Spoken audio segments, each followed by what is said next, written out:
ladies and gentlemen, welcome to Adapt 2021. I'm Salwa and I will be your host for Room 3 today.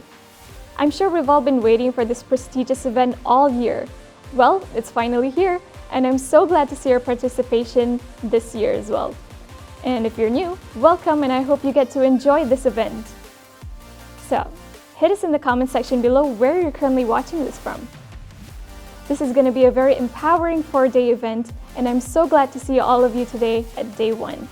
So, without further ado, let's kickstart the event.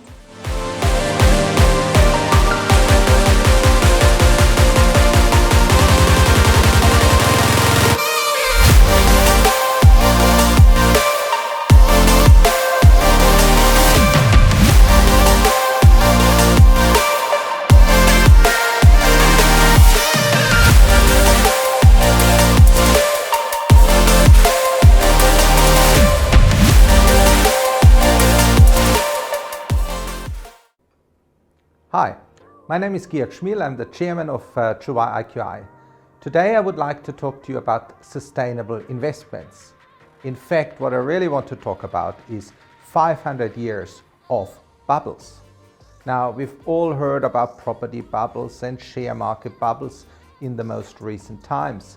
But what many people don't know is bubbles have been around for a very, very long time. And what I want to do is do a quick rundown through history, the last 500 years of bubbles, and also give you some tips, the top 5 tips, how to identify a bubble and how to stay away from one. So 500 years of bubble. Let's start in Holland. 500 years ago, 1593, tulips were the flavor of the month. People paid more money for tulips than they paid for property. Why was that? Nobody really knows. It got a bit out of hand and then the whole market crashed. And then everybody said, why didn't we see it coming? Now, we might say that was 500 years ago. People have become a bit smarter. In fact, that's not the case. In the 80s, 1980s, there was a massive bubble of the Lycoris radiata in China, another plant, and people got crazy about it and paid incredible prices for it. Then, in 1711, there was the South Sea bubble, and it was all about the monopoly for southern trade. Now, nobody could really offer that monopoly for half of the world for the southern hemisphere, but initially people got excited, the shares went up, and then they crashed only 20 years later. There was this guy who invented the first machine gun and sold shares in his company, but never actually produced a machine gun in 1712. Puckle's machine, it was called. And then in 1840, when the railways came, there were a lot of companies associated with the railways and all the production of it. And shares of those companies soared up. And some people made money and other people lost a lot of money. You all know about the share price bubbles or the stock exchange bubbles. 1929, Black Friday, stock market crash on the Wall Street. We had a similar thing in 1990 in Japan, which was the Japanese stock crash. And in the 50s and 60s, anything which had onyx or tonics at the end of the company name was paid enormous amount of money. Why? Because they were deemed to be technology companies. People, however, got so crazy that they ignored the most basic principles of investment and overlooked the clear disclaimer saying that this company, for example, had no assets and will never pay any dividends, but they still invested in these companies. Not surprisingly, again, a crash happened. And I spoke about the Japanese share market bubble, and not long ago, also in the 90s, in mid-1990s, we had the Asian financial crisis where all the foreign exchange or the currencies plummeted significantly. So bubbles have been around. One of the more recent one is the first internet bubble, the dot-com bubble from 1995 to 2001. And after that, it was really, really difficult for people to even hire people into companies which had a .com in the company name. I experienced that myself. Nowadays, things obviously have changed significantly, and the most recent one is probably the discussion about bitcoins and the other currency, the other digital currencies. Question will be, is it a bubble or is it not a bubble? So the question for us today to solve is, what is a bubble and what is not a bubble, and can we actually spot a bubble? Now, there's two schools of thought. That's the first thing we need to understand. There are those people who believe in a firm foundation, meaning that the value of the company must be below higher than what the share price is. Then you invest in it. So if what you're buying is worth more than what you pay for it, that's a good thing. If what you're buying is worth less what you're paying for it, then obviously it's a bad investment. That's pretty basic. Now, how do you determine a value of a company? I mean, you just, with any asset, you look into how much dividends is this company going to pay, how much capital gains is there in the company, and then you work it out from there. But ultimately, it is really only what can be taken out of the company, because you can't invest forever in a company. And then there are the other people who are the castle in the air people, and they're saying it depends a bit what people expect and how they want to behave. And if everybody thinks people will invest in this asset in the future, then the price will automatically go up. Now, that obviously can turn sour very, very quickly, but there is merits to both of them. There's merits to both of them. So what are my 5 key rules for identifying a sustainable investment? First of all, you have to love the industry, you have to solve a problem, you have to examine the moats, you have to find mainstream trends, and you have to leverage game changers. Now, let me talk about those a bit more. Love the industry. Some people, company vision is, I want to be rich. That is not a company vision. But if you wake up and you say, I want to learn more about an industry, I want to feel passionate about something, and I want to make a difference, that's a company I personally rather invest in than somebody saying, I want to be rich. Number 2 is solving a problem. If you think of Malaysia iProperty Group, what problem did iProperty Group solve? It literally solved, how do I know about properties which are available, and how do I have transparency on the prices? Meaning print did not give the same experience. Print was not complete because you can't print every property at every point in time in a newspaper. On a website, you have instant, always up-to-date information. Now, nobody's safe. I mean, social media is getting into the space of property, iProperty and Property Guru these days. So from that perspective, is the solution of a problem 10 years ago might not be the solution of a problem today. Number 3 is check for strong moats. Now, what are moats? If you think of a castle, it's the thing around it which makes it harder to get into the castle. Now, moats protect assets. If in case of a company, this could be a patent, this could be high quality people in the company, which make it hard for others to replicate the same type of a company. Assets drive income, and income drives value. So you need to have moats to protect ultimately the value of your company. Then number 4 is you want to be in mainstream. You don't want to do some specific tiny niche markets. Now, these days mainstream is much harder than in the past. If you think about the average viewer on Netflix, hard to pick what really mainstream is.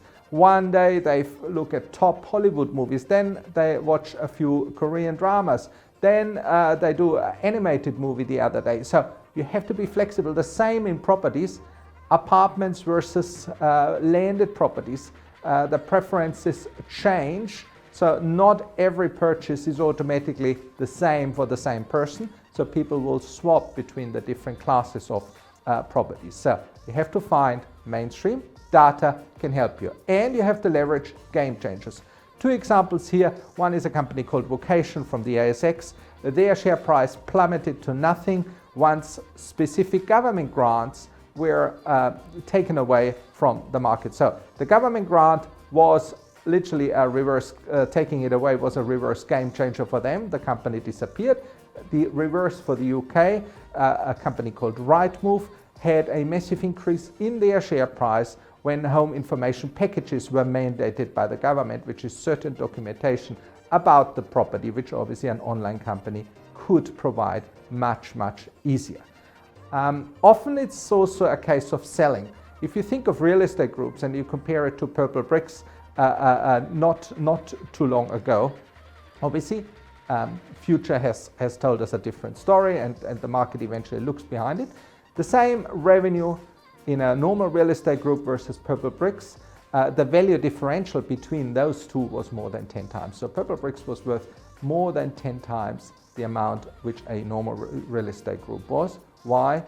Nobody really knows. They just told the story slightly different. The same is true also for the whole area of the collaborative workspaces. Again, an example 3 years ago. Regus has since then being purchased, but had revenues back then of $2.3 billion US dollars, but they were valued at 1 times revenue versus a company in the UK called Workspace Group was valued at the same valuation on only a 20th, so a 20th of those revenues. Pretty impressive value differential between these two companies. Why? Because the story was sold differently. One of the key guarantors for a sustainable investment is also that the investment needs to be very rare. Now, many women tell us that diamonds are unique and rare and so on. I mean, in the whole universe, probably not. On the earth, yes, they are, and they will maintain their value. But one day they might find a new resource of diamond, a new mine, and then the whole value might plummet. To me, the most favorite investment in terms of sustainability is real estate. You have to stay real. Real estate never loses its full value, number 1. Number 2 is location. Location matters in real estate. If you buy property at the right location, your asset is protected. You're literally creating a moat.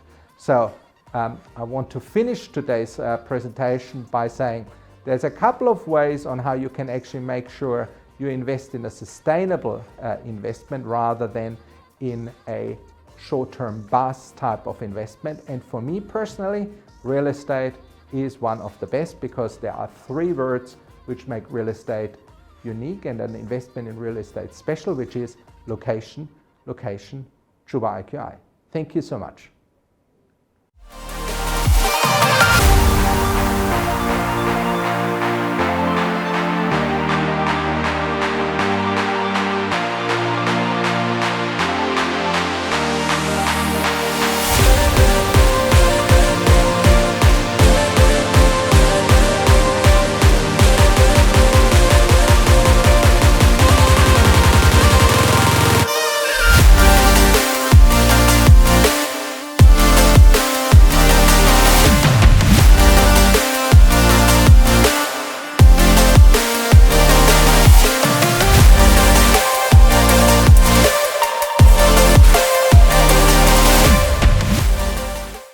Hello everyone, welcome to this session and my name is Tai.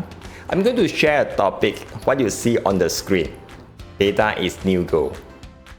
And I want to share another view. Data is not new gold. Some of you may be start questioning, Tai, I guess you may be getting the wrong idea. Actually, I want to offer you a new perspective of viewing the data you may understand now. So to me, data looks like a rain. It is everywhere. Even though you're in a country, you may not have the rainfall like in the country I'm living in. It's perfectly okay to take it. Data is everywhere. It is existed before the invention of computer. Really? Okay, let's see. Data is everywhere. For example, the very first one, before the invention of computer, this could be the handwritten record, like the customer name when they order, maybe the receipt you have received from visiting a coffee shop. So those are the data as well. And it could be the files residing on your computer. It could be the Word, PowerPoint, the picture, images. Those are data as well. It could be the records in the software, accounting, point of sales, CRM, and so on. So these are the much more structured data. And another perspective is email could be your data as well. Really? Email could be my data? Yes, email could be your data. It's just unstructured. It's not easy to analyze. And it's one form of data. And the list is go on and on and on. There are a lot more data available than you could imagine. For example, your social media posting, your Facebook, your Twitter, your IG, those are the data as well. So data is everywhere. So perhaps some people, wow, since the data is so huge that everywhere, so they have these three misconceptions, or I will call it, these are the myths. And before we go there, just understand why people, they hype up about data. Just because of the three factors. The first one, they are able to use the data to increase their performance by comparing the actual versus the plan. So if let's say they are too slow behind the plan, they can speed up when they are able to plan how they want to achieve the target. So with that, they are able to increase their performance. And secondly, they can increase the productivity by doing more with the lesser time, with the proper planning and with good data they already have. For example, they can plan the man hour, the shift, they arrange the whole thing, so they are able to increase the productivity of the entire organization. And ultimately, data could help you or your organization to increase the profitability by identifying the potential niche, and there could be potential risk as well, so you are able to avoid. So before I will continue, so I want to introduce a little bit me about myself. So yeah, my name is Thai. Yeah, let's go to here. My name is Thai. And back to year 1998, I was a programmer. I love programming so much. I can do the coding with my eyes closed. So that means I'm able to help you to automate your task. And in the year 2007, I was involved in SAP. I love the technology, a lot of data residing in the huge software. So that means there are a lot of data more than what we are able to consume. By understanding the flow, the whole thing, you are able to gain much more benefits from that. In the year 2011, I'm very fortunate to become a project management office manager. So that's the time I can see how people leverage on the data to track the performance, the tracking, the progress, and start analyzing and making critical information or critical decision out from the numbers. Then in the year 2013, my boss talked to me. Thank you for your contribution, and this is a letter, and the company were not able to sustain for so long, so I need to let you go. Yep, I was retrenched, and that's the time I started out on my own, and I practiced all the things throughout the years of practicing, helping people to leverage more and do more with the lesser time with the data, and they are able to turn the data into something successful stories. So now I'm here in 2021 to share that with you. So based on my years of observation, these are the common myths people may have. So the first one, you see, data is only for large corporates. So this is very common. You see, I need the AI, machine learning, so all these things. So they have missed first one. And the second one, data need a lot of data in order to make sense. For example, big data.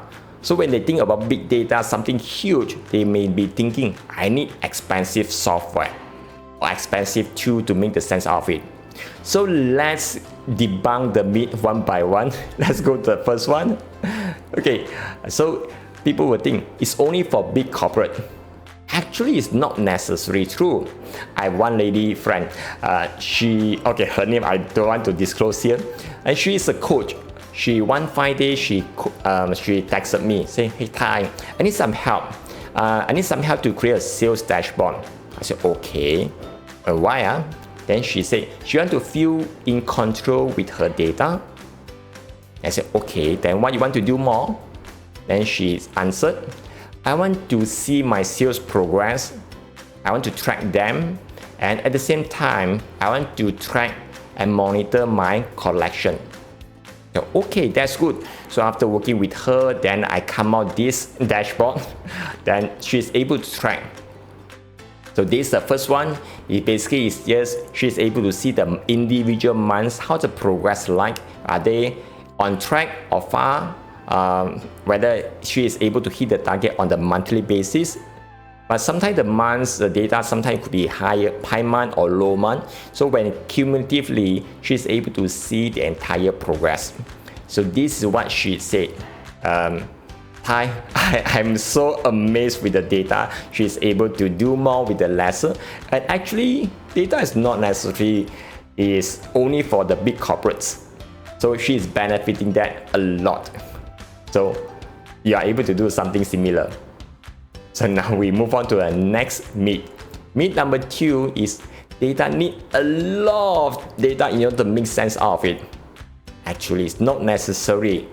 So this is a car rental company. They have 100 over vehicles and they have a lot of data they already have in their system. It could be from external vendor, they got it. There could be petrol, touch and go, the toll, they have the fuel, they have the commission, installment, the OBD, that means the GPS tracking. They have all these numbers. With all these numbers, they have no idea which vehicle is making profit and which are not.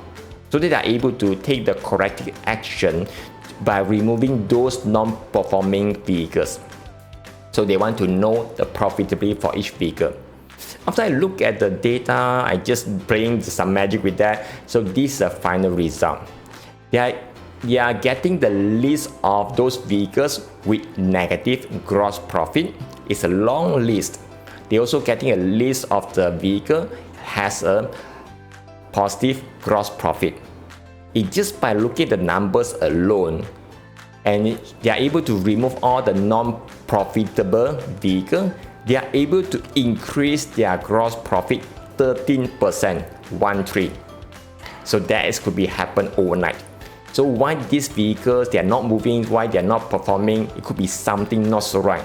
For example, misuse of vehicle, maybe the vehicle is hidden or idle in the warehouse. So this is the things can prompt them to do some investigation.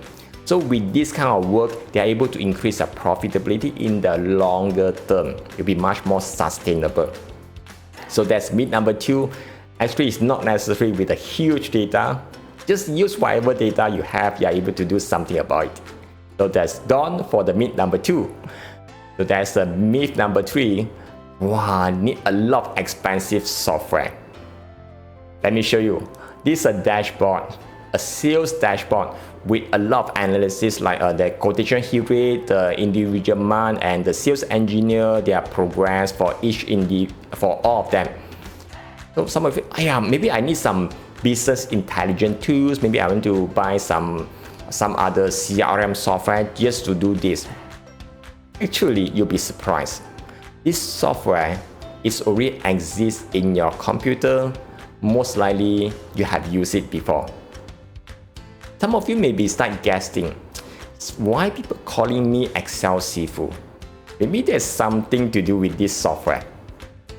Yes, if you're thinking that, you are perfectly right. So that's Microsoft Excel. It's already in your computer. You're able to do a lot more magic.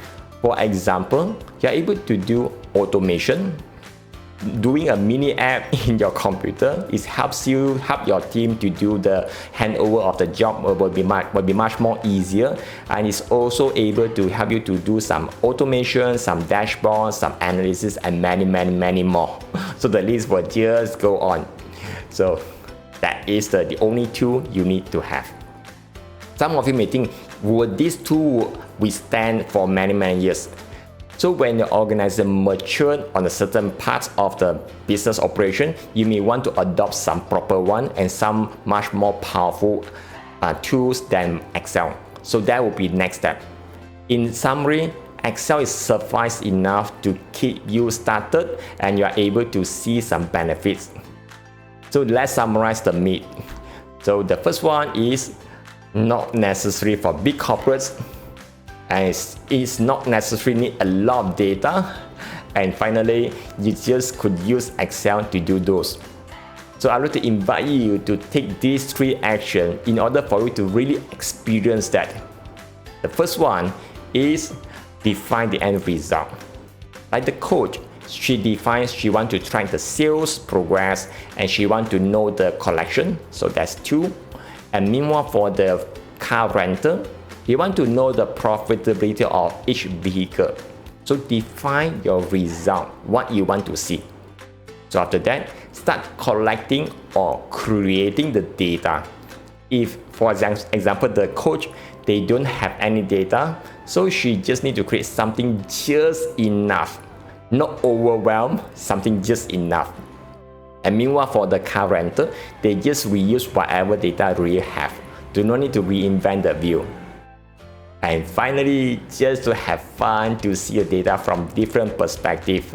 For example, the 2 examples I have shared with you, so they can see how about the individual month progress, how about cumulatively, how about this, how about that. So you can start playing just like how you play with the Lego blocks. With a lot of different combinations, you're able to see things differently. You will be amazed what are the things you could do more with data. So some of you may think, hey Tai, how can I reach out to you? If let's say you need some advice or some help. So this is my contact details. Yep, you may want to write down. So that's me. You can locate me or can connect to me in my LinkedIn profile, or you can search some of my previous works and some tutorials in the YouTube channel. Just search for Excel Sifu. So you are able to see that I will add more videos regularly.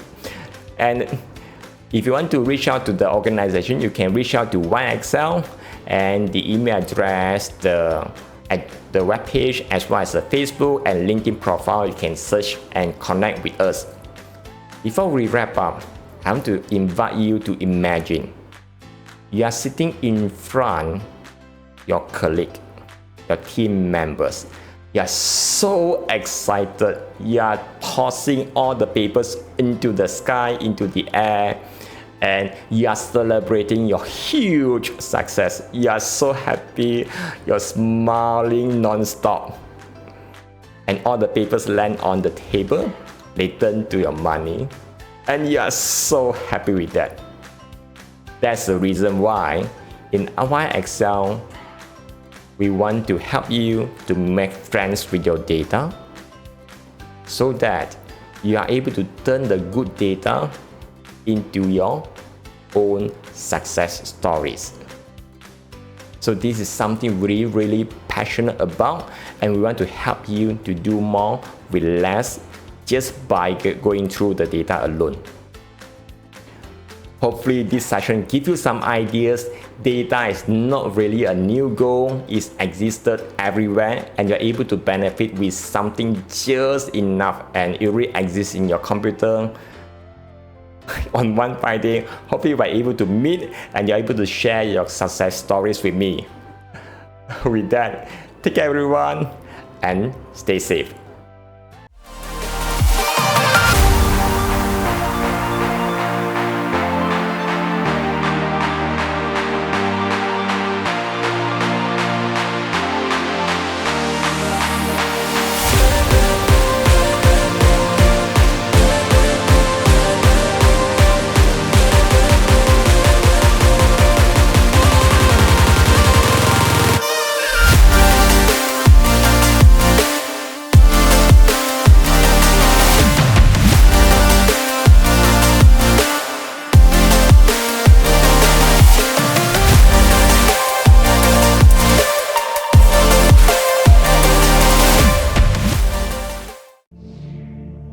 Imagine you're an octopus and you're near the shore and you're stuck in a pool of water.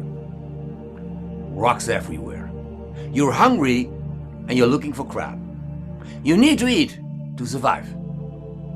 But you're stuck in this empty pool. There's no crab around you. What can you do? What technique can you use to survive?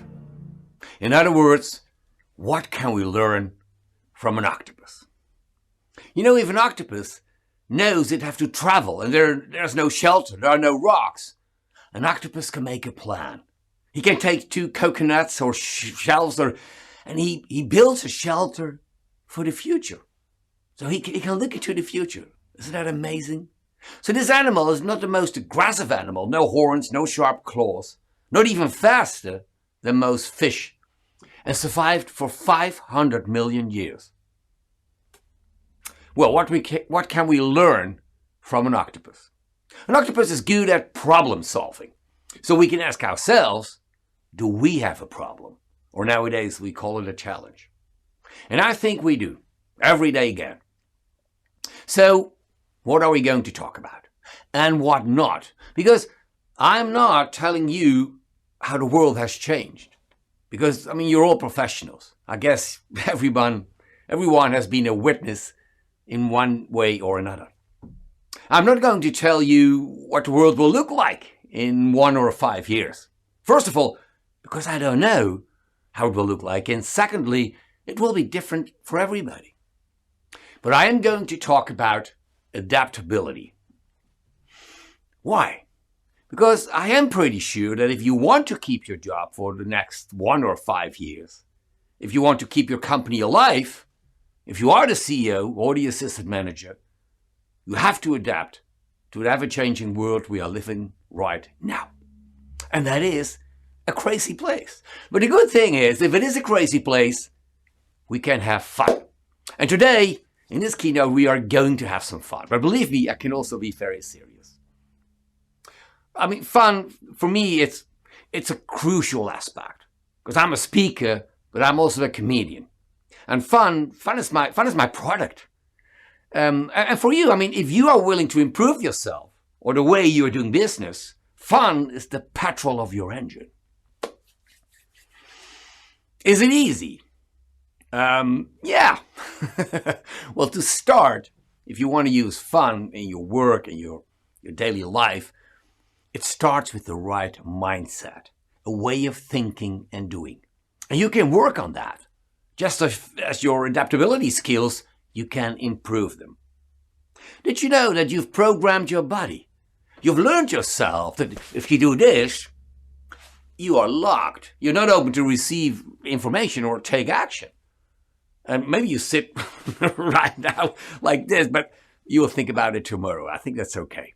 Did you know that you use 20 muscles when you smile and 40 muscles when you look angry and disappointed? So to look angry costs more energy. So if you want to feel energetic at the end of the day, you better smile. And even important, when you go to work, smile. There's a supermarket in Denmark, I found it last week, and it wanted its customers to laugh. If you don't laugh, the sliding doors stay closed. I think it's brilliant. So when you laugh, they will open, creating the right mindset in shopping. Now, adaptability is a soft skill, and that doesn't sound tough. You never hear a couple of people together say, well, hey man, you look good. Yeah, I'm working on my soft skill. I'm developing a growth mindset to improve my grit. Oh, this is my grit look. You don't hear it, especially you don't see that.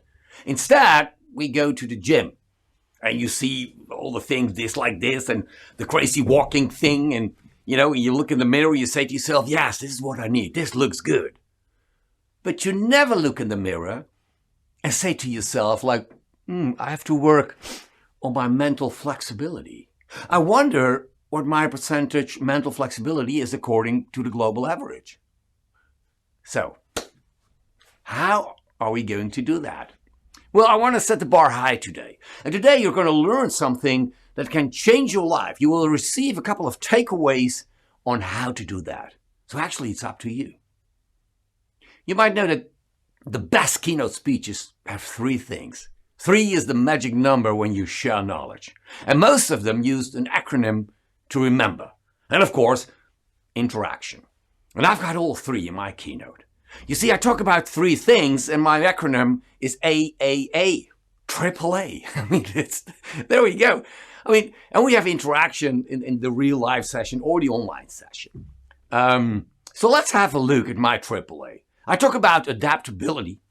I talk about to add joy. And I talk about an octopus. So before I will explain my trilogy, I will give you my biggest takeaway. Here it comes. I wonder what would happen if. That's it.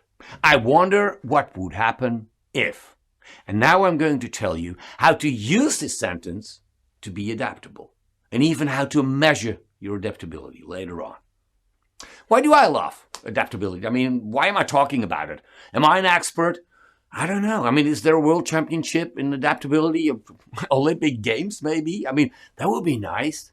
That you go there as a runner, you've been qualified as a 100-meter runner, and instead of running, you have to go into the ring for a boxing match. Then you have to be adaptable.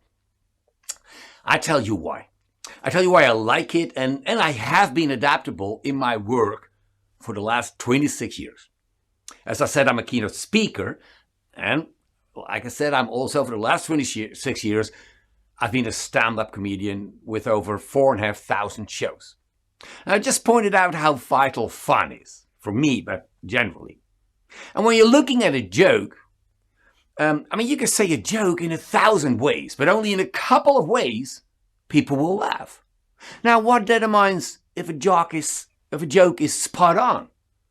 I mean, a lot of things, the way of talking, the energy in the room, the reason the people are there, time of the performance, the other speakers. I mean, every aspect can change the way you tell the joke or your story or your business plan. So you have to be adaptable every single performance.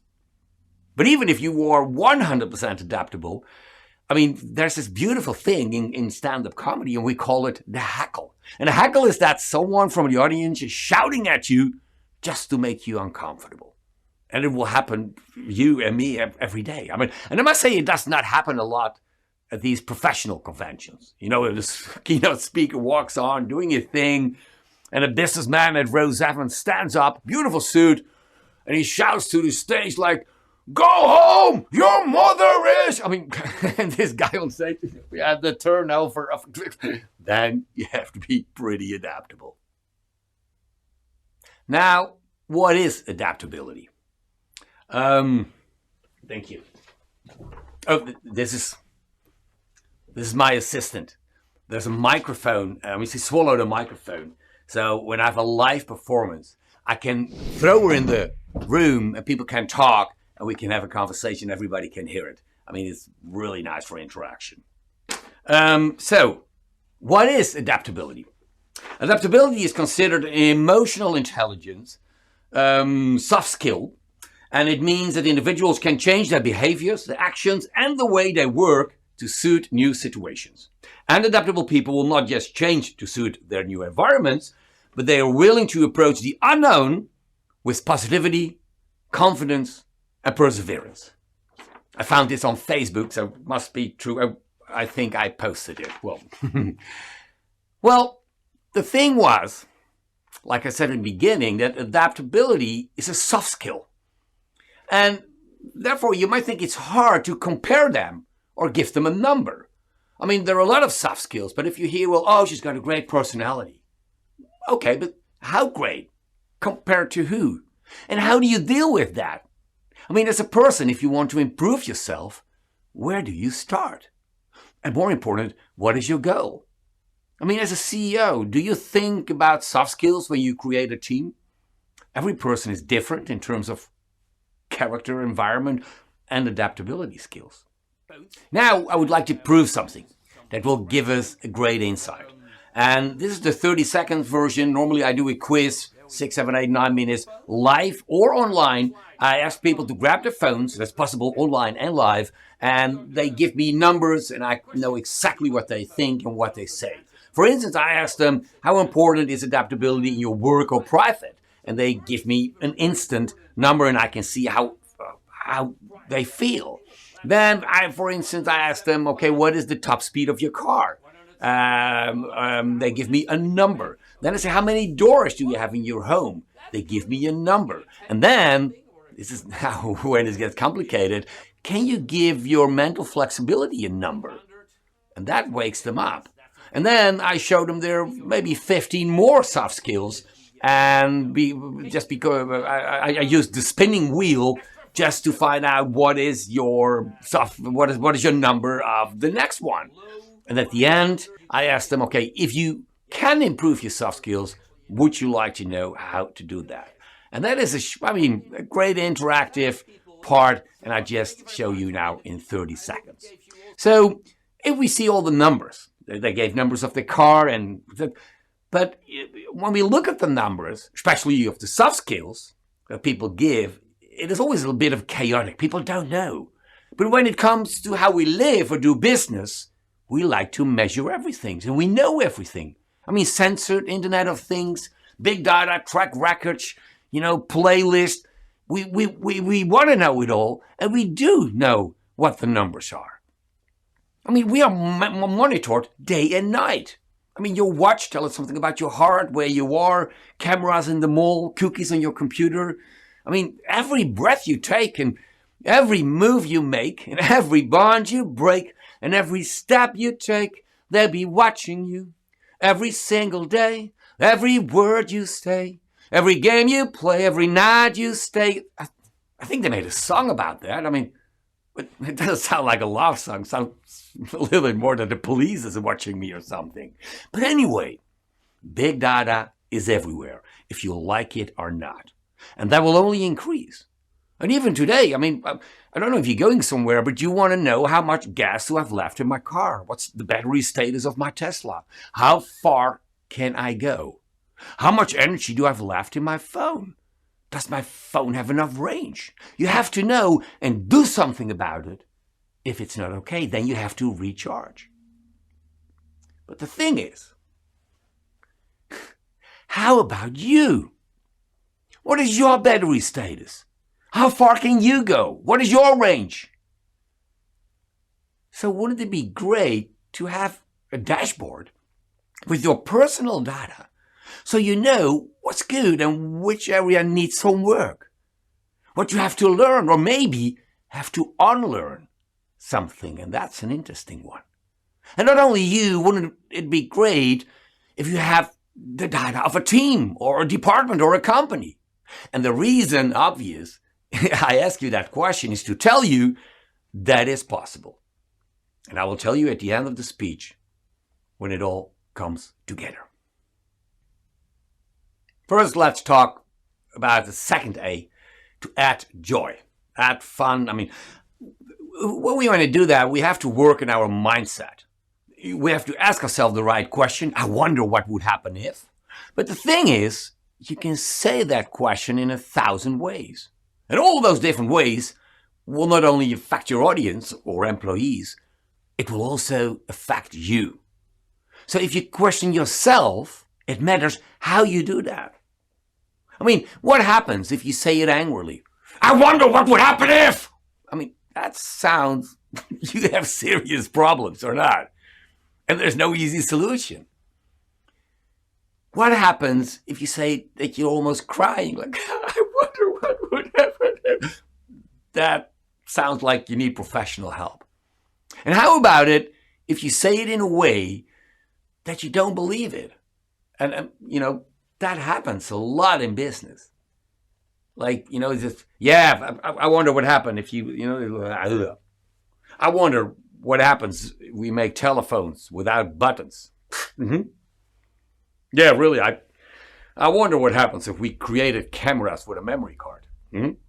Are we going to sell our 35mm photo cartridges? No. So, remember the sentence and say it in a way like you are making your own Walt Disney movie. I wonder what would happen if. Do you feel that energy? Then you have the right energy to act. Let me tell you a story about mindset. I have a nephew, and he's 14 years old, and he's in a scouting group. And he told me the story that to go to the next level, to become a tenderfoot, that's how it's called. I didn't know, a tenderfoot. He had to do a solo dropping. So they picked him up with a car and blindfolded him, and they drop him somewhere, and he has to find his way back. And I thought that was pretty exciting for a youngster of 14 years old. But he told me the story with big eyes, so much energy, that he was there all alone, did not recognize the place, and he said he was looking at the moon and created a plan. It was the best experience he had in his life. I mean, this guy is 14 years old. I thought it was great, awesome. And a couple months later, I had a talk. I was on stage in Swakopmund in Namibia. And that was March 2020, 3 weeks before the lockdown due to Corona. And the flight back was from Windhoek. And I had a hotel near the airport. It was a bit of a suburb, a bit scary. And these hotels are always in a sort of abandoned industrial park of my hotel. And in the evening, I had dinner with some speakers. And in the end, everybody went their way. I grabbed a taxi to my hotel. And we drove in this shady neighborhood. And it was dark. And suddenly, the driver stopped. He looked in the mirror and said, "Sorry, engine not working. I have to drop you here. Good luck and beware of everything." That's what he said. Beware of everything. Well, a normal reaction would be that you get out, you step the tires, you start a fire, you text your partner that you love her, and shout out, help me, I'm going to die." I mean, that's what everybody would do. But not me. I thought about my nephew. Because sometimes you want to be that child again. So I said to myself, mindset, what do I have to do if I was 14 years old and I have to stretch myself to become a tenderfoot? Where is the moon? Well, spoiler alert, I survived. I found the hotel. I had a great experience. I have a great story. And I had to buy a new camera and new shoes. But the point is, find the joy in your life. Create the right mindset, and that will be your psychological soil. Now you can build anything you want. So remember the sentence and say it in a way like you're making your own Walt Disney movie. I wonder what would happen if. Do you feel the energy? Then you have the right energy to act. Now, what can we learn from an octopus? The third A. An octopus is, I believe it's a great animal. I gave some examples, and for me it's an example of adaptability and intelligence. Did you know that an octopus can weigh as much as a human being? It can stretch themselves to the size of a car, and because it's got no bones, it can go through a hole of 3-4 centimeters wide. Well, we spoke about problem solving, challenges. I wonder what would happen if. We talked about adding joy, making fun, using the right mindset to wonder. And we talked about how to measure your soft skills. How can you do that? I told you I would explain. Well, I did an assessment to find out what my adaptability quotient is.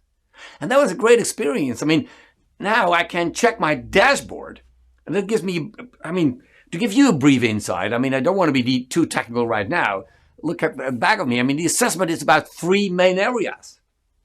Ability, character, and environment. And there are 15 subdimensions we talked about with a spinning wheel in the interactive sessions. And after the assessment, you receive a personal PDF and dashboard with all your numbers so you can see where are you good at and what areas need improvement. And you can compare them with the global average or maybe someone in your team. For everyone who wants to know, who want to dive into this and know more about this opportunity, see the content again of this keynote, I have a website with a great acronym again. It's www. Is I wonder what would happen if I have fun. So the website is www.happenif.fun.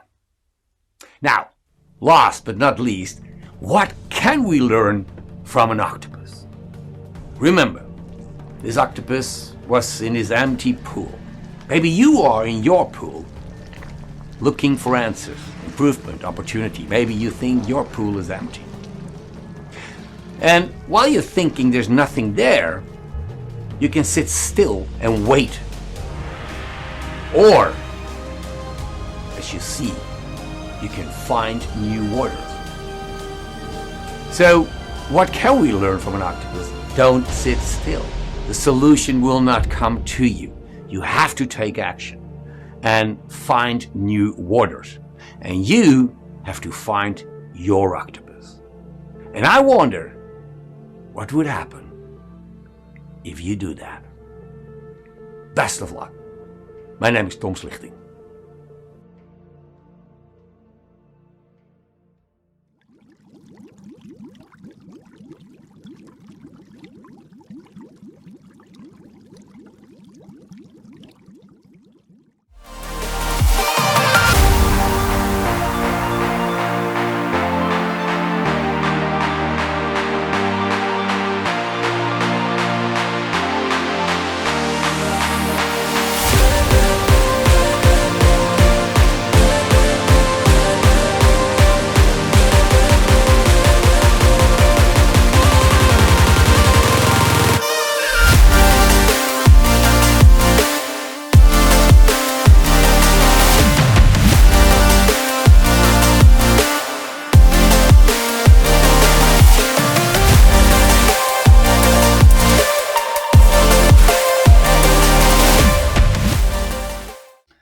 Hi everybody, and welcome to this session. I'm very glad to have you with me today.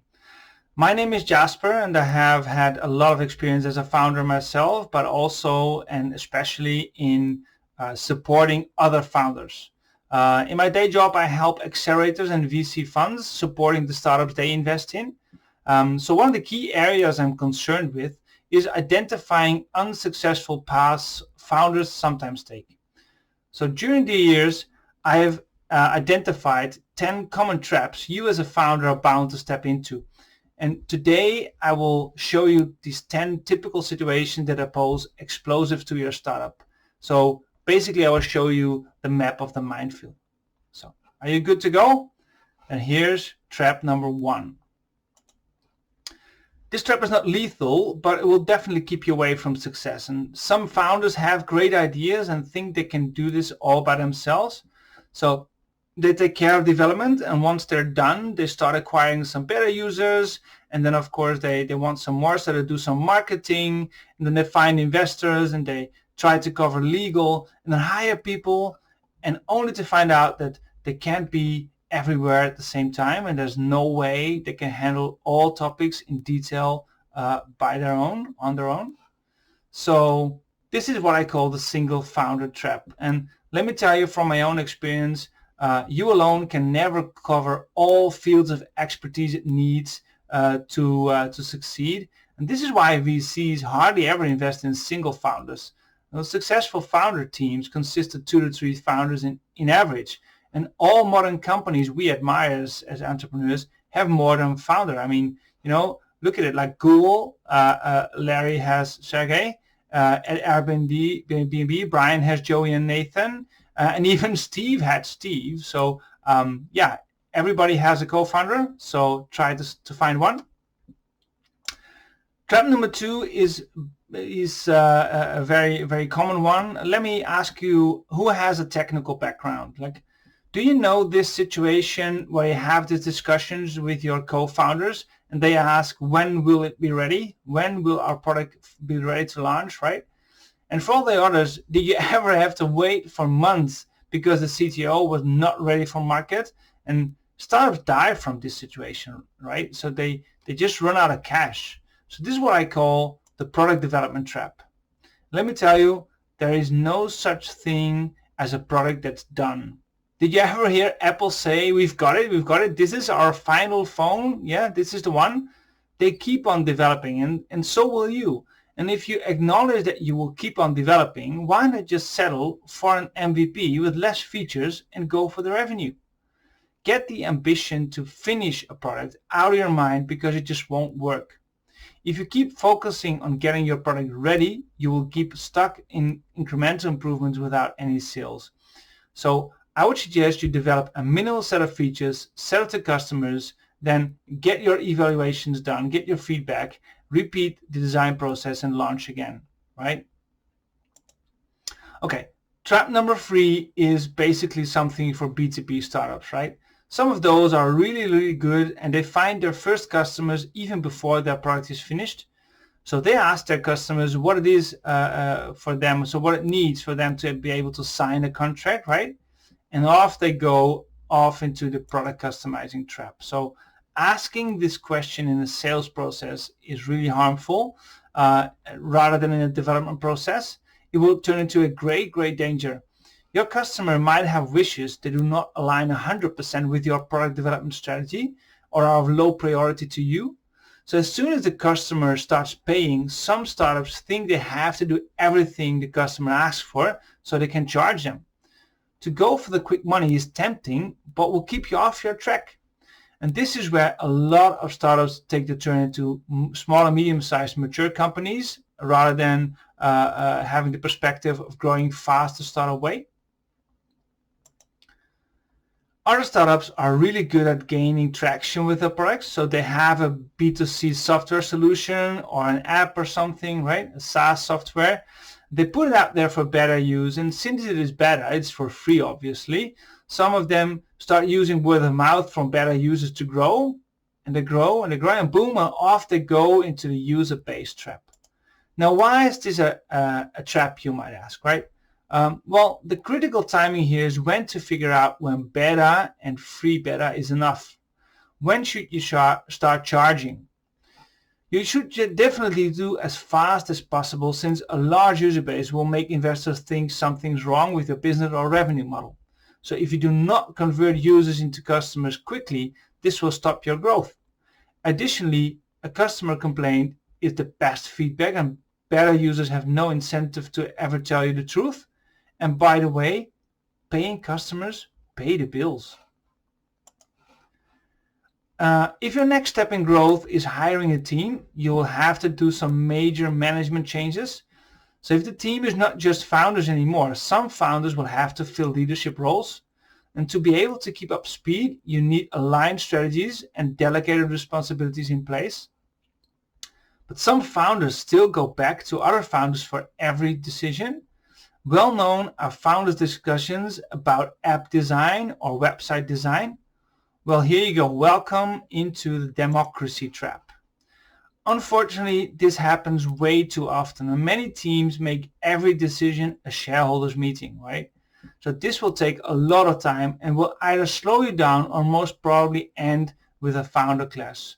Some founders will just get impatient and start discussing other founders' management skills if they're not able to take decisions on their own.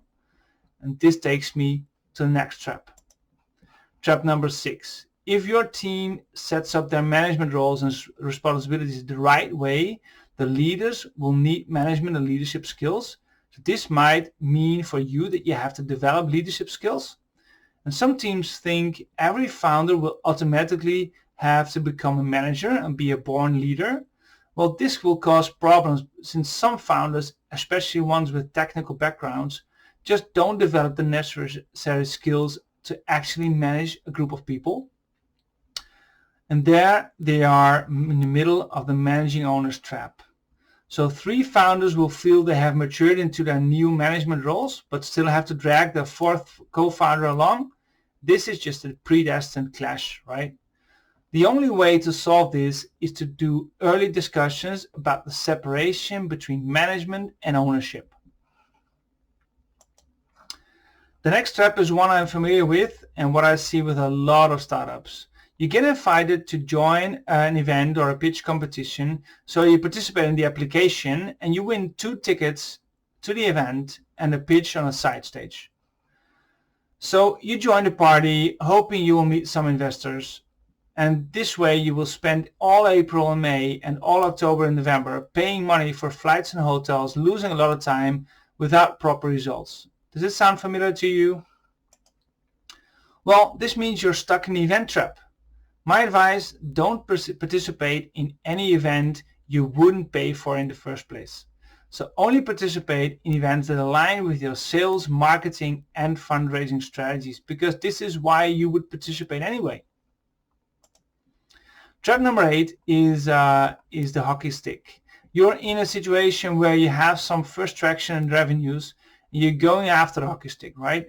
So you set up your marketing strategy, hire some really skilled people, define the measures you have to implement, and you go all in.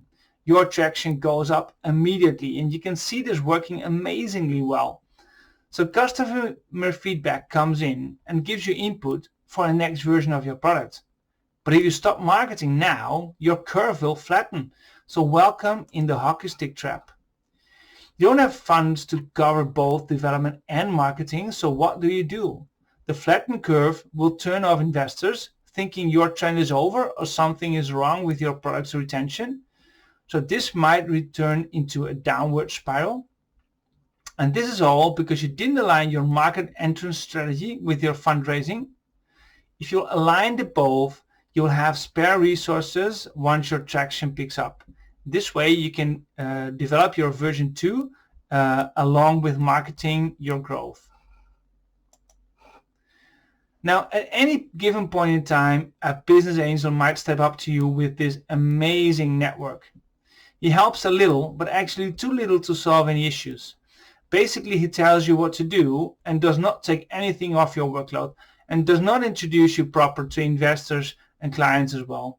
So, however, you sign a convertible loan with sweat efforts included, so he insists to get his shares, right? So there you go, off into a cap table mess up. And this is what I call the sweat money trap. When you finally find a proper investor, this guy will be hard to get off your cap table. And he's in there for the free lunch, right? So in my experience, any business angel invested with real cash will do exactly the same for you without the sweat deal. This is in their own interest, right? So it's in their stake and in their interest to actually support you. So only do deals with proper cash involved. Now, last but not least, I want to show you the most important one. Since the most important thing startups really need is cash, any founder will start fundraising activities. Mostly it's easier to get some investor meetings than it is to get proper paid customers. So the focus turns to fundraising really fast, and then all of a sudden you find yourself chasing a list of 100 plus fundraising contacts, of which most don't even invest. So welcome into the fundraising trap. On your list you will have several of such people, and they say they invest, and they say they can leverage further investment by others. Well, this is hardly ever true, simply due to the fact that no one will let others determine what to do with their money. So how do you identify the ones with real cash? Well, simply by asking 4 questions in the first meeting. First of all, ask which topics they invest in, and then what ticket size they usually do. And what was the last startup they invested in and how much was the ticket? And then, of course, what's the most promising startup in your portfolio? If you don't get straight answers to these questions, then keep your hands off and invest your efforts somewhere else. So these were the 10 traps I witnessed and a lot of founders step into. I hope you like them. If you'd like to see more, just be sure to visit my LinkedIn profile. I'm very present there. And of course, you can contact me over there if you have some questions. So keep up the good work and enjoy the rest of the event. Goodbye.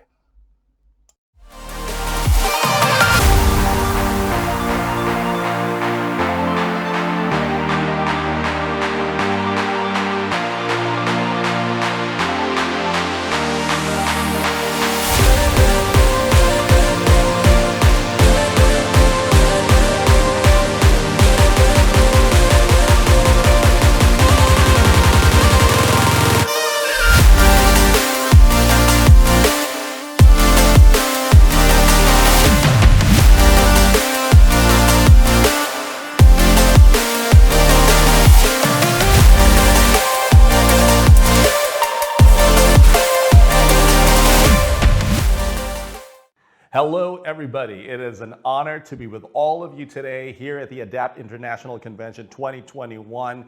It is such a privilege to be amongst like-minded individuals whose desire is to continue to better themselves every single day. Now, to those of you who were with me in last year's ADAPT International Convention, Thank you so much for being here. I'm so excited to see all of you once again. I can't wait to have this conversation with you. And to those of you who's probably seeing me for the first time, it's an honor to be on your screens right now, and I hope that my time with you will be able to add value to you in however form it is, whether it be in your business, your personal career, or your life. It is my greatest honor to be able to have a conversation with you. Now, my name is Ken Lizardo. I am the founder of Rise Training Asia, and there are 3 things that I love talking about. Number 1, it is leadership. And I believe that all of us have the potential to be great leaders wherever our careers are right now. Number 2, communication. Communication has changed my life, focusing on being able to get better in not just communicating with other people, but also having that internal dialogue, communicating with myself to be able to improve my self-awareness has been a game changer. And number 3, personal development. I love talking about and championing personal development specifically because I had a lot of work that I had to do to be able to get to where I am now, and there's a long way to go. And I believe that personal development is the key to being able to unlock doors of opportunities for us in several areas of our lives. Now, today is going to be an exciting day because all of us, I'm sure, we're looking forward to 2022, and we're looking forward to be able to execute on a vision that we probably, maybe it's a vision that you already have, or it's a vision that we are yet to have. Now, if you promised yourself that this month you're going to make some serious change, or maybe you're just not sure what those changes need to be, then this talk is for you. We are going to talk about vision. Now, I'd like you to lay out a vision for yourself. Make sure it's a big vision, okay? Not a mediocre vision. Make it a big vision. One that basically encompasses your passion in life, the gifts that you have. Just make sure to create that vision and make it big. No matter what the focus of your business or your career, you have to know that you have a lot to offer, depending on your giftings. It is important that we're aware of what we have so that we can give to those who don't have.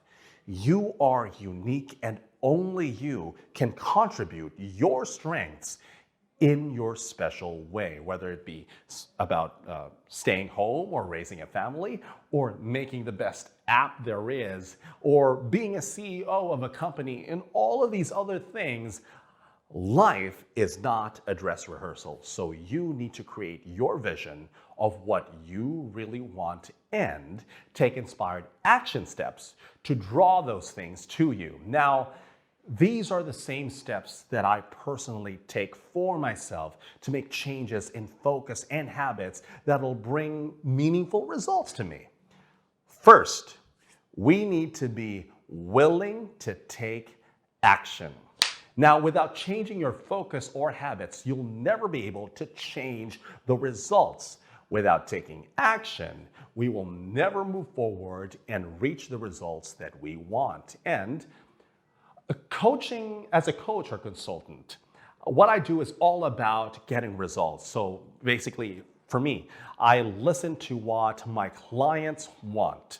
And we work together and we set out measurable steps that we need to take to be able to create action and success.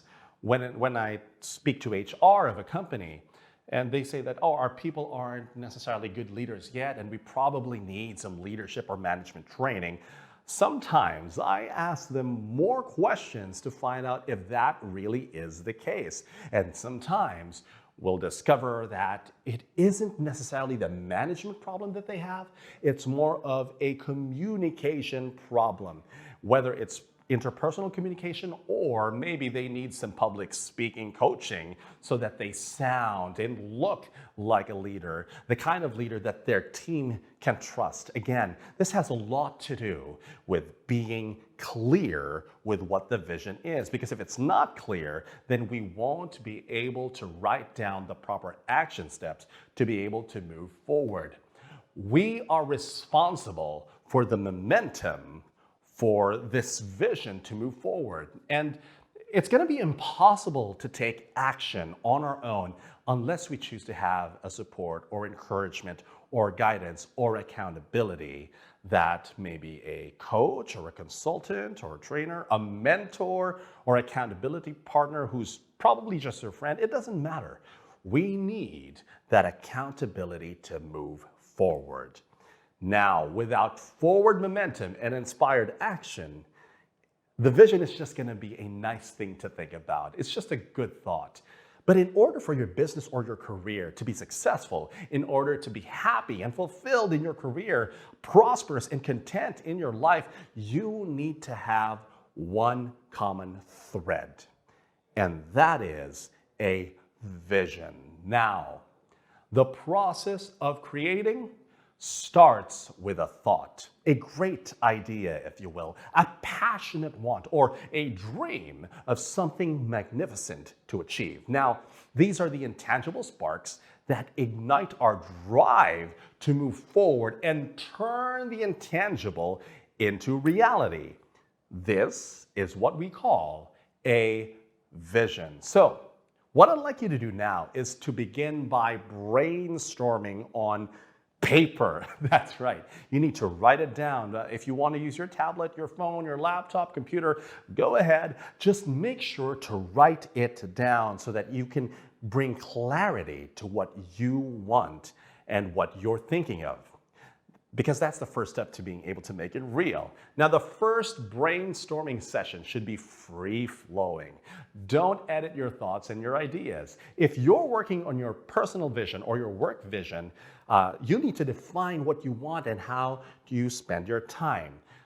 You're going to have to start with your personal vision, because you need to have absolute clarity to what is important to you and what you want, and maybe the other things in your life that you're passionate about and that makes you feel fulfilled, rather. From there, you can get to create your vision of your ideal in your business, your career, and then you can take action to bring what you really want in your life. You have to focus on what you really want. You have to be specific. Don't be vague. Don't say, I want lots of money. I want a nice home. I want no stress. Okay. You have to create a picture in your mind to exactly what you want, maybe down to the color of the carpet or the list of clients that you have. Use words to draw that picture until your vision is clear. For example, maybe you can say, I want a profitable and fulfilling holistic health practice. That could be specific enough. Now, if you can be more specific than that, then go ahead, but you can start with that. Maybe you can say, I want to see clients in 3 different specialties, plus passive income revenue streams, or I will work 5 days a week. This is for the business people, of course. I will work 5 days a week between 12 noon and 6 p.m. as I devote the rest of my day to self-care, to gardening, to exercising, and spending time with family and friends. Make it specific. Now, one of the biggest benefits of doing this is you'll be able to be more aware of the things that we need to focus on. As I mentioned earlier, there are a lot of stressors in the world today, and there's a lot of things that are trying to grab our attention, whether it be positive or negative. And most of the time, people like us, we tend to focus on the negative. It's just human nature. And we need to remember that we create what we put our energy on. If you concentrate on all the things that you don't want, on all the things that you don't have enough of, that is what you will create more of. So we need to start creating what we do want, and this starts with having a clear vision.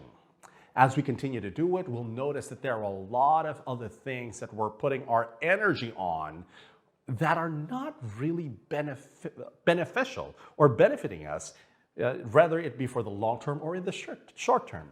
So again, be specific with your vision. If you want to create big results, clearly lay out your life, your career, and your business vision, and then take the necessary steps to turn these things into reality. If you do it this way, you'll find yourself inching closer and closer, moving forward, closer to that goal that you created for yourself. Create a vision so that you can create your results. Now, if you are, let's say, in a rough patch right now, maybe you're stuck in a rut because of this pandemic, I would love for you to connect with me on LinkedIn and just message me. I'd love to give you a word of encouragement, maybe via video or a voice message, because I believe that this is what it's all about. It's all about helping every one of us, each of us, helping each other, rising up to pick ourselves up, regardless of where we are. If you're stuck in a rut, now if you're in a good position, then you are in a position to help other people as well. Probably do the same thing that I'm asking people to do right now.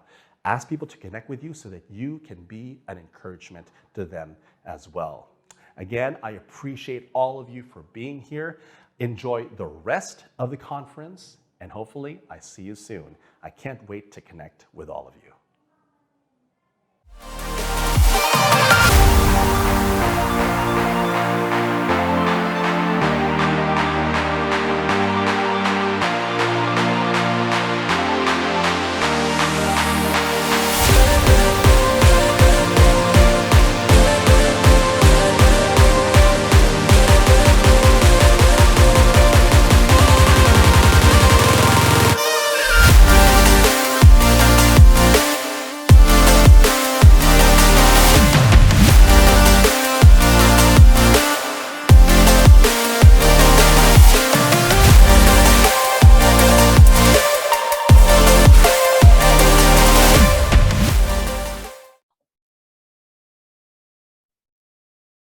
Well, hello everybody and welcome to this session. How do you build a cutting-edge digital brand? Now we know the world is online. There's no way we're going back to traditional ways of doing business. That hasn't been happening for the last 10 or 15 years. But now the way the world has evolved in the last 18 months is making it more and more important, more and more crucial for you to build a cutting-edge digital business. Now, cutting edge because it needs to stand out, it needs to be recognizable, and it needs to move with the times. So are you ready to dive in and look at what it takes to build a cutting-edge digital brand and online business? Let's start. So I'm going to be sharing my screen first of all. Here we go. Okay, so this is what we're going to be covering on this session. We are going to be looking at a few aspects of what it takes to build a cutting-edge digital business. My name is Melanie Falvey and I am the founder of Expert Channel TV, and I am delighted that you are watching this session. So let's make it really, really valuable for you. So here's the thing. I could basically give you the most useless information, or I could give you the best information, and you could basically be getting the same results. And you might be wondering, how is that even possible? Well, if you don't take action on what you learn here today, there will be no results, okay? So you need to take action, implement. At the end of this session, I am going to be giving you a few actionable steps that you can start implementing straight away. So without further ado, let's get straight into the facts. So this is what we're going to be covering briefly on this session, because we don't have time to dive deep into all of these points, but we are going to be speaking about them. And 2 or 3, we are going to go a bit deeper. So we're going to be looking at the foundations of an online business. What are those foundations? We are going to be looking at the difference between an online presence and a personal brand, and how those 2 aspects of an online business are crucial, and you need to start working on them from day 1. We are going to be learning what is visibility and what type of visibility you need to be implementing. We are going to very briefly speak about message, community, and quality reputation, or as I like to call it, building authority. So here's the thing.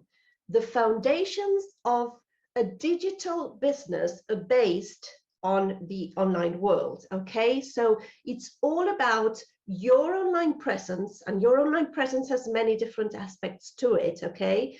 It's everything, every interaction that happens on the internet when it comes to your personal brand, every single post, every single comment, that is all part of your online presence. We are going to be describing it more in detail in a few seconds. And it's basically, you have an online presence, and what you do with that online presence is going to be crucial on whether your digital business is going to succeed or not. You are offering a solution, or you are meeting a desire for a number of people, for your target market, for your ideal audience, if you like.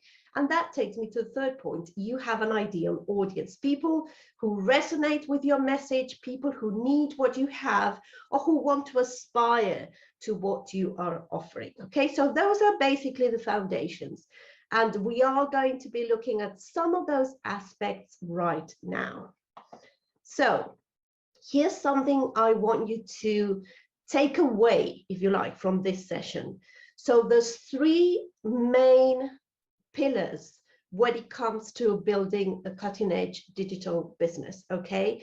And I like to use these 3 initials, AMS. So A, because you need to be very aware of your personal brand. Every single mention, every post, every comment, every interaction is there, and it's going to be there on the internet forever. So you need to be very aware of what you're doing in building that personal brand, because that personal brand is also going to be part of your digital business. Now, you need to be very mindful of your online presence. Again, it's very tied in with your personal brand, and you'll see in a minute why, but you need to be mindful, okay? So be aware, be mindful, and the S stands for strategic. Be strategic about your visibility, be strategic about your digital business, okay? Don't just do things randomly. You need to be strategic in order to get results. So I get this question a lot, and you probably also have a few doubts around these topics. So what is a personal brand? What is an online presence? What is visibility? So let's just clear all the doubts. So here's the thing, and I want you to be aware of this because it's truly important. So you have a personal brand, whether you're aware of it or not. Everybody has a personal brand, okay? We are walking brands, if you like. Even if you're an entrepreneur, or if you're not, you have a personal brand. If you work in corporate, you also have a personal brand, and you'll see why in a minute. Now, your online presence, on the other hand, is your introduction to the world, okay? It's that about me page on a website. It's that, in olden days, I don't know if anyone watching this remembers visiting cards. So that would be your online presence, okay? It is your introduction, your presentation to the world. And that's why you have to be so mindful about it. And here's a question I want to ask you. If you are not showing up, if nobody knows you, nobody knows what you do, nobody knows how you can help them and what solution you offer, how are people going to be able to connect with you, to find you, to trust you, and eventually buy from you. And that's basically what a digital business is, right? You have a solution or you have a desire that people want to aspire to. You need to make it easy for people to find you, to connect to you, to trust you, to see you as an authority, see you as an expert, and then be ready to buy from you. So here's what a personal brand is.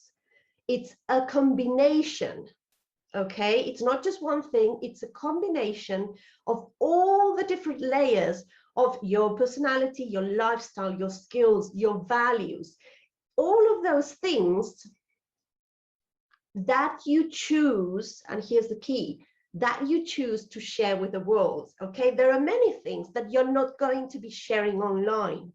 So they are not going to be part of your digital business and your digital brand. But whatever you choose to share, and again, it's key because you need to be strategic. So you need to be choosing what you share when it comes to business. All those different layers are what make up your personal brand. So a personal brand is very complex because it's attached to a human and humans are complex, okay? So there's all different layers to it, all different angles to a personal brand. And the more you're able to be strategic about all those angles, the faster and the better you're going to be able to build your digital business. Now, your personal brand is all those layers. So what do you want that personal brand to say about you? And here is one of the things that many people get wrong, because they think that once you're online, you have absolutely no control over what happens to your business.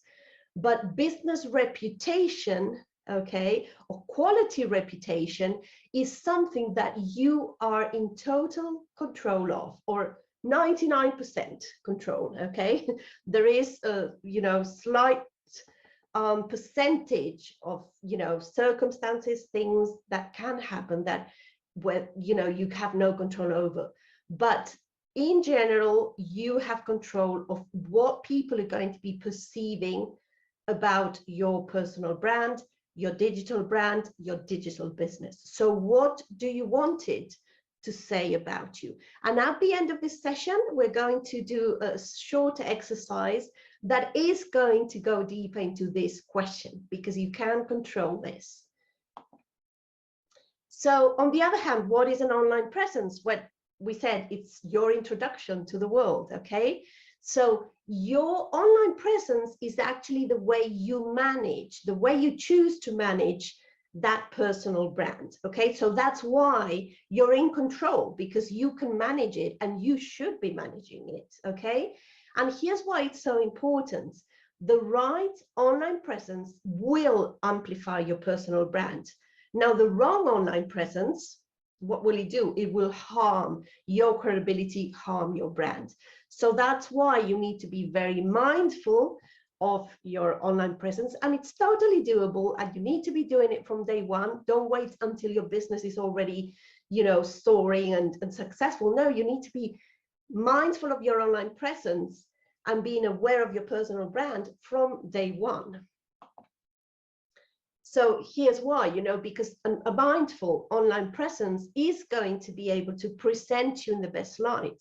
And if you are trying to build a business, you always need to show up and be, your best you, if you like, shine. You need to be in your best light so that people get to know you, they get to like you, they get to trust you, and they get to buy from you, okay? And that very, very briefly, what I just shared is what we call in marketing the viewer's journey or the customer's journey, okay?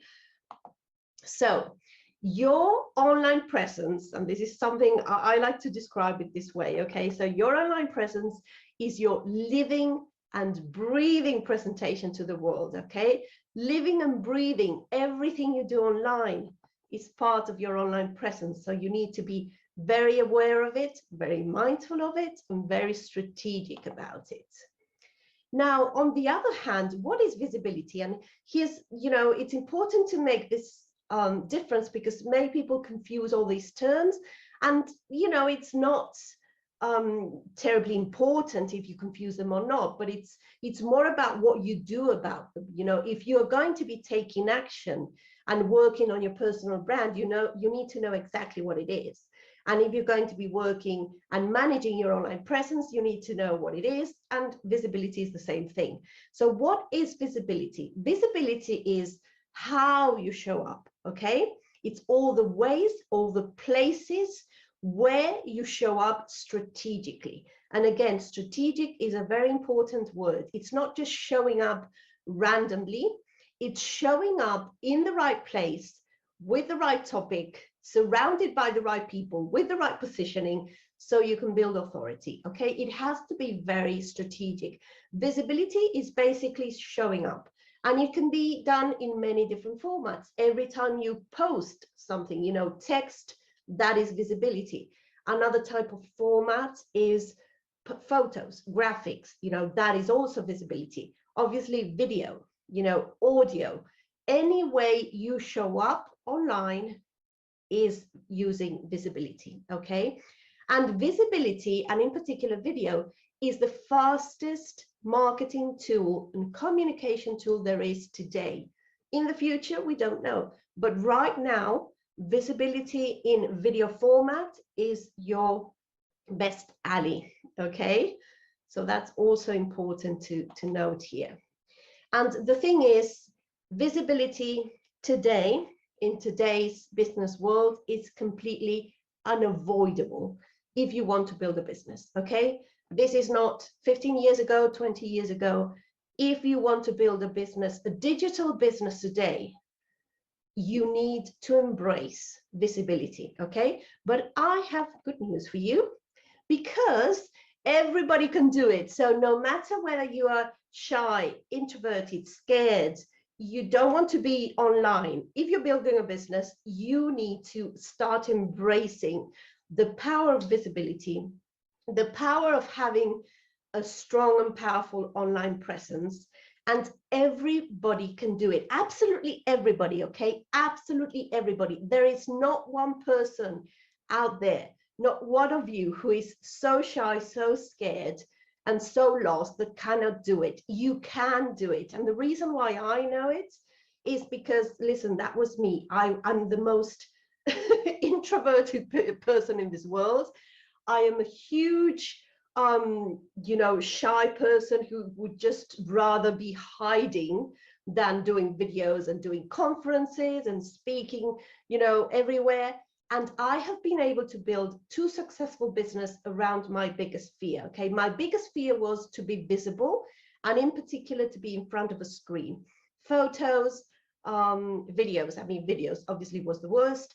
And I have been able to build 2 successful businesses around it, okay? I created a system, a video marketing system that's called Videos That Sell System, which is obviously that, a framework to be able to communicate and sell on video. And I founded Expert Channel TV, which is an online media platform, the #1 authority building platform for entrepreneurs, brands, and organizations who want to become visible and who want to build authority so they can reach more people and obviously sell and grow a business. So that's why I know that you can do it. Visibility shouldn't be scary once you know how to do it. And it's actually the best and the only way you can grow a business nowadays. You know, there's no digital business if you are not showing up, letting people know what you do, how you can help them, and making it really easy for people to find you online. So here's what we've covered so far, okay? We've very briefly looked at what an online presence is, and that versus a personal brand, okay? And you know, all the differences between those two. We have learned what is visibility and why you need to embrace it in 2021 and moving forward. Now we are going to very briefly look at what you should be doing when it comes to message, community, and quality reputation, or what I focus on, which is building authority. So when it comes to your message, and here again, we don't have time to dive deep, but brands today, digital businesses today, need to be focusing on a message that is powerful, that is emotionally connecting with the audience. And the best way to do that is through stories. Okay, you've probably heard about storytelling everywhere, but it's true. Our brains are wired to connect to stories. Okay, we grow up listening to stories. Okay, bedtime stories. That's the way we learn. We are able to connect, to learn, to simplify, to think. All the processes that happen in our brain happen in a very graphic way when it comes to stories. Okay, so if somebody tells you a story, you're much more likely to remember what happened or to remember an important message, an important lesson when somebody has told you a story, as opposed to just giving you, you know, a few facts and things that are not connected, and you know, you're not going to be able to remember them properly. So every time you speak about your brand, you speak about your business, you speak about the solution you bring, your product, your service, try to turn it into a story. Now, this might sound very, very difficult, and it is a bit hard at the beginning, you know, and as business owners, this is what happens, you know, we need to learn to do all the things, even if after some time, you know, when you're able to, you can outsource and you can delegate, but it's always important for you to know how to do it first, even if you're going to be outsourcing, because that way you can ask for exactly and precisely what you want and what you need. So yes, telling the story of your business, the story of your product or your service is something you're going to be having to do when you're building a digital online business. Okay, digital online business. Oh my goodness, a digital business. Okay, so remember, stories sell. You can tell the stories of your clients who got results. Listen, a very good example is the way Airbnb, I don't know if you've watched their latest commercials. They are really, really good, really powerful, because it's not the people from Airbnb who are telling a story or who are, you know, coming out and saying, oh, you know, we have a load of accommodation all around the world. You can, you know, go to flat, stay in a castle. No, no, no. It's the actual clients who are sharing their experience. And that takes me to the next type of story. Try to make it as experiential as you can. Experiences sell, and you can attach an experience to any product service. So just think about that. Airbnb do it very well because they are sharing their clients' experiences, and those experiences take the shape of a story. Okay. Now, when it comes to a digital business today, digital businesses have something very specific about them, as opposed to, you know, offline businesses, traditional businesses. They are usually community centered. Now, this is not something that you have to do. You know, if you're not community focused, it's okay. You can still build a very successful digital business. But know that consumers today like to feel they belong. They belong to a group, to a community, to a tribe, to a club. So community-centered businesses are a way to go, okay? It's really powerful. And we see this with many brands, okay? Many international brands are building communities around their brands, okay? And if you want to know where the world is going when it comes to business, Facebook are usually a good place to, you know, look at things that you shouldn't be doing. Let's just say that from the start.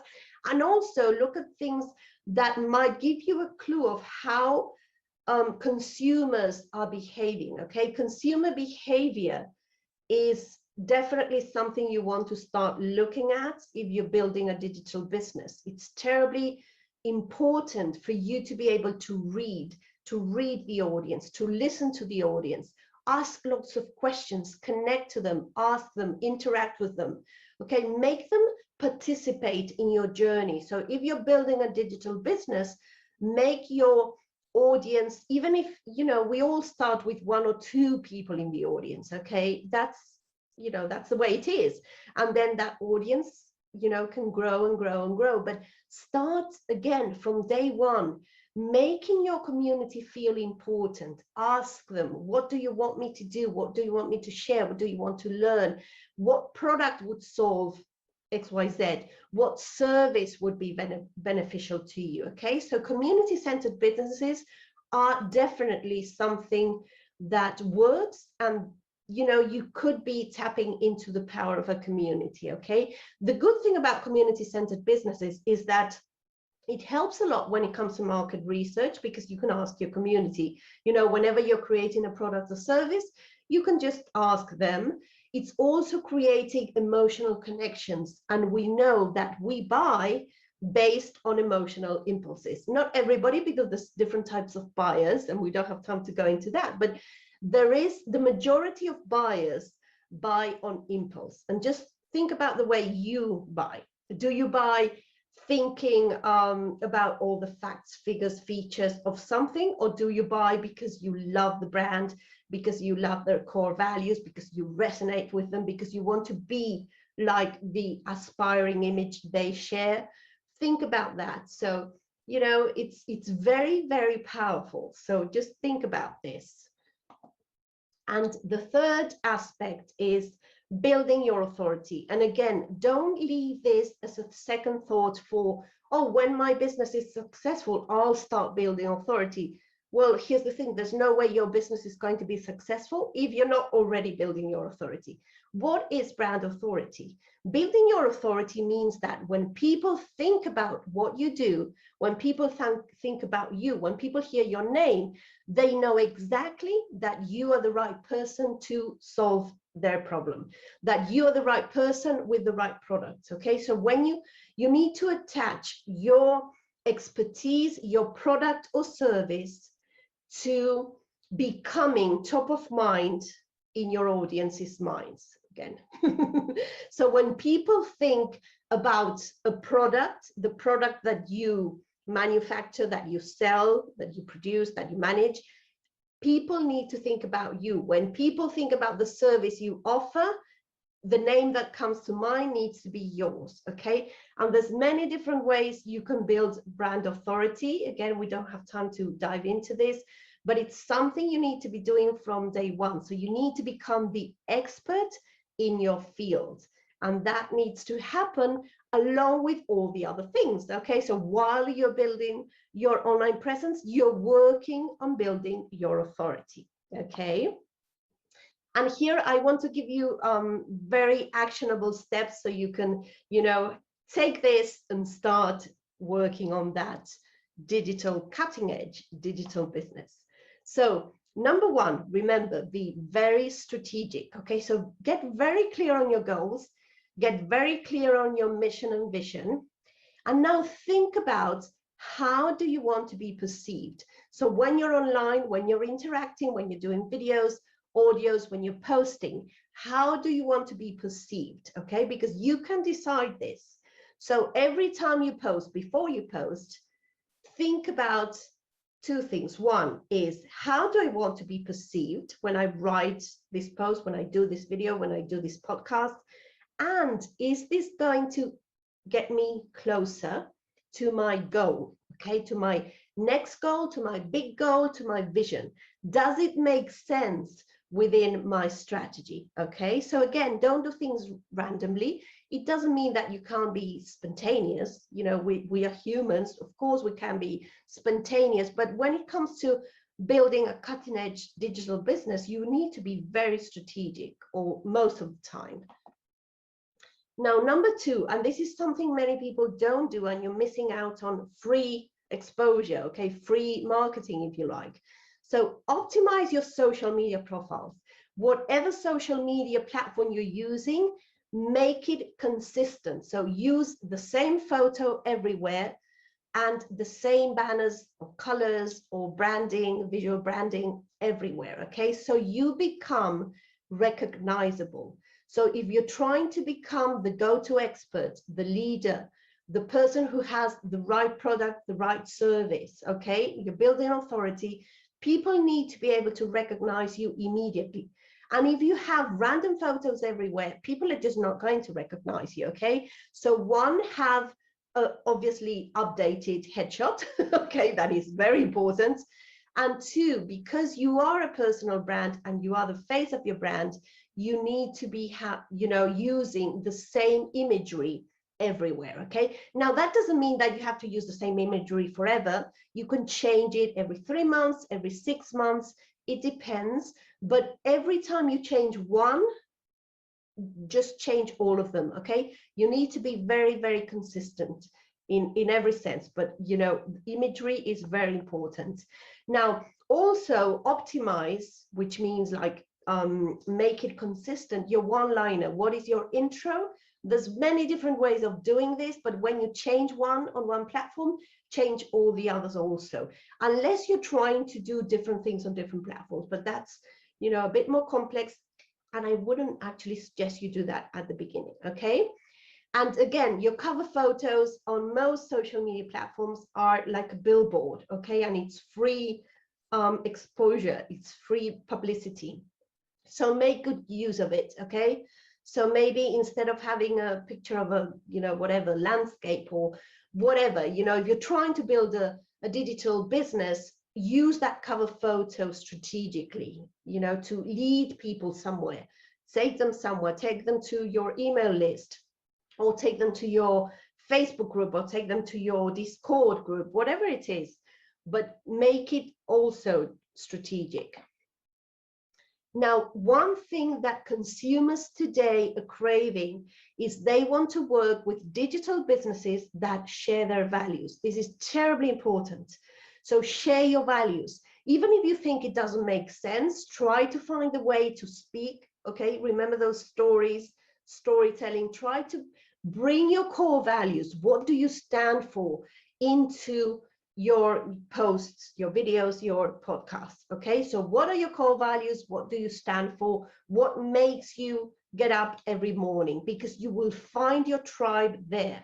Your audience is going to be people who not only resonate with your personality and who need your product or service or want your product or service, but very importantly, people who resonate with your values, people who resonate with your beliefs, and people who resonate with your likes, your activities, your hobbies. You are going to be able to build a community, a tribe around those. Okay, so always remember to show them, write about them, and speak about them any chance you get, really. And now number 4 is terribly important. Build relationships, but do it from the heart, without a hidden agenda. Okay, connect to people, show interest in people, ask them, how can I help you? What do you struggle with? Listen, maybe I can, lend you a hand. Connect, network, and help, and amazing things will come out of that. Okay, but do it without any hidden agendas. Okay, just build real relationships. Don't be icky, don't be fake, be legit. When you send a friend request, make a point to get to know that person. Okay, show interest in them. Okay, and that is probably one of the best pieces of advice I can give you. You can definitely grow a business when you build relationships. You will stay motivated because you'll have amazing people around you who inspire you and keep you on track.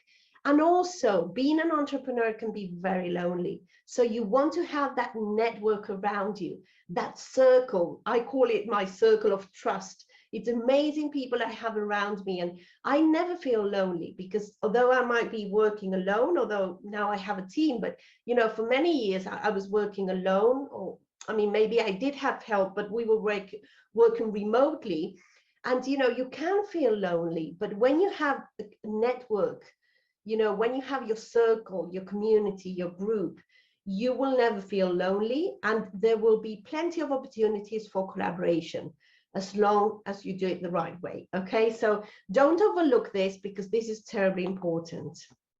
And now these are just a few don'ts. Okay, I've told you what to do now. Told you what to do, that sounds terrible. I've suggested what you could do. And now I'm going to share what you shouldn't be doing, because it would it will harm your digital business. So please don't post randomly. I mean, of course you can on your personal profiles, of course, I mean, obviously, but whenever it comes to your business, be strategic, okay? Now be very mindful of what you post and never post something that is going to harm your personal brand. So let's just, make it very easy to understand. If I am saying I have these certain core values, and then I post something that goes against those core values, well, that's just not coherent, okay? It's not congruent, and people are going to notice, they're going to realize. Now, never treat others rudely. And I know this is like, a given, we all know this, but online, because there's that, sense of being anonymous, sometimes people can be very mean. Don't go there, okay? Don't go there. There are trolls, yes, there are, but just try to always remember that every single interaction online is going to be there, and it's part of your brand, it's part of your digital business. So don't do anything that is going to harm your business, okay? And there are ways you can deal with things like that, okay? And something to help you is always think before you post, before you answer, before you reply. Maybe you're very heated because you've read something. Just think before you post and think, how would it feel if I saw this content, this comment, this photo, this video in 5 years' time? And that should give you like the space, the wiggle space, to know whether you should be doing it or not. Okay, and I hope this helps. I really hope this helps. And I can't wait to hear what you've been able to achieve and accomplish after implementing these steps. So just to wrap up, these are the main points we've covered. The world is online, and a digital business is a fantastic, fantastic way of life, but you need to know how to build it properly from day one so that you don't struggle, so that you don't burn out, and so that it's successful. Now, you need to be very mindful about your personal brand and your online presence. Be very strategic, be consistent, share valuable content, and build real relationships. Share your values, your beliefs, and your interests. Use visibility, because there's no way you're going to be able to build a business without using visibility, without showing up and being there, and letting people know where to find you. And connect, no hidden agendas, just connect and be of help. So having said that, thank you so much for being on this session. I'm happy to answer any of your questions, and please feel free to connect either at Melanie Falvey or Expert Channel TV. It's been such a pleasure. Thank you so much for inviting me, being part of this conference. It's such an honor, and I just can't wait to hear your results. Bye for now. Thank you.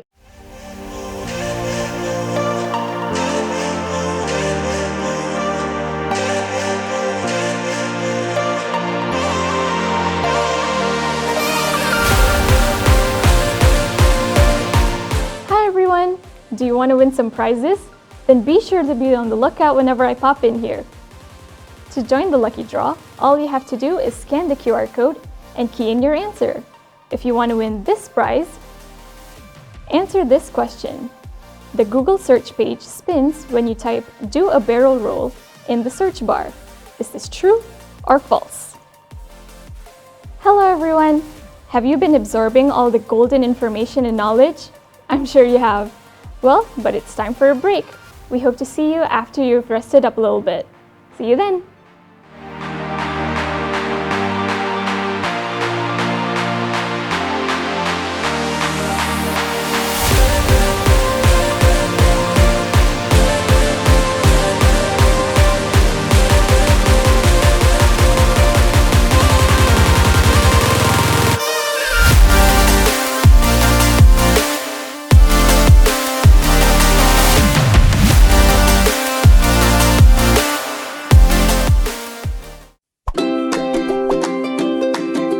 现如今有10多亿人正在使用微信，人们早已习惯在微信上进行在线社交、学习与购物。微信生态无疑是为商家提供离用户最近的线上人货场环境的理想选择。所以，小额通能做什么呢？小额通，知识产品与用户服务的数字化工具，在微信生态基础上，为每一个组织打造专属的知识服务平台，让这些组织通过知识和服务持续影响他们的客户、伙伴和员工，同时还能以数字化的方式，从品牌营销、商业变现和用户管理等方面，助力商家达成在线化经营的目标。成立4年时间，现在已经有130万客户选择了小额通，创造出的收益达到110亿元，覆盖终端用户6.8亿人，让知识更有价值。Today, when I see how far and great the IQI platform is, as a technologist, it's a lifetime opportunity. The idea was to create a platform that helps people to grow. And today, IQI is the platform that connects buyers, sellers, and agents with the magic of mobile, cloud, AI, and data. IQI is the destination to make your dreams come true.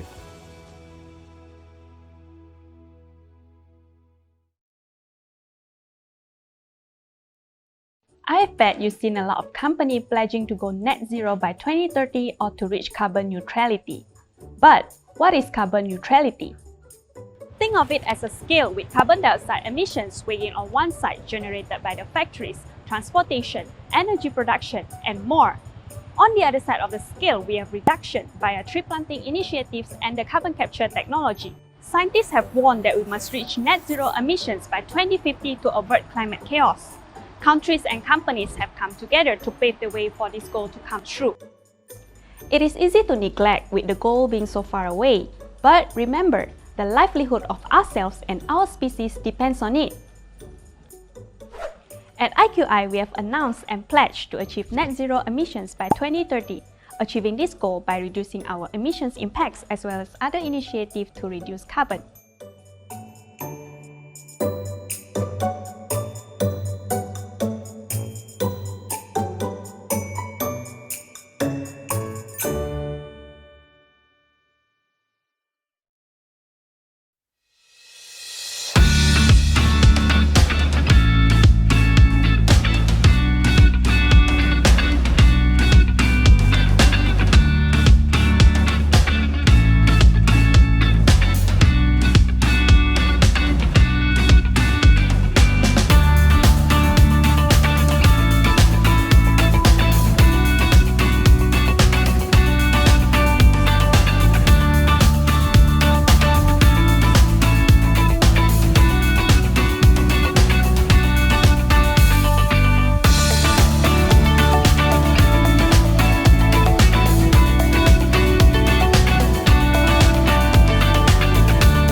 terms of furnishing, because what you can see here is what you get. All right.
Vietnam, the poster child of economic miracles in Southeast Asia, making headlines worldwide. Today, this Asian country is known for its popular tourist destinations, historical sites, deliciously healthy cuisine, and meteorical economic rise, which is why we say you should invest in Vietnam. But before we dive into details, let's look into the country's profile. Vietnam is a socialist state governed by the Communist Party of Vietnam. The capital city is Hanoi, but the largest city is Ho Chi Minh. Vietnam is the largest producer of cashew nuts and black pepper and the second largest producer of coffee. Fun fact, Vietnam is consistently voted as the cheapest country to travel in Southeast Asia. Fascinating, right? Moving on, reason number one to venture into Vietnam is the strategic location. Vietnam is close to major cities and emerging economies in Asia as well as the world's biggest market, which is China. Other than that, Vietnam has a long coastal line which is close to important shipping routes for export and import. Next, we look into Vietnam's stable and growing economy. Thanks to the 1986's Doi Moi reform, Vietnam has moved from the world's poorest nation into a lower middle income country. The economy has also shown remarkable resilience despite COVID-19. In fact, Vietnam's growth in 2020 has been one of the best in the world. To top it off, over the span of 30 years, the poverty rate has declined sharply from over 70% to below 6%. The backbone of Vietnam's healthy economy is its supportive government policies to spare foreign investment. For example, most industries in Vietnam allow for foreign direct investment, the setup cost is low, and Vietnam has taken part in many foreign trade agreements. Evidently, we see big names like Samsung setting up their R&D center in Vietnam. Vietnam also benefits from the China Plus One strategy used by investors to diversify their risk. Lastly, let's look into Vietnam's young and growing population. Vietnam records a population of over 97 million, which makes it the 15th largest in the world. A huge population coupled with steady economic growth means increased demand for goods. There is also potential for greater skilled workforce. This is shown from Vietnam's achievements in the PISA test, which evaluates the effectiveness of a country's education system. Vietnam also scores first in the Human Capital Index score among middle-income nations. Now that you've heard all of this, you must be very intrigued. So contact us right now and start your investment in Vietnam. You can also check out our videos at IQI Global to learn more about venturing into Vietnam's real estate market.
Every 40 seconds, a person dies from suicide. That's close to 800,000 people every year. While effective and proven interventions can be implemented to prevent suicide and the attempt, many still choose not to see mental health as important as physical well-being. Suicide is the second leading cause of death among 15 to 29-year-olds globally. Let us come together on this day to give importance to mental health and to be there beyond a simple, "How are you?" Always communicate effectively with your colleagues, friends, and loved ones. You may never know. The one who smiles the most may be suffering more within. Each human is unique in how they deal with internal and external challenges. But one thing is clear, no matter how tough you are, we all need care and compassion. Show those around you that seeking medical attention for mental health is perfectly normal and crucial. Remember, let them know that you are there for them. I am with you. I'm with you. I'm with you. I am with you.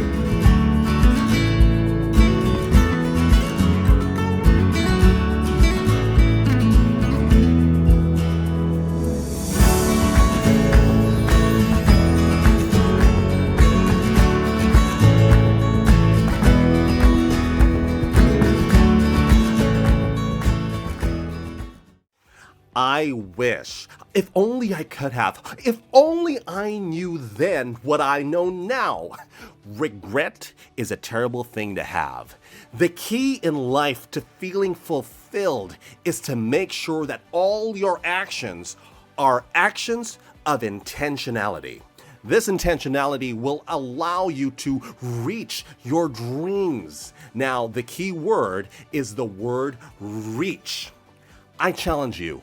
Dare to dream big, but make sure that your actions match your aspirations.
One is greater than zero.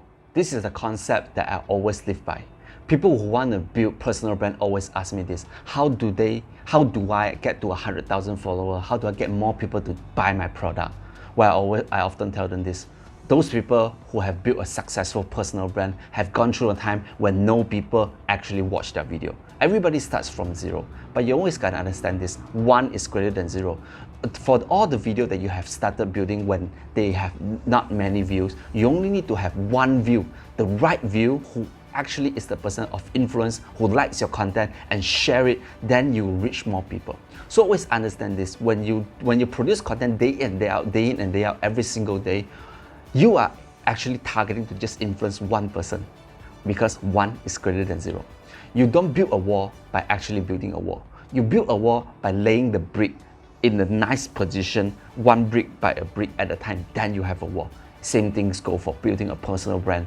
You don't jump out and build a personal brand that have 100,000 followers overnight, but you produce content day in and day out, and accumulatively, like getting people who actually like and follow your content every single day, then you have a strong personal brand.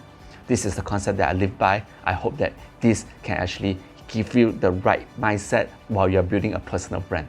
Thank you.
huge island, massive opportunity. Australia is turning investors' heads for all the right reasons. So, why invest in Australia? But first, a quick trivia. Stunning coastline, sunny weather with adorable mammals. Australia is the 6th largest country in the world and the 12th biggest economy. All these while the country has 3 times more sheep than its people. How awesome is that? Now, let's move on to the main part of this video. What makes Australia so attractive to investors? Number 1, the strong and resilient economy. Australia benefits from its rich natural resources, proximity to Asian powerhouses, and its network of free trade agreements. But what sets Australia apart from many is how prepared it is against crisis. When countries sunk in the 2008 financial crisis, Australia surfed unharmed. Recession? Only 3 decades ago. In 2020, Australia's COVID-19 response made for headlines, the good ones. So, if you're looking for a stable and low-risk destination for investment, Australia has that one checked. Number 2, Australia's dynamic industries offer ample opportunities to investors. The country is a significant exporter of resource and energy, agribusiness, financial services, education, and tourism. For example, Australia is one of the top 3 exporters of resource and energy and boasts the 3rd largest number of foreign students in its world-class tertiary education. Third reason to invest in Australia? Its people.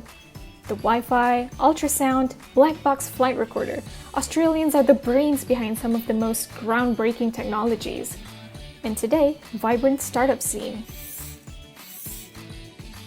A magnet for global talents, the Australian workforce is highly diverse and multilingual, ranking 8th in the 2020 United Nations Human Development Index. Lastly, and we think this is the crux to the country's success, Australia has laid a strong foundation for investors. The good governance, a business-friendly environment, strong entrepreneurial spirit, and have we mentioned the coast and the sun? People just love living here. There's that laid-back lifestyle that makes it a global drawcard to expatriates. So, interested yet? Start your investment in Australia with us at IQI Global today. For more info on the Australian real estate market, you can have a look at the video above.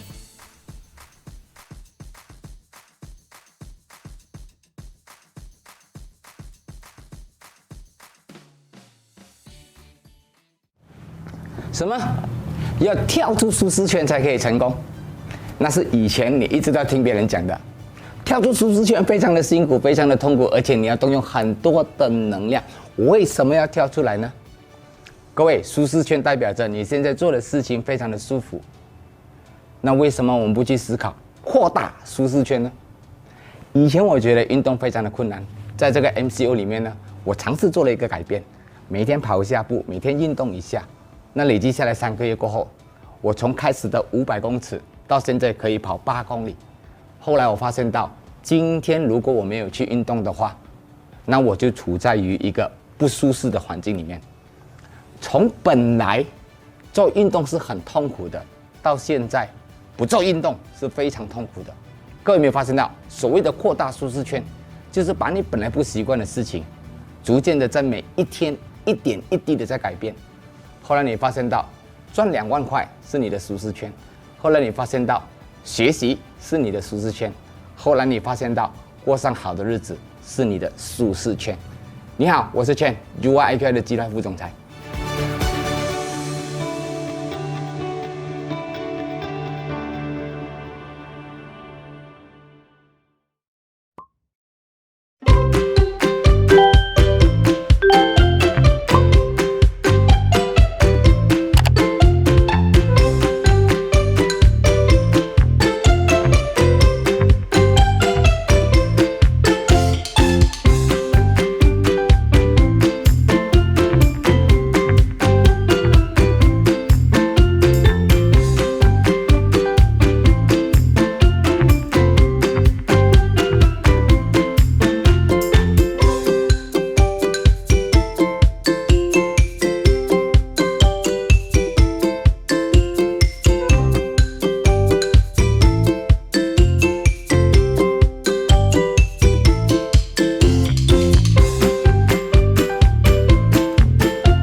If you look at the map, you can see the Philippines is spread over 7,000 islands, then broken into 3 major parts: Luzon, Visayas, and Mindanao.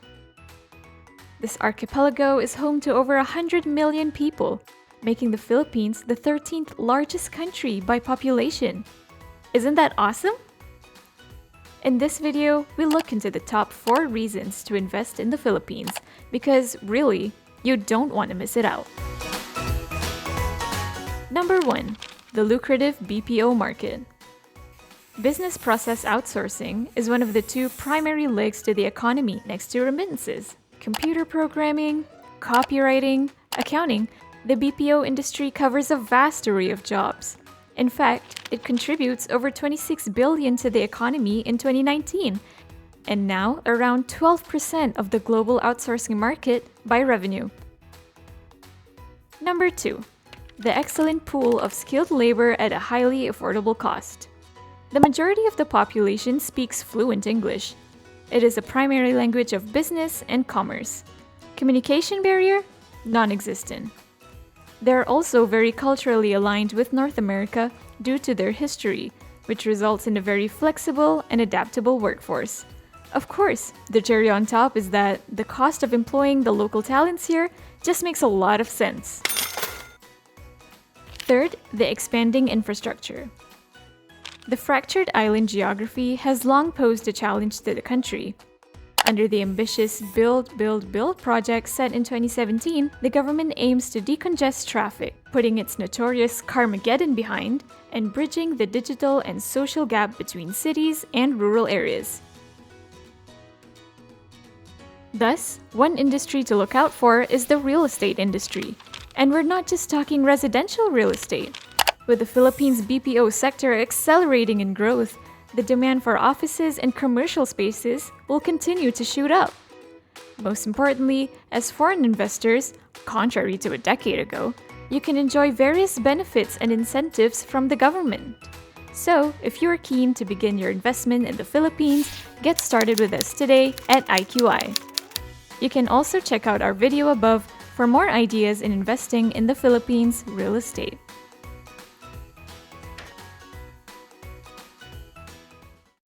Gen Z, you're not too young for the real estate industry. Your age is an age. Here's why. First, your young face will make you stand out because we don't have that many of you yet. Second, this is your time to build good relations. You're fresh, curious, eager to learn. The clients, they love to see this. And speaking of clients, learn all the tricks up your most senior teammate's sleeve to win them over. Number 4, you have less commitment at this age, so make a lot of mistakes. They are your best teachers. We also need your social media and tech prowess because real estate marketing is moving online. And last, while you lack the professional knowledge, you pack a lot of courage. Hiccups don't stop you. So if you fancy what we've just told you, take the leap. With IQI Global, we'll show you how to land strong every single time.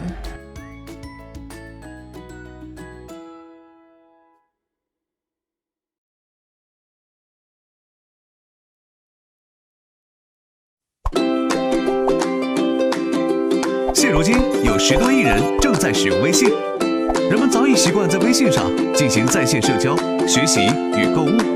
微信生态无疑是为商家提供离用户最近的线上人货场环境的理想选择。所以，小额通能做什么呢？小额通，知识产品与用户服务的数字化工具，在微信生态基础上，为每一个组织打造专属的知识服务平台，让这些组织通过知识和服务持续影响他们的客户、伙伴和员工，同时还能以数字化的方式，从品牌营销、商业变现和用户管理等方面，助力商家达成在线化经营的目标。成立4年时间，现在已经有130万客户选择了小额通，创造出的收益达到110亿元，覆盖终端用户6.8亿人，让知识更有价值。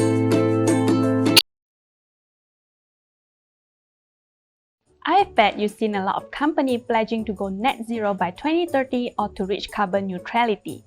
But what is carbon neutrality?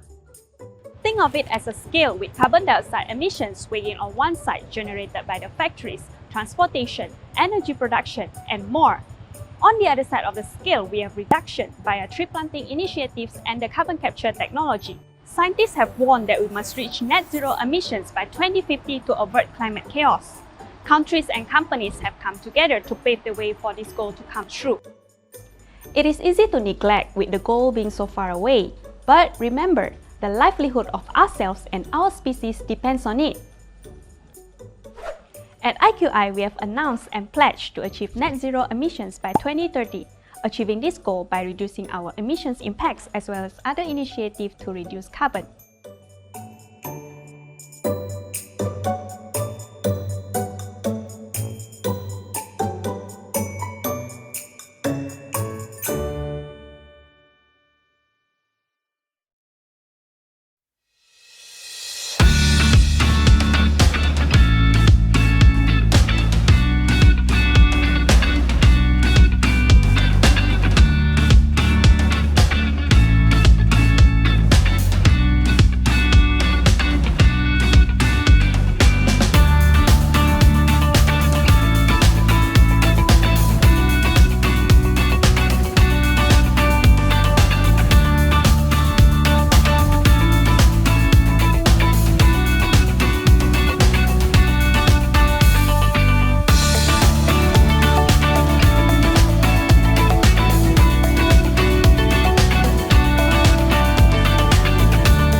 Of furnishing, because what you can see here is what you get. All right.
Vietnam, the poster child of economic miracles in Southeast Asia, making headlines worldwide. Today, this Asian country is known for its popular tourist destinations, historical sites, deliciously healthy cuisine, and meteorical economic rise, which is why we say you should invest in Vietnam. But before we dive into details, let's look into the country's profile. Vietnam is a socialist state governed by the Communist Party of Vietnam. The capital city is Hanoi, but the largest city is Ho Chi Minh. Vietnam is the largest producer of cashew nuts and black pepper and the second largest producer of coffee. Fun fact, Vietnam is consistently voted as the cheapest country to travel in Southeast Asia. Fascinating, right? Moving on, reason number one to venture into Vietnam is the strategic location. Vietnam is close to major cities and emerging economies in Asia as well as the world's biggest market, which is China. Other than that, Vietnam has a long coastal line which is close to important shipping routes for export and import. Next, we look into Vietnam's stable and growing economy. Thanks to the 1986's Doi Moi reform, Vietnam has moved from the world's poorest nation into a lower middle income country. The economy has also shown remarkable resilience despite COVID-19. In fact, Vietnam's growth in 2020 has been one of the best in the world. To top it off, over the span of 30 years, the poverty rate has declined sharply from over 70% to below 6%. The backbone of Vietnam's healthy economy is its supportive government policies to spare foreign investment. For example, most industries in Vietnam allow for foreign direct investment. The setup cost is low and Vietnam has taken part in many foreign trade agreements. Evidently, we see big names like Samsung setting up their R&D center in Vietnam. Vietnam also benefits from the China Plus One strategy used by investors to diversify their risk. Lastly, let's look into Vietnam's young and growing population. Vietnam records a population of over 97 million. Which makes it the 15th largest in the world. A huge population coupled with steady economic growth means increased demand for goods. There is also potential for greater skilled workforce. This is shown from Vietnam's achievements in the PISA test, which evaluates the effectiveness of a country's education system. Vietnam also scores first in the Human Capital Index score among middle-income nations. Now that you've heard all of this, you must be very intrigued. So contact us right now and start your investment in Vietnam. You can also check out our videos at IQI Global to learn more about venturing into Vietnam's real estate market.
Every 40 seconds, a person dies from suicide.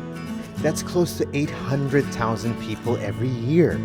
While effective and proven interventions can be implemented to prevent suicide and the attempt, many still choose not to see mental health as important as physical well-being. Suicide is the second leading cause of death among 15 to 29-year-olds globally. Let us come together on this day to give importance to mental health and to be there beyond a simple, "How are you?" Always communicate effectively with your colleagues, friends, and loved ones. You may never know. The one who smiles the most may be suffering more within. Each human is unique in how they deal with internal and external challenges. But one thing is clear, no matter how tough you are, we all need care and compassion. Show those around you that seeking medical attention for mental health is perfectly normal and crucial. Remember, let them know that you are there for them. I am with you. I'm with you. I'm with you. I am with you.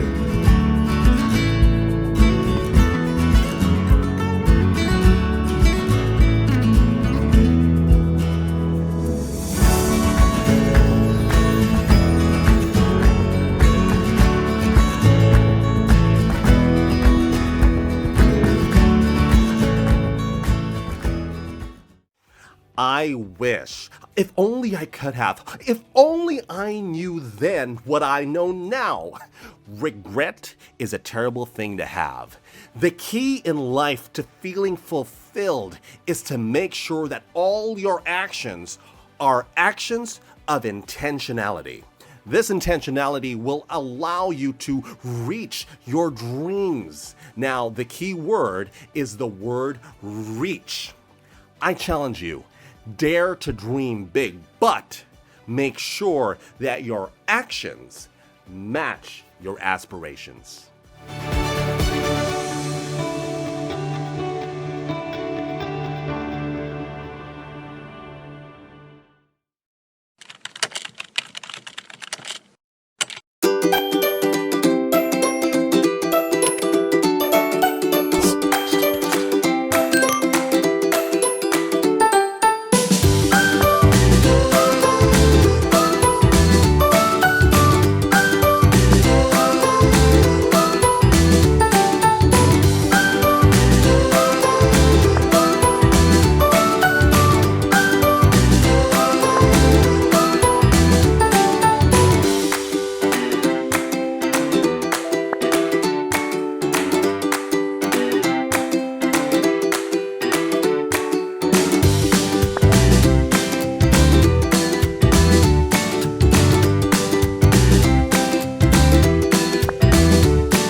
One is greater than zero.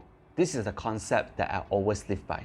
People who want to build personal brand always ask me this: how do I get to 100,000 followers? How do I get more people to buy my product? Well, I often tell them this: those people who have built a successful personal brand have gone through a time when no people actually watch their video. Everybody starts from zero, but you always gotta understand this: one is greater than zero.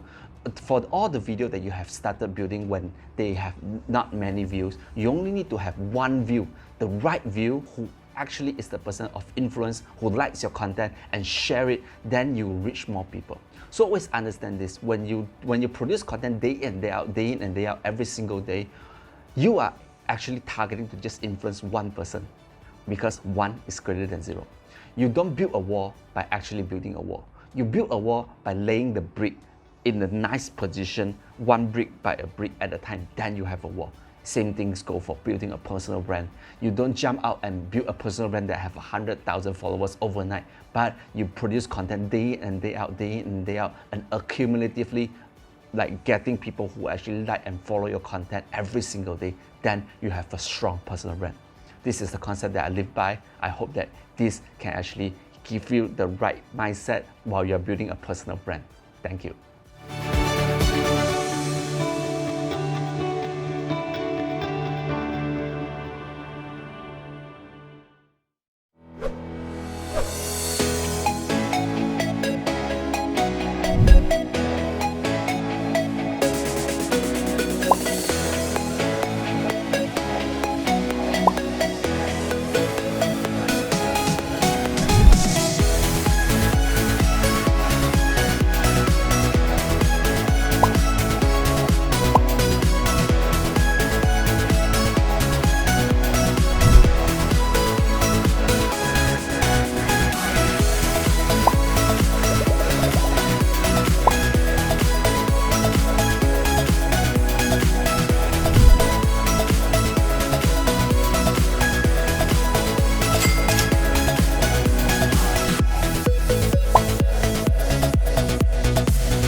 Huge island, massive opportunity. Australia is turning investors' heads for all the right reasons. So, why invest in Australia? But first, a quick trivia. Stunning coastline, sunny weather with adorable mammals. Australia is the 6th largest country in the world and the 12th biggest economy.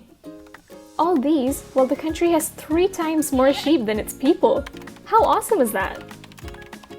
Now, let's move on to the main part of this video. What makes Australia so attractive to investors? Number 1, the strong and resilient economy. Australia benefits from its rich natural resources, proximity to Asian powerhouses, and its network of free trade agreements. But what sets Australia apart from many is how prepared it is against crisis. When countries sunk in the 2008 financial crisis, Australia surfed unharmed. Recession? Only 3 decades ago. In 2020, Australia's COVID-19 response made for headlines, the good ones. So, if you're looking for a stable and low-risk destination for investment, Australia has that one checked. Number 2, Australia's dynamic industries offer ample opportunities to investors. The country is a significant exporter of resource and energy, agribusiness, financial services, education, and tourism. For example, Australia is one of the top 3 exporters of resource and energy and boasts the 3rd largest number of foreign students in its world-class tertiary education. 3rd reason to invest in Australia? Its people. The Wi-Fi, ultrasound, black box flight recorder. Australians are the brains behind some of the most groundbreaking technologies. And today, vibrant startup scene. A magnet for global talents, the Australian workforce is highly diverse and multilingual, ranking 8th in the 2020 United Nations Human Development Index. Lastly, and we think this is the crux to the country's success, Australia has laid a strong foundation for investors. The good governance, a business-friendly environment, strong entrepreneurial spirit, and have we mentioned the coast and the sun? People just love living here. There's that laid-back lifestyle that makes it a global drawcard to expatriates. So, interested yet? Start your investment in Australia with us at IQI Global today. For more info on the Australian real estate market, you can have a look at the video above.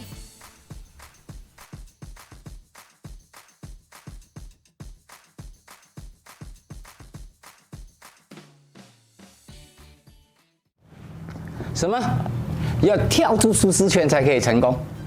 那是以前你一直在听别人讲的。跳出舒适圈非常的辛苦，非常的痛苦，而且你要动用很多的能量。为什么要跳出来呢？各位，舒适圈代表着你现在做的事情非常的舒服。那为什么我们不去思考扩大舒适圈呢？以前我觉得运动非常的困难，在这个 MCO 里面呢，我尝试做了一个改变，每天跑一下步，每天运动一下。那累积下来3个月过后，我从开始的500公尺到现在可以跑8公里。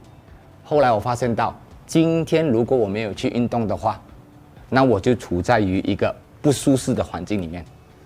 从本来做运动是很痛苦的，到现在不做运动是非常痛苦的。各位有没有发现到，所谓的扩大舒适圈，就是把你本来不习惯的事情，逐渐的在每一天一点一滴的在改变。后来你发现到赚2万块是你的舒适圈，后来你发现到学习是你的舒适圈，后来你发现到过上好的日子是你的舒适圈。你好，我是 Chen，UI IQI 的集团副总裁。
you look at the map, you can see the Philippines is spread over 7,000 islands, then broken into 3 major parts: Luzon, Visayas, and Mindanao. This archipelago is home to over 100 million people, making the Philippines the 13th largest country by population. Isn't that awesome? In this video, we look into the top 4 reasons to invest in the Philippines, because really, you don't want to miss it out. Number 1. The lucrative BPO market. Business process outsourcing is one of the 2 primary legs to the economy next to remittances. Computer programming, copywriting, accounting, the BPO industry covers a vast array of jobs. In fact, it contributes over $26 billion to the economy in 2019, and now around 12% of the global outsourcing market by revenue. Number 2. The excellent pool of skilled labor at a highly affordable cost. The majority of the population speaks fluent English. It is a primary language of business and commerce. Communication barrier? Non-existent. They're also very culturally aligned with North America due to their history, which results in a very flexible and adaptable workforce. Of course, the cherry on top is that the cost of employing the local talents here just makes a lot of sense. Third, the expanding infrastructure. The fractured island geography has long posed a challenge to the country. Under the ambitious Build, Build, Build project set in 2017, the government aims to decongest traffic, putting its notorious Carmageddon behind and bridging the digital and social gap between cities and rural areas. Thus, one industry to look out for is the real estate industry. And we're not just talking residential real estate. With the Philippines' BPO sector accelerating in growth, the demand for offices and commercial spaces will continue to shoot up. Most importantly, as foreign investors, contrary to a decade ago, you can enjoy various benefits and incentives from the government. So, if you are keen to begin your investment in the Philippines, get started with us today at IQI. You can also check out our video above for more ideas in investing in the Philippines real estate.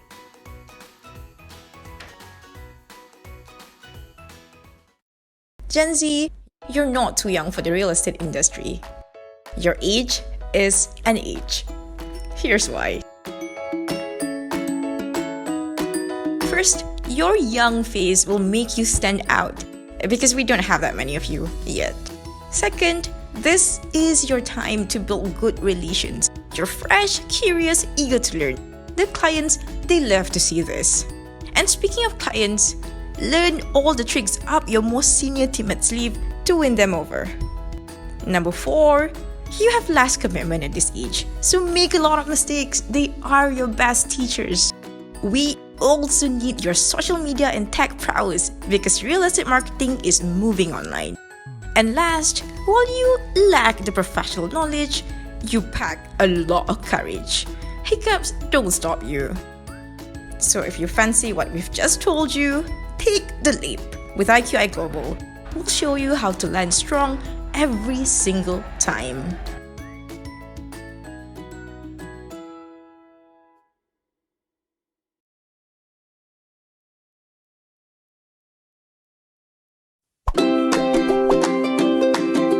现如今有10多亿人正在使用微信，人们早已习惯在微信上进行在线社交、学习与购物。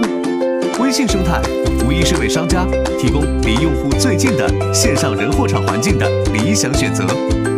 所以，小额通能做什么呢？小额通，知识产品与用户服务的数字化工具，在微信生态基础上，为每一个组织打造专属的知识服务平台，让这些组织通过知识和服务持续影响他们的客户、伙伴和员工，同时还能以数字化的方式，从品牌营销、商业变现和用户管理等方面，助力商家达成在线化经营的目标。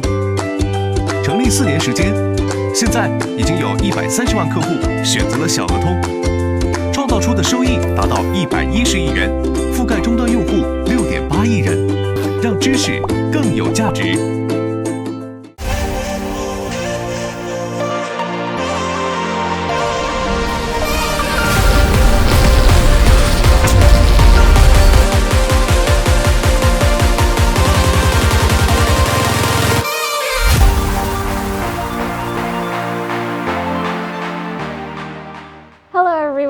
it's me again, your host. Did you enjoy your little break? I hope you did. Now, are you ready to continue on the journey towards empowerment?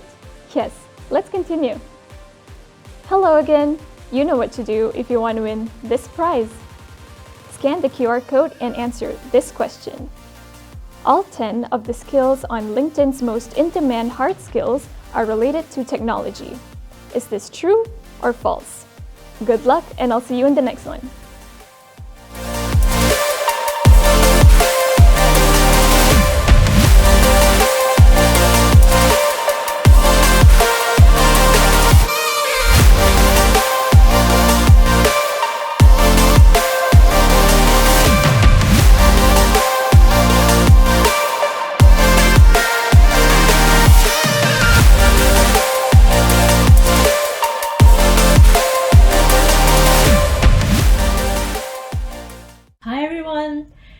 My name is Penny Sue, and I am a brand strategist coming to you from Auckland, New Zealand. I am very lucky and happy to be here as one of the speakers for ADAPT Convention 2021. So my topic today is 4 buyer psychology you need to know about your clients. So I am going to share with you a very quick presentation on why it's so important for you to understand the 4 types of buyer psychology in your marketing, in your messaging, and so that you can communicate your brand messaging and to your ideal clients, to your target market. So okay, awesome. So the 4 buyer psychology to attract clients consistently. So this is something that is not commonly used or commonly done in a lot of by a lot of brands in their messaging to their clients, to their customers. So this is what I'm going to talk about, and I hope you're going to enjoy this. So a very quick intro. My name, as I mentioned before, is Penny Sue, and I'm a brand and messaging strategist. So I work with a lot of service providers and as a consultant to their messaging and also their brand strategy. And I have been featured on Forbes, Thrive Global, and the Goodman project. So one of the things that has happened in the last 12 months, the market has changed significantly, and because of that, we want different things, right? We want different things than we used to before, and so do your clients. This is why we actually need to understand buyer psychology, because when we understand buyer psychology, we understand their behavior, the buyer behavior and the spending behavior, and also the market trends, right? So in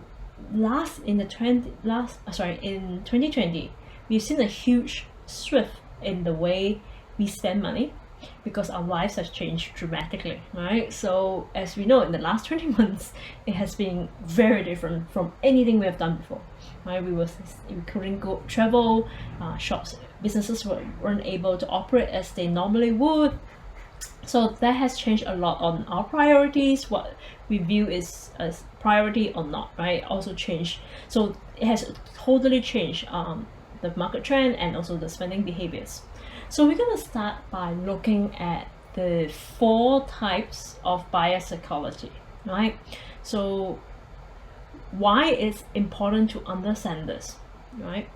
Our brain wants to burn less calories, and our buying decision are 95% emotional, right? And this is all influenced by our confirmation biases and cognitive dissonance. And also because another thing that really affects our buying is our cognitive fluency. We prefer things that are not only familiar but also easy to understand. So over here we look into 4 types of profiles, 4 types of buyer psychology. The first one is logical bias. Second is emotional bias. Third is agreeable bias. And the 4th, driven bias. I'm gonna talk more in depth about each of these profiles and how they are and what it means and how to communicate with them in your messaging, the way you sell to them. So messaging in the sense of could be on your the content on your website, or how you approach them, or in the emails, or the content that you share online, which is one of the biggest driver of our marketing and sales. So we start with looking at the logical buyers, right? Logical buyers, who are they? These are the people who values driven by processes, logic, numbers, clarity. And this is why if you want to speak to logical buyers, you have to be clear on what you sell and how it works for them, right? Because they are without any of that, that will cause cognitive dissonance in them. So they want to know how it works, and they are very outcome driven. So you have to prove the validity of your claim. So if you were to say that your product works in a certain way, you have to prove it because they are very logical. And also you have to repeat yourself very often about the processes, because they care about all this process so that it makes logical sense in your brains, right? Because they are all about the processes and numbers and logic, right? These are usually highly likely men, not exclusively, but as I said before, we are all emotional buyers. So some people have a tendency of two overlapping profiles. They could be, depends on what things we are buying, right? Very often, if you are buying something like a computer, maybe this is this will really shape how we make those decisions, right? And also the next type I will talk about, the second profile, is the emotional buyer, right? These are the people that are the complete opposite from the logical buyers. They are not motivated by statistics or details, and they care about how they feel about themselves, right? Because they want the connection, and they respond psychologically to visual elements, to stories. And these are the people, because they want connection. They're not motivated by the details. They want to spend time developing a rapport with you. So this could be customers that you need more time to nurture, whether through your email marketing, your social media marketing, or someone who actually takes more time. So these are emotional buying is also often seen in when someone purchase something like a holiday, right? That's more of an emotional buy or emotional purchase. So then, and a lot of women tend to be emotional buyers, because when they buy something, they are driven by how it makes them feel, right? If that makes them feel more confident, makes them feel more beautiful, makes them feel more powerful. And the next type, I would say these are called the agreeable buyers. These are the people who also similar to the emotional buyers, right? They need time. This is why you don't rush them, and you have to have consistent messaging through your marketing. And what they crave to be heard, and they want to be, and they need space, right? So they are not the type that you can just approach and tell them, hey, this product is so good, and would you want it, right? They need space. So how they communicate, and how you can communicate and also shorten the gap with them. So you need to talk about the benefits of your services to them and their team, right? And you need to be really good listeners for them, because they want to be heard, right? So you need to make sure that it's not only that you're talking about your product, but you really listen to their needs. The next type is the driven buyer, right? These are people who are very driven. They are usually successful or very decisive people. They know what they want. That's why no small talk. Not a whole lot of storytelling, because they already bypass that, right? They know what they want, and they want to make the decisions fast, and they're very result oriented, and because of that, right, they make sure that they are also action takers. So they are very driven, so they know what they want it, and they go and get it, right? So in terms of your messaging, your brand messaging to these people, it's very important that you remember that you focus on the big vision and desires, and not the details, because they are beyond that, right? These are usually people who have maybe more experience. Sometimes it could be they're more experienced in what they do, or in the business, or they really are very familiar with that product. And the content to talk to these people, whether it's in the copy of your ads, right? It has to be brief, it has to be concise and to the point, and you have to use active language to talk to these people, to appeal to these people. And these are the best type of people to work. If you are someone, if you are a coach or consultant, these are the best people to work with, because they are usually what we call high ticket clients. They want results fast. So I have mentioned a lot before that in my work about nocebo effect, which is the complete opposite of the placebo effect.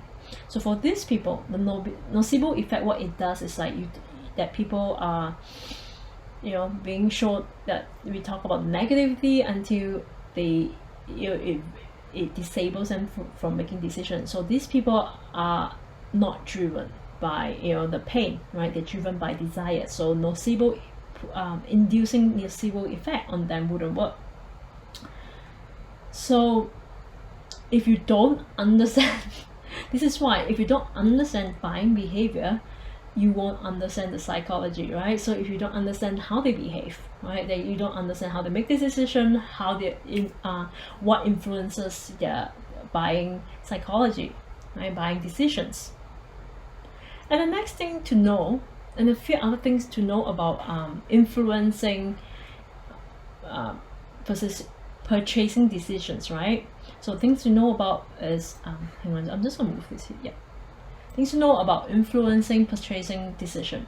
So there are a couple of things you need to bear in mind. That will be emotions, motivation, trust. These are very important, and cognitive fluency, aka simplicity. Like I mentioned before, our brains want to burn less calories. So something that is easy to understand, something that people can they get from the first time how it works, how it benefits them, right? This will actually influence how fast they will make that purchasing decision. As a simple tip here, if your business if you are a type of business that you have to send quotations, right, to your customers, make sure that you make it as simple as possible in your quotation. Let's say if you are a company that sells a lot of technical products like software, make sure those descriptions are as simple as possible without a lot of specifications, because usually people get very overwhelmed by the details most of the times, right? And this is why it causes them to take the whole decision-making process a bit longer. And another thing that influences purchasing decision is, of course, FOMO, fear of missing out, right? And virality. If something is popular, people are fearful that they're gonna miss out. And the other thing, the other factor is contagious, right? So if it's viral, if let's say your friend buys something, you want to buy it as well, because we all feel that if someone buys something and it's so good, we don't want to miss out on that.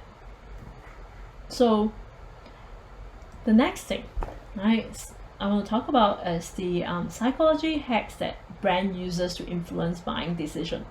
You will probably see a lot of ads, right, that they use social proof, emotions, because people don't really know why they like something, they just know they like something. Cognitive fluency, which I've mentioned before, because your brain wants to make decisions fast, and because customers usually buy from brands they have used before, right? Pricing, they always, it's a common thing that people perceive a higher price product is actually a better quality product, although often it may not be true, or sometimes it may not be true. You know, something that are not priced too high could also be very high quality, but when something is priced too low, people get suspicious of the pricing, of the quality. And the next thing I mentioned, the fear of losing over fear of winning, right? And the FOMO, making decisions with their biases, and schemas. Schemas are like how you have a certain few words that are actually have the same theme. So these are things that you could actually influence buying decision in your messaging. So wrapping this up,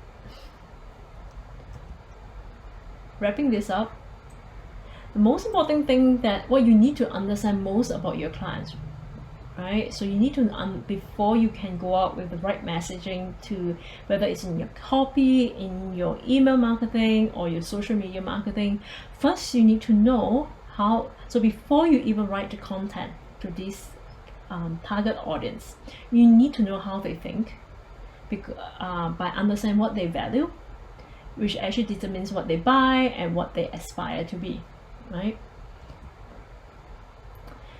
And as when we are talking about the core value, this is very important and something that people don't talk enough about, or not talk enough about in marketing. The core value of a person usually determines what they want to be.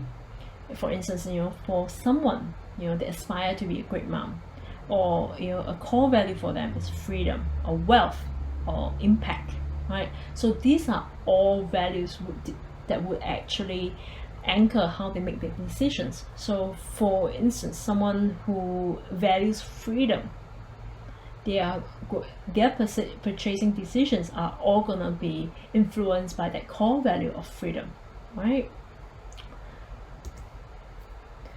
And we need to hone into their buying behaviors and motivations, because this tells us, you know, how to talk to them, how to speak to them. And as I mentioned before, right, always sell the inspiration, not fear.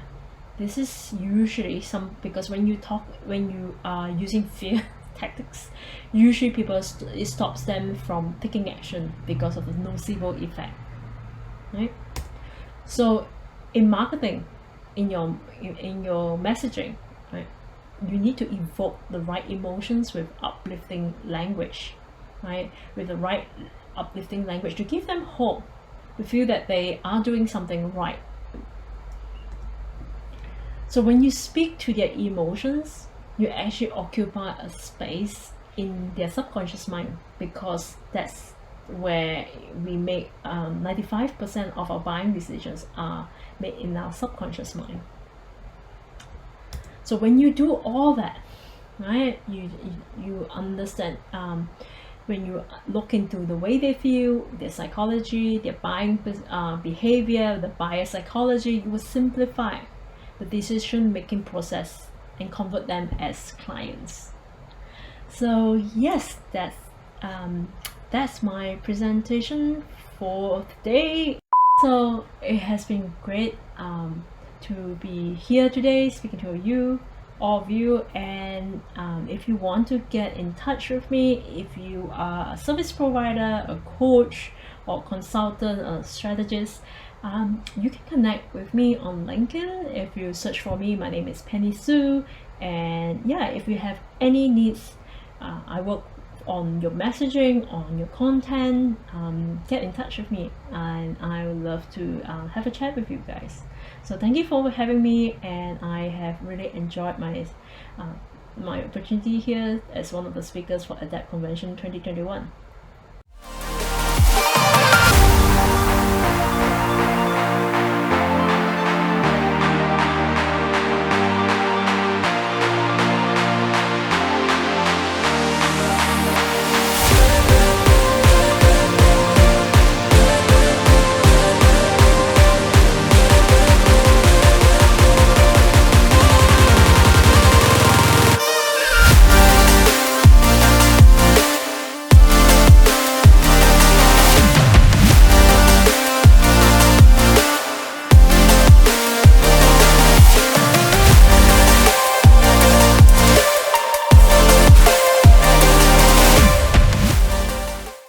Hello， 大家好，我是 Axley Tam， 我是 one of the head of team in Juwai IQI。首先非常感谢 ADAPT International Convention 2021的这个邀请，让我今天可以在这边为大家分享这一个主题，一切从 Why 开始。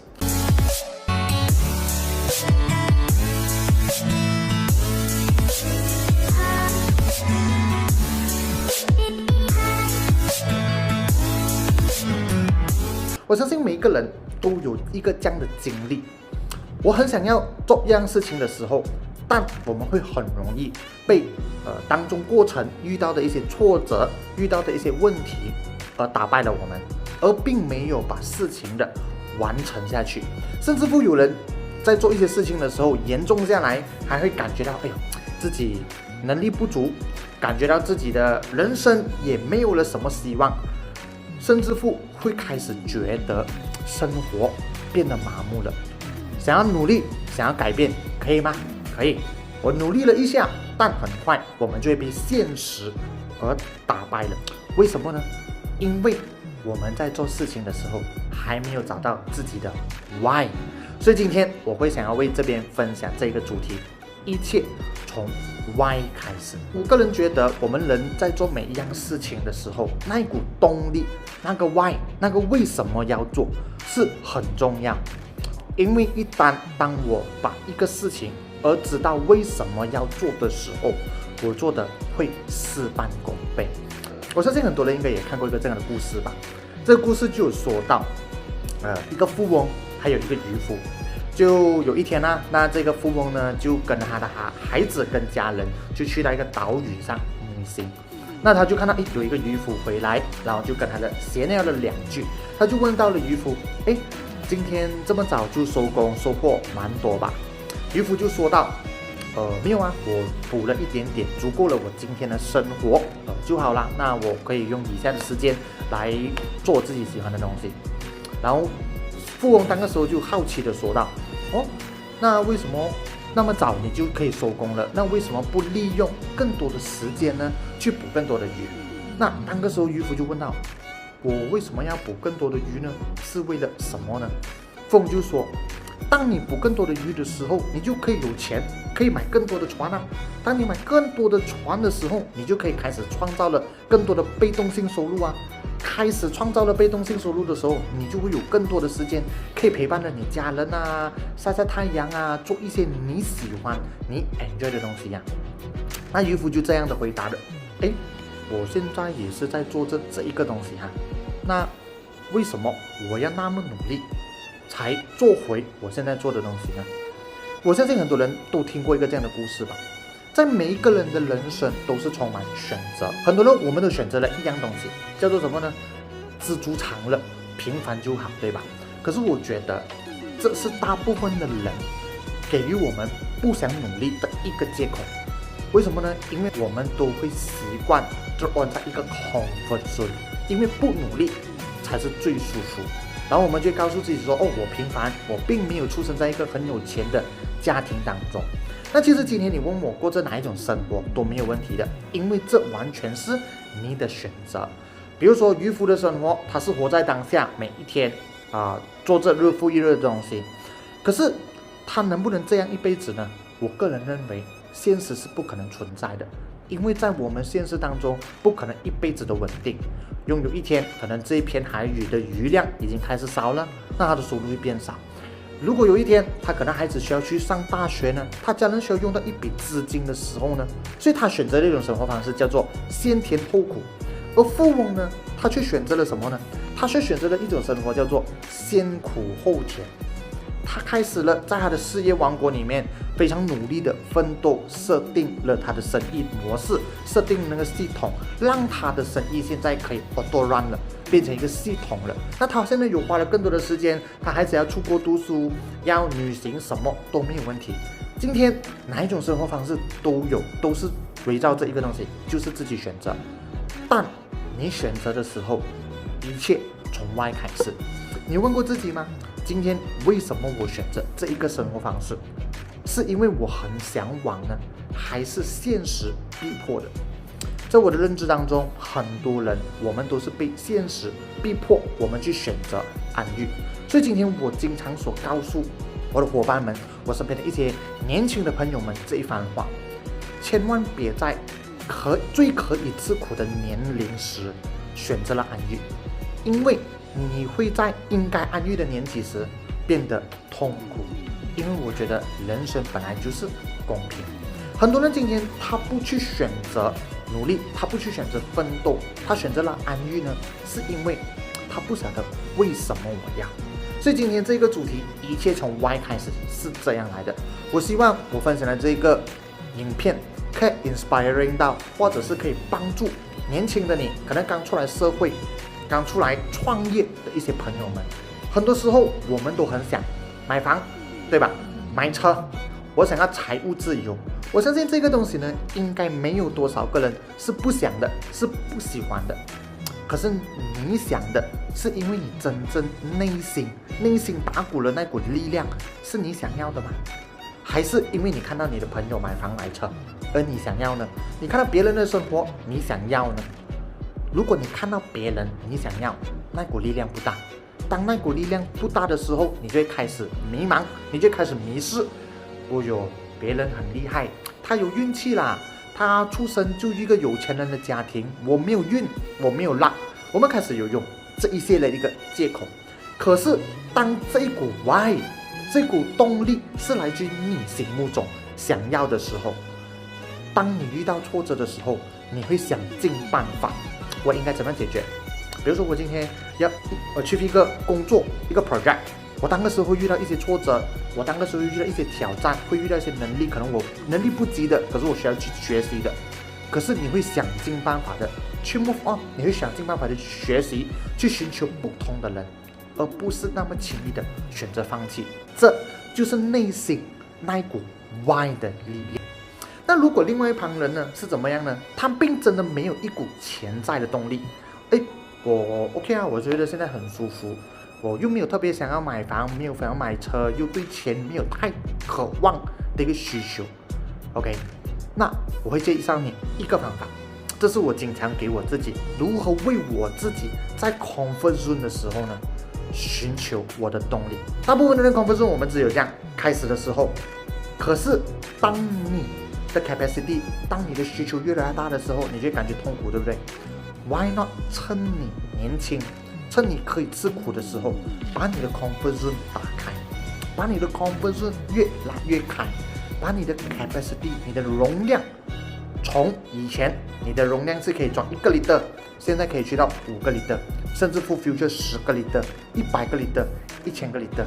怎么做呢？我把这称呼为叫做内在探索。当今天我开始满足了，我开始 comfort 了，或者我今天 lost， 我不晓得我自己要往哪一个 direction 的时候，我很相信一个东西，叫做路是越走越清晰的。所以你一定要一个东西是什么？先走先，走了你就会越走越清晰。而边走的时候，你不断的要问自己这个问题：你有想过吗？5年后的你想要过这个什么样的生活方式？10年后的你又会过这个什么样的生活方式？不知不觉，90后的朋友们，我们都已经踏入了30岁的这个年纪，对吧？这个时候已经会被 commitment， 被可能你有老婆孩子，或者一系列的负担而压制着你，而不敢为你的梦想继续前进，而被迫性的选择安安稳稳就好了，我每个月定定稳稳的收入就好了，对吧？可是如果还没有到30岁，还是在年轻的你，或者你现在并没有负担的你有去想过吗？这些所谓的负担在你人生当中一定的到来的。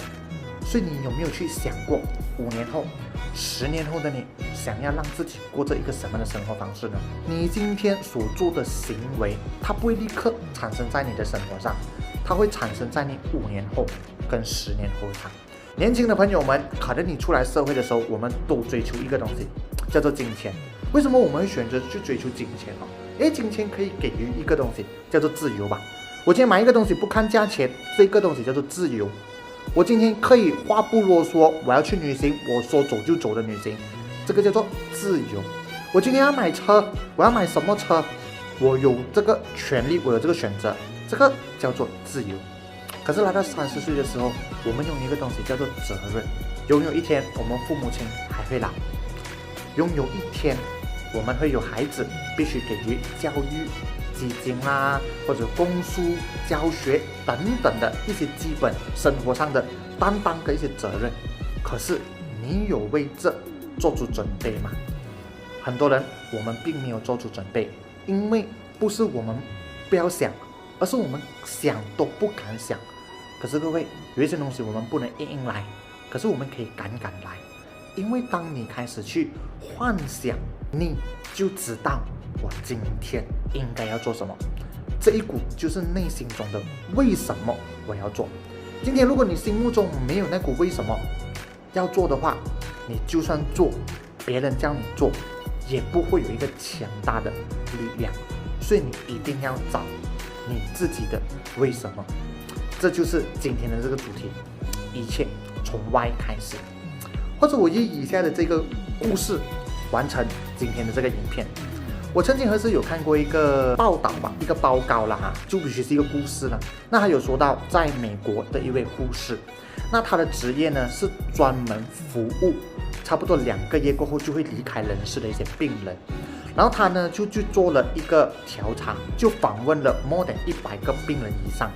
那他就问他们，你来到了人就在世上的最后一刻，让你最感遗憾的事情5样事情又会是什么呢？那在这个故事当中做了这个调查过后，他总结了5个点。第二个事情呢，他们都希望有勇气的选择自己想要跟向往的生活方式。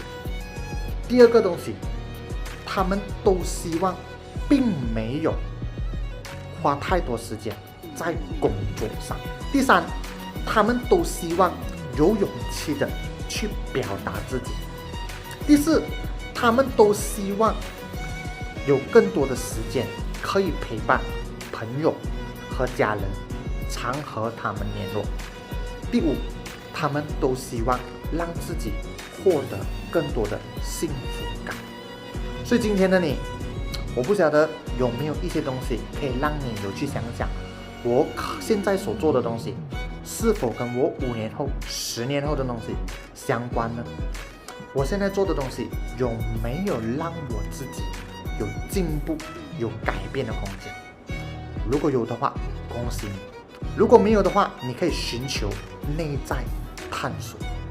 所以这个就是今天为大家分享的这个主题，一切从 Y 开始。所以祝贺在线上的朋友们，接下来你的人生、你的生活都非常拥有幸福感。大家好，我是 X Lee Tom。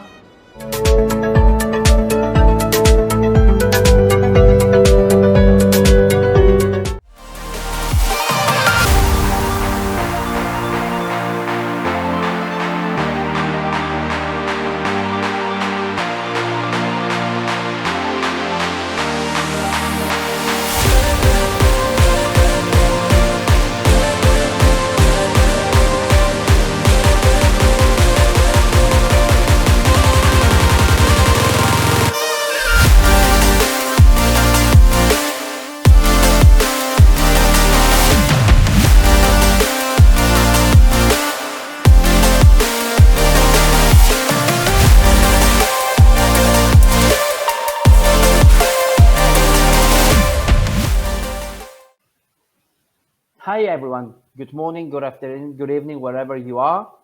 My name is Evan Givanakis. I am an executive coach. Throughout my career, I was blessed and lucky enough to manage more than 500 direct reports across 8 countries and lead companies to expand across the Asia Pacific region by successfully crafting the right company culture and leading people from the front.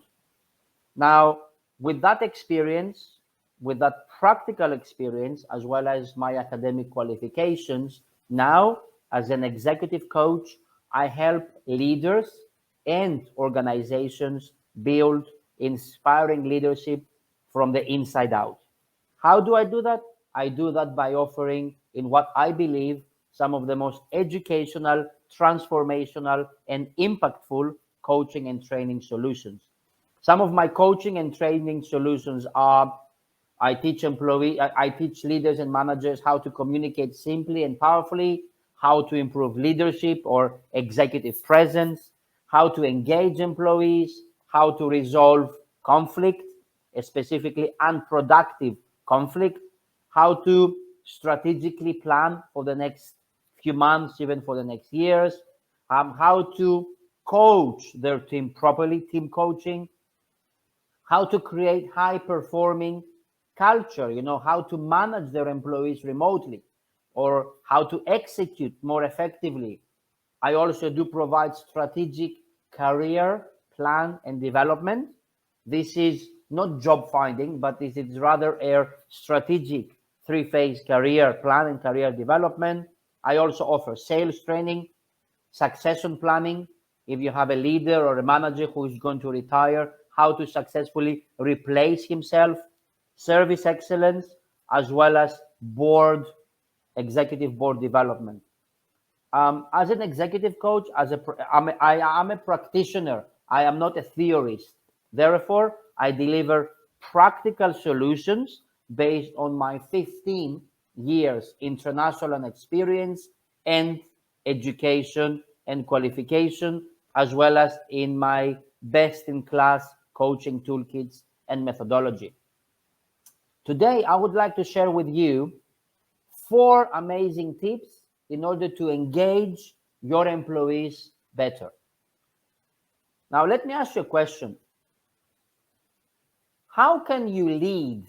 How can you manage in a world that will never stop changing? As we continue to navigate the impact of COVID-19, employees, as well as managers across all industries, are really juggling personal demands while at the same time trying to keep up with work. Don't you agree that leaders in this challenging situation, leaders, managers, play a very important role in looking out for their team during these uncertain times, VUCA times, understanding unique personal circumstances of their people? Some employees, when they work from home, they have kids running around. And how also leaders in these uncertain times, how can they create the right culture? When I discuss with and train and coach executive leaders and decision makers, they share with me currently some of their most pressing challenges. Some of them, they struggle to get from vision to execution. Some of them, they don't have the leadership influence or presence to create impact within their organization in that new normal. And some of them are even searching for effective ways to develop high-performing and engaged teams. Now, all these challenges are responsible for managers feeling overwhelmed, tired, burnout, which means reduced revenue, unhappier life, feeling more stressed. Therefore, the health of a company, the health of an organization is impacted. High attrition, creating a culture of blaming, and so on and so forth. But the good news is that it does not have to be this way. As a leader, as a manager, you have solutions. And this is where situational leadership comes in place. Let me explain. One of the most challenging times and one of the most challenging situational examples I have is something we all have experienced in 2020, even until now, the pandemic. So, and that situation was a situation that none of us have dealt with it before.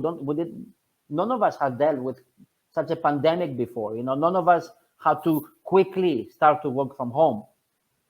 So as a manager, dealing not only with you, with your situation, but also dealing with employees, at the same time, you have to protect yourself and you have to protect your family as well. And working from home, it was very challenging. It was sometimes not only challenging on a daily basis, but sometimes it was even challenging on an hourly basis. You know, you really have an important meeting and your kid comes to you, or you know, something happens. So on one hand, you have employees obviously doing their job and at the same time trying to adapt to working from home. But also your employees at the same time, they were confused and some of them even scared of this kind of situation. And we as leaders, we as managers, we found ourselves in a situation where we needed really to be comforting to the staff, to calm them down, to understand their fear, to understand their, you know, their situation. But at the same time, we had to take care of ourselves. We had to take care of our families. So it was really a fine balance in managing ourselves, managing our staff, managing our family, managing people remotely, taking care of our families, and at the same time try to help our employees to feel supported and to get the job done. Because at the end of the day, we all had to get the job done. You know, we all have to, you know, earn money to support our families. So in terms of our career, it has been the most challenging situation that we have had to deal with. And one of the things I learned as a leader during this pandemic over the last 2 years, from a manager, from a leader point of view, is that there is no one leadership style that is better than other. And that's the key. Really, the situational leadership style is going right now to get you the best results as a manager. And what is situational leadership? Situational leadership means that managers and leaders must use different leadership styles depending on the situation.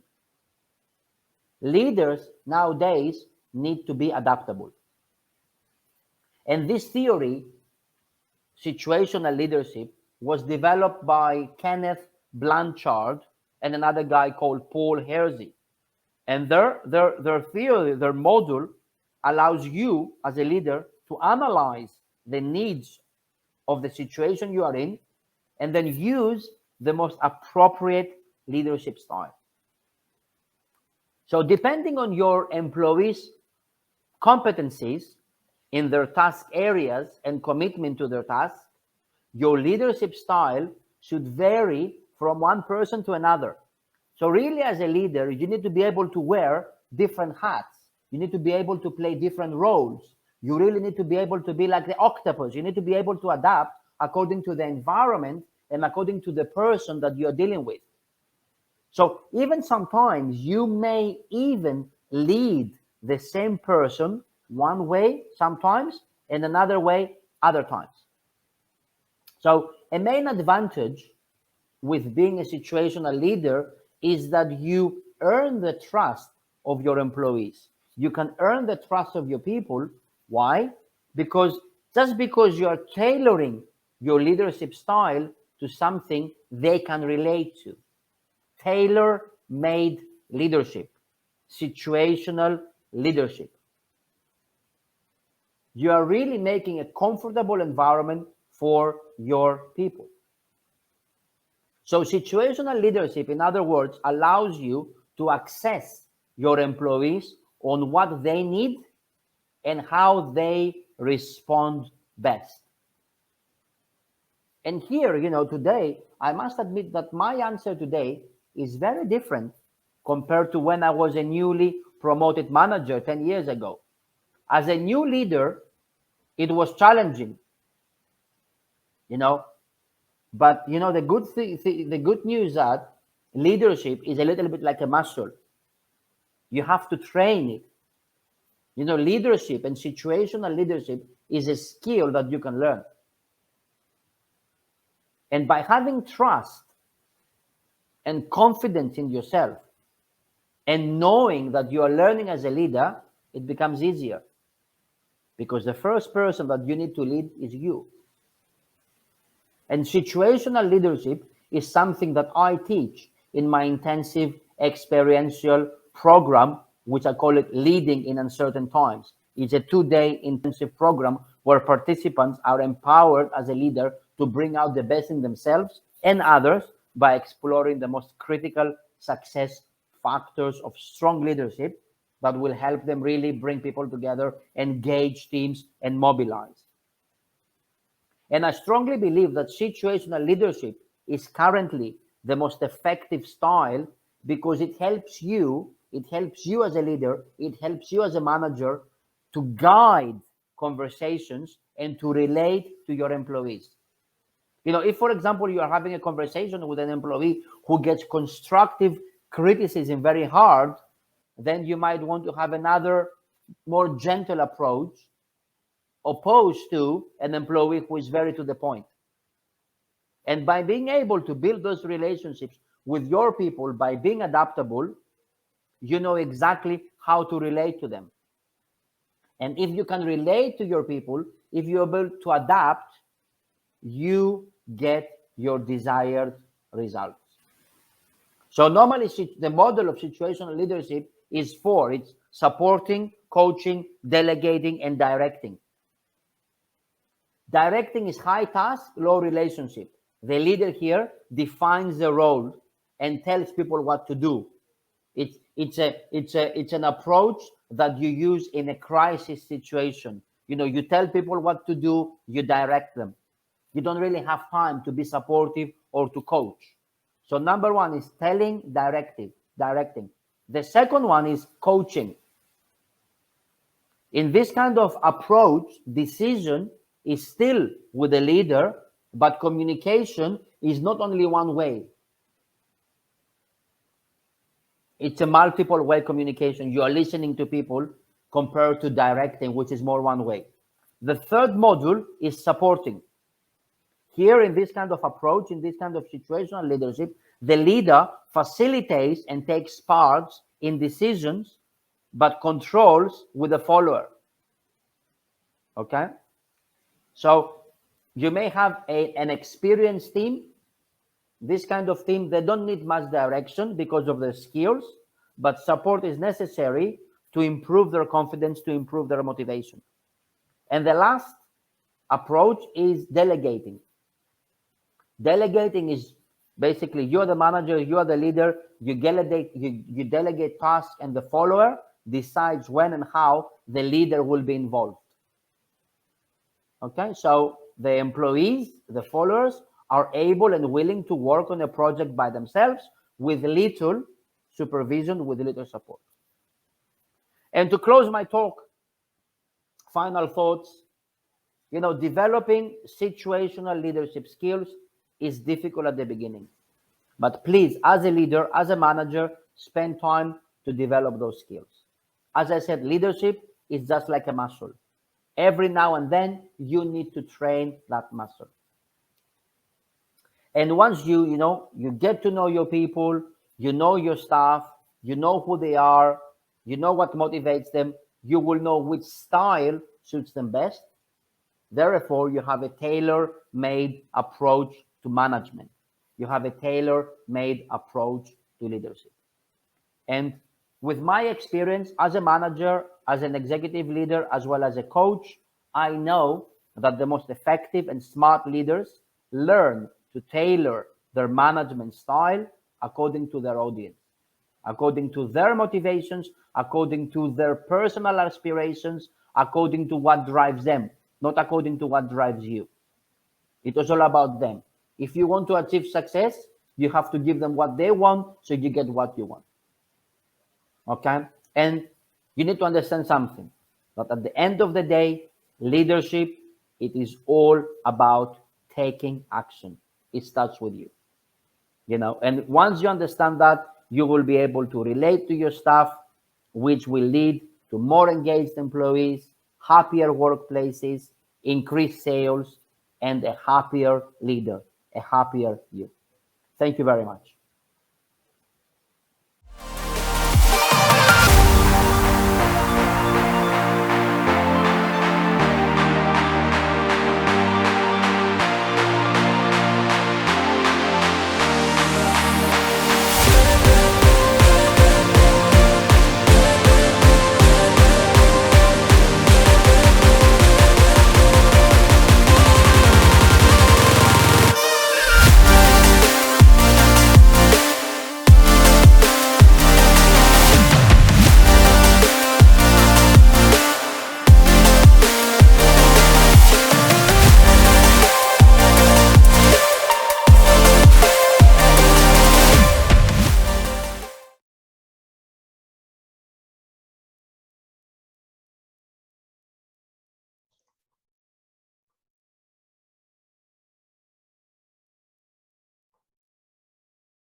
Good day, I'm Jonita Serpentine-Skuman and I'm coming to you from Somerset West in Southern Africa. What a delight to spend the day with you today and to be able to talk about a very favorite topic of mine, and that is leadership. What I call e-leadership through profit will deliver sustainable teams. Little bit of my background so that you know who I am. I'm the founder and CEO of ValueNet Global, where we serve business clients, individuals, entrepreneurs, virtual teams in order to implement business development strategies. I'm a corporate facilitator and a virtual speaker for the last 4 years. I have a life and business coach background, and I'm the founder of the Apple Tree methodology that I'll tell you a little bit about today. I'm also an associate member of the Professional Speakers Association of Southern Africa, as well as Bangladesh, and very privileged to be coaching the launch professional speaker class for professional speakers Bangladesh, as well as India. I'm part of the entrepreneurial movement. I'm part of Africa Women and Innovation and Entrepreneur Forum. But most of all, I'm a mother, I'm a partner, and I am a friend on a global basis. I love being with you here today. So let's venture onto this topic for sustainable leadership. What is e-leadership? Oh my goodness. The lasting impact of COVID-19 has seen us create more and more virtual teams. The norm is now people working from home or at least part-time from home and the office. COVID showed an increase in virtual teams. And although virtual teams was there before COVID-19, we've seen an influx in that and even more challenges for managers and leaders of those virtual teams. Some of the studies that came out of working from home during the COVID time was benefits for companies, showed statistically that access to global workforce increased by 53%. We showed an increase in productivity for companies. They showed a reduction in absenteeism, higher efficiency amongst the staff, and the companies felt that they were improved employee morale. I think it had a lot to do with people who still could work and didn't lose their job based on the fact that companies enabled them to work from home. Benefits that was recorded for employees were a better work and life balance. I know for sure that was the case for me. Flexibility, to be able to look after your family and do things in between, but flexibility to be able to work from home. And a big cost saving of 33% for many. I think as much as we saw benefits, for leaders, there were also some challenges. And some of the studies came out. There were 3 top challenges that they were dealing with. One, they saw that based on virtual teams, the team purpose was now less clear to the group. It was more about individual performance than team performance because of the isolation. A second challenge that they found was that it was task related versus relationship related. Relationships sort of had a backseat to task and activities, and people didn't care about the human. It was all about delivery in those challenging times. And the third challenge was poor communication. It was very difficult coordinating activities when people have different cultural backgrounds, different time zones, different continents, different circumstances at home. Some had their own private offices, some didn't. So communication was a challenge where people did not always have the technology to work from home. The need for e-leadership is not new. It is something that has been coming a long time, especially for people managing global teams or now virtual teams. And I'd like to coin the phrase e-leadership. I wish I could, but I can't. The challenge we have is that in this world, we have an overflow of information. It is definitely not more information we need, but as a leader, I feel that we need to provide more direction to our team. Now, it's difficult if you don't know what that means as a leader. We all are faced with challenges that we have no answer for or that we haven't experienced. But similarly, we all have experiences that come from our past that we can bring to this pool of staff and teams that we now have to manage. The concept of leadership and change is not new. I remember when I was growing up amongst apple orchards, the question was posed, have you ever considered the value of the seeds in an apple? Now that might sound like a trivial question, as much as the question to you is, what is your purpose as an e-leader? I believe that the lessons I learned when growing up on those farms and amongst the nature and seeing the natural cycle of things evolving and changing, what worked for me was going back to the basics. And as much as there's a lot of methods and methodologies out there, I created what I call the apple tree methodology. And today I'd like to invite you to come on a journey with me and explore that. The apple tree methodology is a 6-step sustainable growth methodology where I've taken the soil and the health of the soil. So as a leader, your number one priority would be to look at your overall health of your team. Step 2 would be to look at the seed. How are your strengths? What are your strengths? And how much do you use and operate within that? Not just you, but your team. The third step would be to look at the root system. And the root system in team development is our values, our collective values that we use when we make decisions.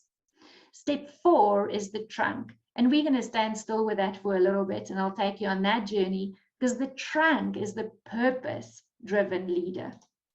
Step 5 would be to look at the crown of the tree and establish our networks and see how far we reach and how wide and where do we take our produce to.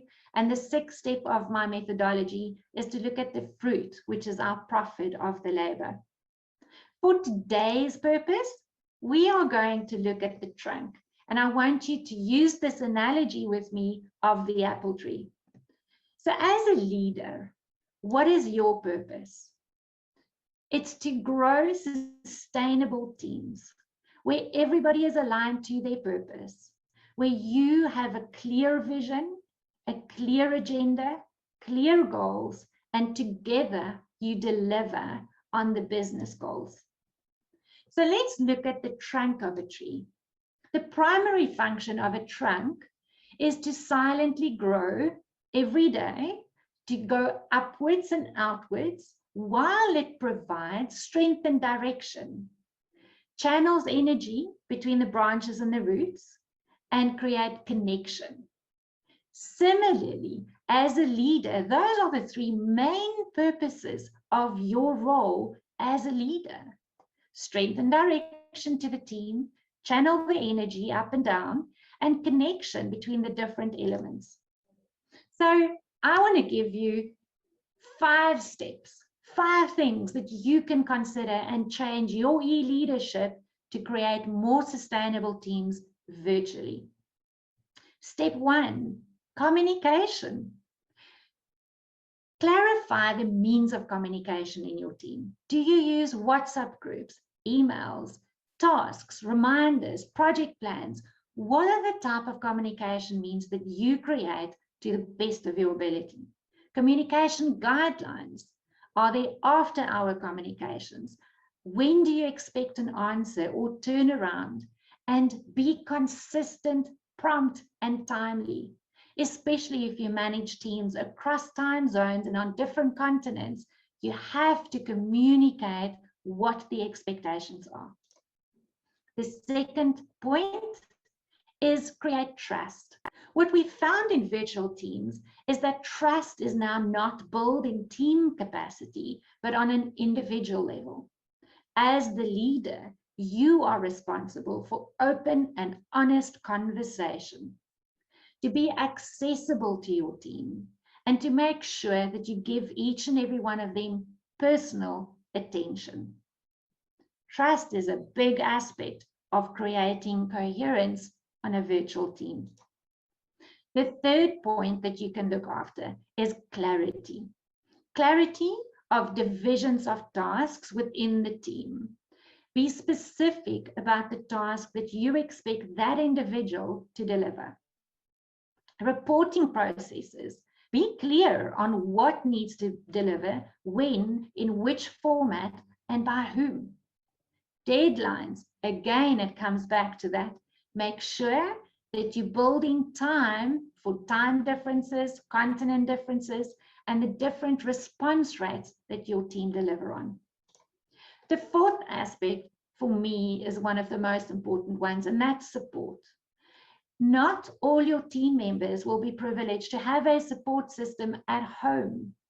Remember, some people are introverts, some people are extroverts, and similarly, they need different energies from their teammates. You will find some people are very happy to work from home, do their job, and then spend time with their family and friends. But you might have individual team members who's isolated, who needs that interaction and do not have it as part of their virtual work experience now. Work performance will go up if you give individual virtual leadership to your team. Give them support on those days that are important, like birthdays. Suddenly, there's no cake at the office or balloon celebration or even mention of someone's birthday because you don't know about it. Make sure as the leader, you support their well-being by announcing that and celebrating that. And the fifth point is empowerment. If you want your team to be able to manage their day-to-day tasks without your intervention, make sure that they know what authority they have when it comes to decision making. What decisions can they make? What actions can they take? Guard them.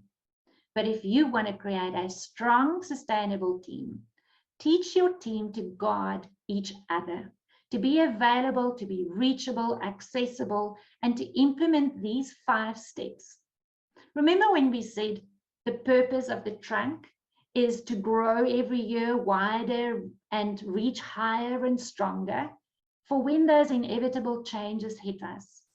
Similarly, if you as a leader look at these rings in your tree, in your leadership style, you'll see the marks left behind of missed broken trust, of missed deadlines, of poor communication.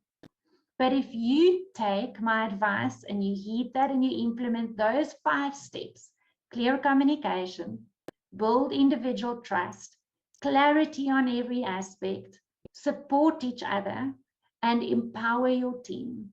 I promise you, sustainability will be part of your team. Remember the question, have I considered the value of the seeds in an apple? Today, with more wisdom and more experience, I've realized that the question should have been asked differently or considered differently. With the awareness I now have, I understand sustainability does not lie in the so-called seeds of one apple and one team and one individual. But long-term sustainability lies in the apples that one seed produce. You are that seed. You tend to this apple tree through all the processes and different parts that make a sustainable tree. You have the ability through e-leadership to create a team that is strong in purpose, who can withstand the challenges of changing times, and who can find the experience, the knowledge, and the support to give belonging to each and every member of your team. I'd like to invite you that if there's anything I can support you with, make contact with me. I can send you a sample of the apple tree methodology, and if you take that and implement it in your personal or business life, you will see sustainable changes. From me to you, have a festive season ahead of us, and may 2022 be a prosperous year for you in your personal life, your business, and the teams that you manage. Thank you.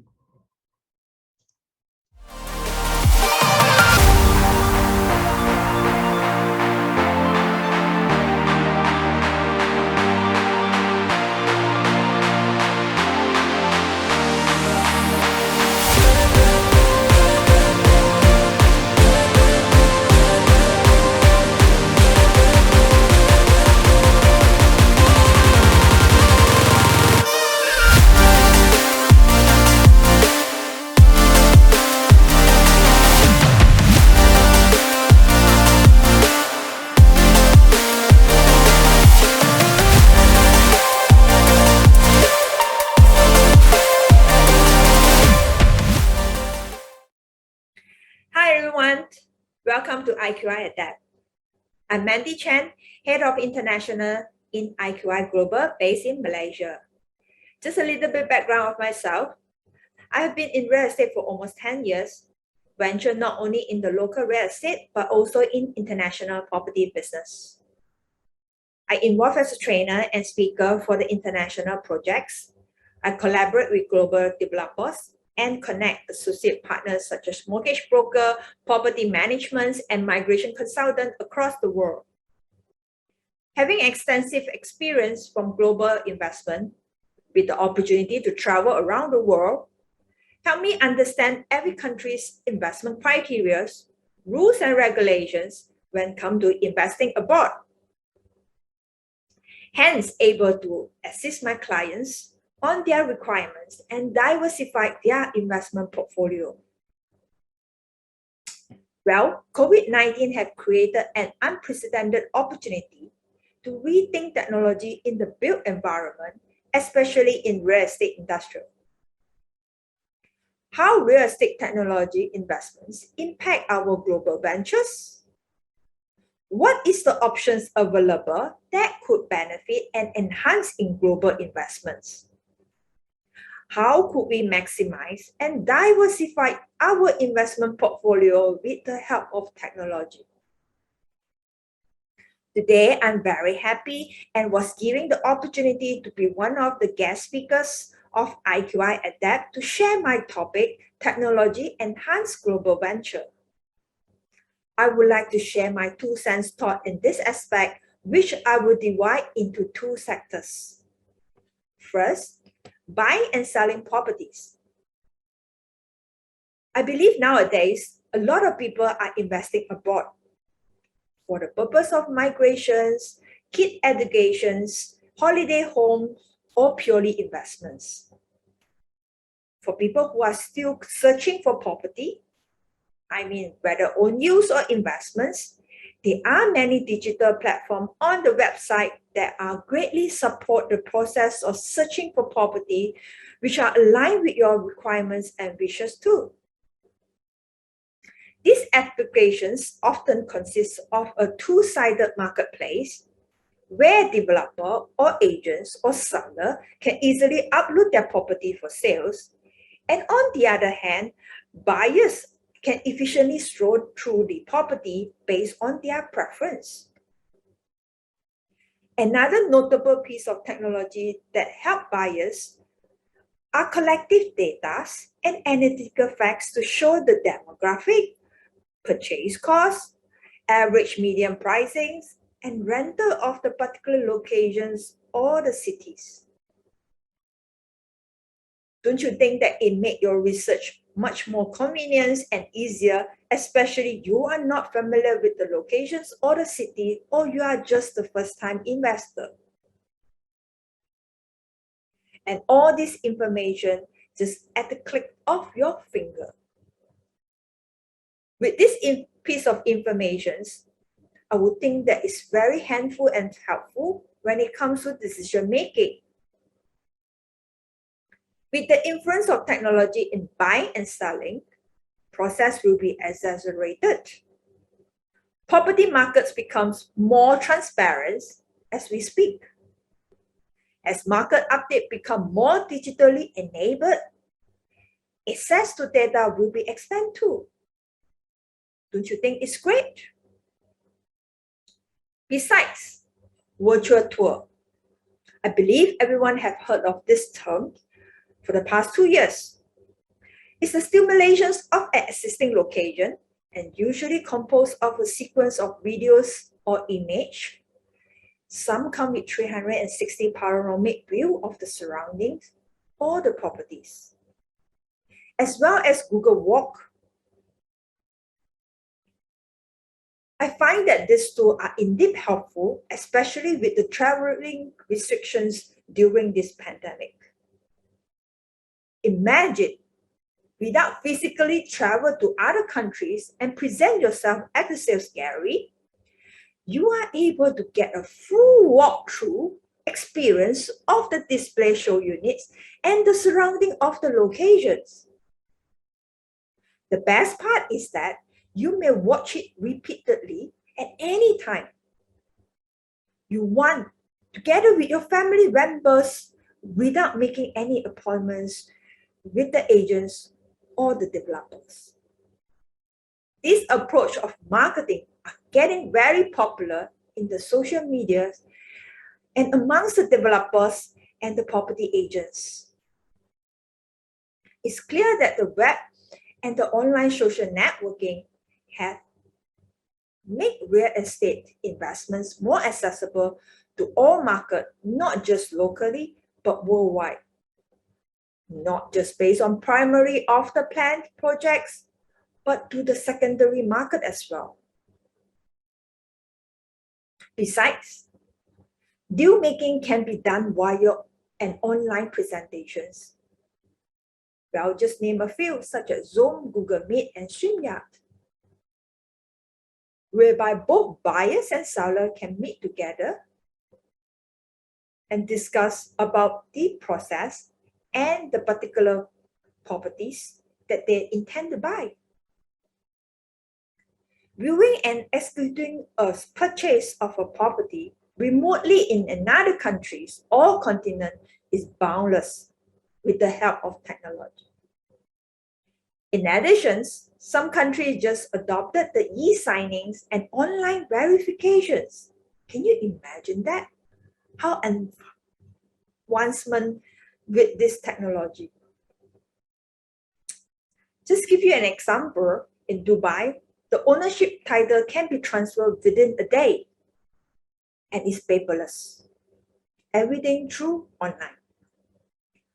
Property inspection can also be done by the agents via live video, without you personally travel all the way to do a property inspections. Embracing technology can increase the efficiency in closing process, reduce transaction time, mitigate your opportunity costs, and save your traveling budgets. Overall, the digitalizations of the transactions will indeed make investment opportunity across the country more accessible. Don't you agree with me? Second, we'll talk about property management. I'm sure a lot of people are already in the process of buying a property or already bought the properties, be it now or a few years ago. And nowadays with the technology, there is increase in solutions that simplify the management of your properties. Just to give you an example, centralized data dashboard allows you to obtain insights into your property data such as gas, water, heatings, and energy usage. Often, these centralized databases are designed to work together with smart devices, i.e., your smartphone, your laptop, your computer, your iPad. Just by downloading the apps, you'll be able to access all these informations. And a lot of developers nowadays in countries like Thailand, Philippines, Cambodia, Vietnam are installing smart home systems, especially to those mid to premium projects, with the intention to boost the property value and add a service to the community and the residents of their properties. And this smart home device comes with embedded sensors such as automated lighting system, shades, temperature, music, security, digital door lock, to the extent now even on the electrical usage. Just imagine that all under your control. All these devices and systems are often available as long as you have a smartphone applications and you can download the apps through your mobile or even in the laptop. And you can control your property remotely from any location across the country as long as you have a smartphone and an internet connection. Isn't it amazing? As such, technology focus on data and process integrations. Imagine, even though you were to invest a property in Thailand or Cambodia. As a landlord, as an owner, you may face lack of information and visibility when it comes to leasing pipeline or manage your properties. And you may not be able to fly over frequently, especially during this pandemic. Well-known developers are creating their own apps to track the payments, paying the bills, lodging issues or complaints to the management office, order food, and many more services that is included in the apps. Hence, transparency will benefit operations efficiency and strategized decision making. And this enables investors to work smarter across a greater set of opportunity globally. As I'm an investor too, I always put myself in others' shoes and think out of the box. Always here to share my experience and educate clients how to invest wisely. Together with me, I have a team of dedicated investment planners whom are able to serve you when it comes to global venture. From Asia to Europe, countries such as Thailand, Australia, Dubai, Philippines, Vietnam, Cambodia, Canada, Japan, UK, Singapore, and many more, adding to the long list of the places which we could offer one-stop solutions under our GY IQI platform. We take pride in giving the best and the most dedicated service to our clients. Not only you could invest locally now, but also expand your property portfolio to international platform. In short, be a truly global residence. After all, to invest in real estate on the other side of the world can be as easy as you thought, as those that is at your own country. For instance, some countries like Thailand and Cambodia, the investment policy for foreigners are rather friendly and straightforward. I hope my sharing today will benefit you, and should you need any advice, please feel free to contact me or scan my QR code beside to reach me. I'm Mandy. Take care and have a great year ahead. Bye-bye.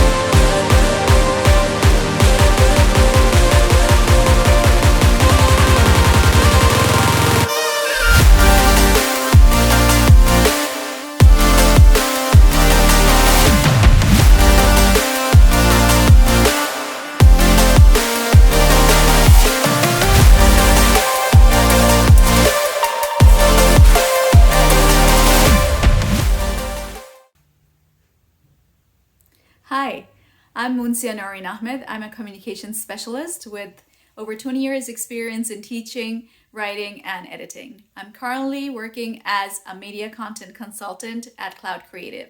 I'm thrilled to be here back again at Adapt Convention, thanks to Professional Speakers Bangladesh. Today I'll be talking about effective business writing. I hope that at the end of my presentation, you'll learn something useful that you could use in your writing, in your profession, in your business, or in your organization. So let's get started.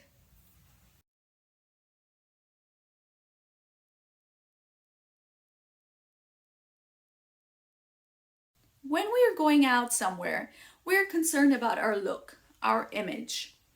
We want to look decent and appropriate at our workplace. I mean, if you are a bank manager, you wouldn't turn up at your workplace wearing a swimsuit. Neither would you be wearing a suit and a tie to a beach party. So if we're giving attention to how we present ourselves when we're going out, why don't we put more thought into how we're presenting ourselves through our written communication? After all, we're presenting who we are through our words, the sentences, all that. But if we don't give enough attention to our words through our written communication, we kind of end up looking like a realtor turning up for his job in his pajamas. So, what do we need to do to look prim and proper through our writing? Be clear in your writing. When you're writing something for your organization, isn't the purpose to get your point across? I mean, what's the use of writing a proposal for hours if the readers are confused because they didn't really understand what you were writing about? It wasn't clear at all. Whereas in your head, it sounded perfectly all right. George Orwell, the famous author, had said that good writing is a window pane. So what is a window pane? It's a piece of glass. What's its purpose? For you to see through. But can you see through it if it's dirty? No. Can you see through it if there are smudges on them? You could, but your viewing experience will not be that enjoyable. If the window pane is clean, you can have the full view. In fact, you don't even notice that the window pane is there, the glass is there. So why am I talking about window pane?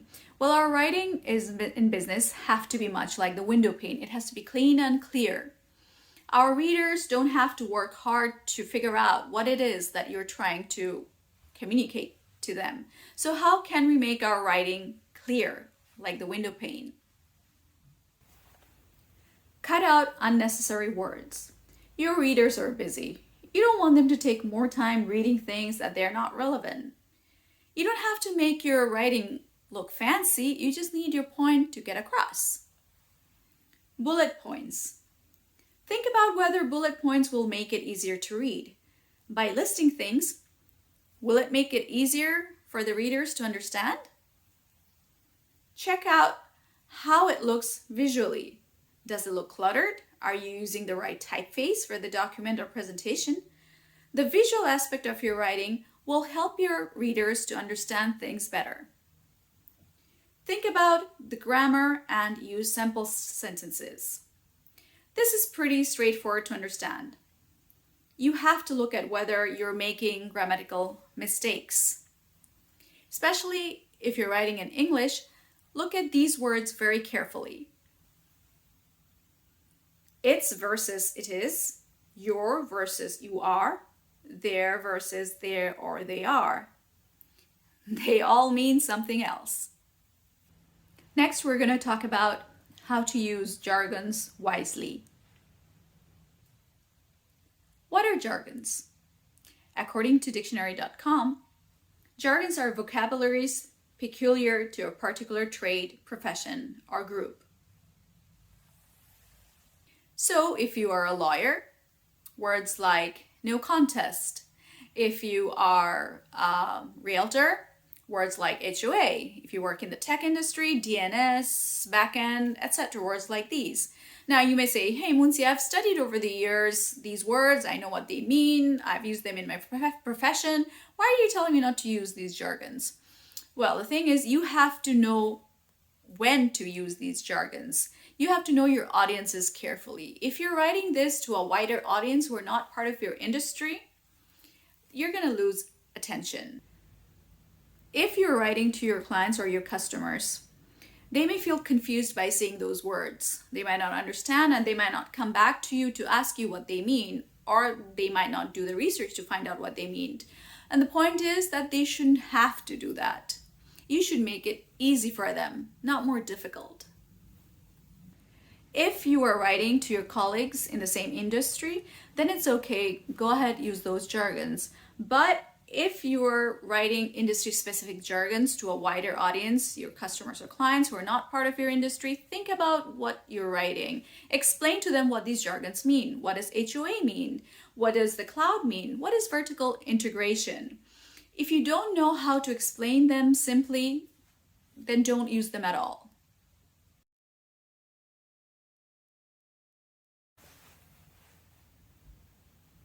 In academic writing, we often use jargons, and sometimes we've done that ourselves when we were students to impress the teachers.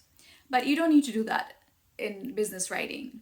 You don't need to complicate the readers because they're busy. They need to move on. They need something that's easy and simple to read for them. A sentence filled with jargons will just complicate things. It's kind of like the window pane we were talking about. If it's confusing, people don't experience the full effect of the document. Just like the window pane, you don't understand what's going on the other side of the glass because it's smudged or dirty. Same thing with your writing. If your writing is full of jargons, readers will give up on it. In business writing, you don't have to use fancy words to impress your readers. You just need to get your point across. If you think your readers are going to understand the jargons, go ahead, use them. But otherwise, I would suggest to leave them out or at least explain them first. Take ownership of your writing. There is a reason why you are currently in the job that you're in now. You've earned it. You've shown authority and confidence, and that's why they gave you the job. Same thing with the writing. When you write something, it needs to show that you're confident. So what does that mean? It means that you have to avoid using certain words to show that you have authority in the subject matter that you're writing in. Don't fall short in choosing the words correctly. Let's take a look at a few examples. This writing does not show any kind of confidence. We think that hiring more people might create increased efficiency, so we could improve our customer service. These highlighted words are weak.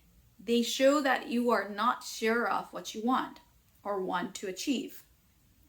If you use think, it means that it's an option you have, but you are kind of unsure of it. Same goes with might or could. How can we change it to make it sound more authoritative? Hiring more people will create increased efficiency needed to improve our customer service. Do you see a difference? The second one sounds so much more confident and direct. It's also clearer. Less words means less times for the readers to read and understand. Next, I'll be talking about revising your writing. You may remember from your college days, assignments coming back to you full of red marks, or maybe even during your professional career, bosses or managers coming back saying it wasn't done correctly. Red marks all over. The thing is that we may feel uncomfortable or even embarrassed to have work come back to us. But the fact is, if you're a professional, you have to be accepting of the feedback that you get from your colleagues or your managers. When you spend a lot of time writing a research proposal or memo or anything in your organization, a lot of times you get attached to it because you worked hard on it. You spent hours writing this proposal. And when we become very close to our work, we often fail to see the mistakes we're doing. We become so attached to it. So a lot of times the best thing is to step aside, take a little break, and pass your work to your colleague, somebody you look up to, and let them revise it for you. This feedback is essential to the improvement of your writing. I love this quote by American children's author Marion Dane Bauer. She says, "Never think of revising as fixing something that is wrong. That starts you off in a negative frame of mind. Rather, think of it as an opportunity to improve something you already love." So always look to revise your writing. Even if it's something small, an email, a short email, look over it. If it's a longer document, maybe pass it on to your colleague to read it through. Because if you send out a document that is full of mistakes, remember we were talking about appearances, then you kind of end up looking like this person. Not revising will be like you turning up in a suit, but with a loose tie for an important meeting with a client and still wearing your house sandals and messy hair. The client will be distracted and probably will get the impression that you didn't care much for this meeting, or you don't know how to manage your time, or know proper etiquettes. It's not going to create a good impression. Same thing with revising your writing. When you read what you wrote and you take time, revise it, correct it, and then send it out, it shows that you cared. So ask yourself the next time, what impression am I creating through this communication, this piece of writing that I'm passing on? Organize your writing. When we take a look at a memo our colleague sent us, before we read the words, we look at the overall design. Our eyes are drawn to the overall format of the writing. If you're well organized, it should reflect through your writing as well. When we send out an information, we're not there to show our personality or appearances. So whatever we're writing is what our colleagues will see. So if you're sending out an information, a document that's messy, what kind of message is the reader going to get? That you're a messy person. Even if you're not in real life, you've already created a negative impression. To put this into perspective, let me show you a few examples of writing and you tell me which one you like better. Here's the first one.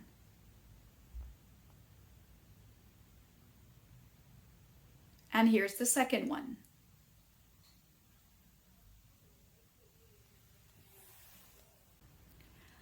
me show you another example. Here's the first one. Here's the second one.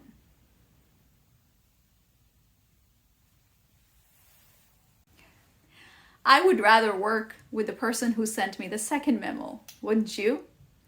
So the point is, remember that the organization of your business writing is as important as the content that you sent out. The design of your document is extremely important to the impression that your readers will have of your writing.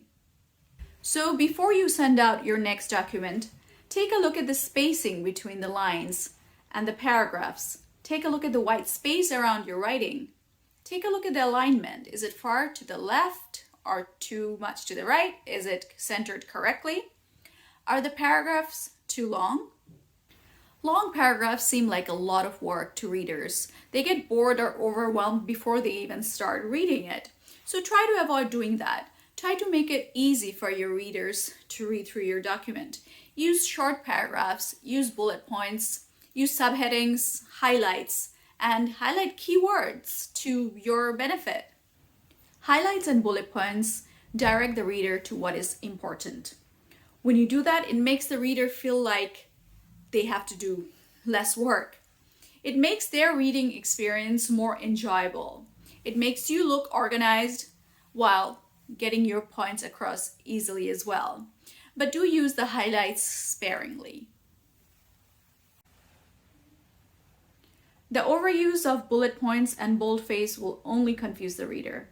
So take authority in guiding your reader by choosing keywords that they should take note of.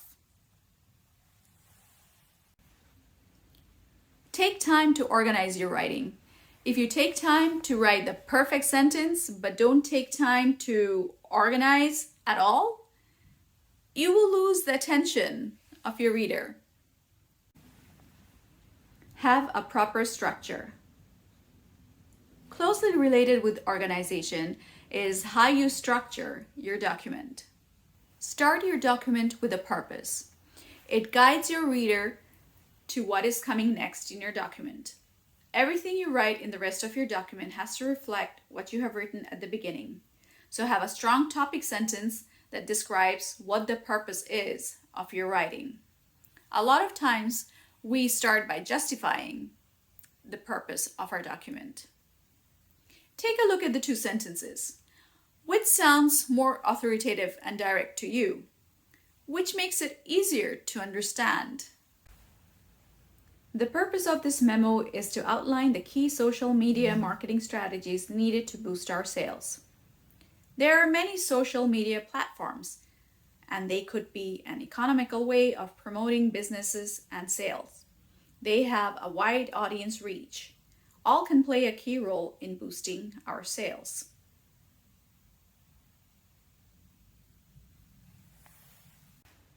The first example gives the reader exactly what they're in for. So start with your purpose and then build your justification in subsequent paragraphs. And also remember not to repeat the same ideas over and over again. Have separate points ready for your body paragraphs. Start with the main ideas first, the main point that you want to get across, and then second, third, most important, and so on. And start each of those ideas with separate paragraphs and with a separate strong topic sentence. After the purpose or your justification, your main points, your arguments, write your conclusion.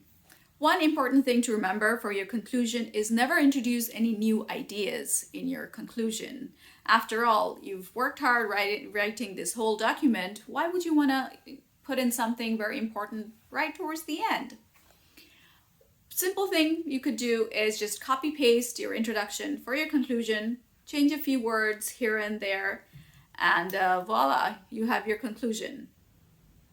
Take a look at this slide. It has the topic sentence, it has the body paragraphs. Each of the paragraph will have its own idea with a strong topic sentence, and then the conclusion. Remember, do not introduce any new ideas in your conclusion.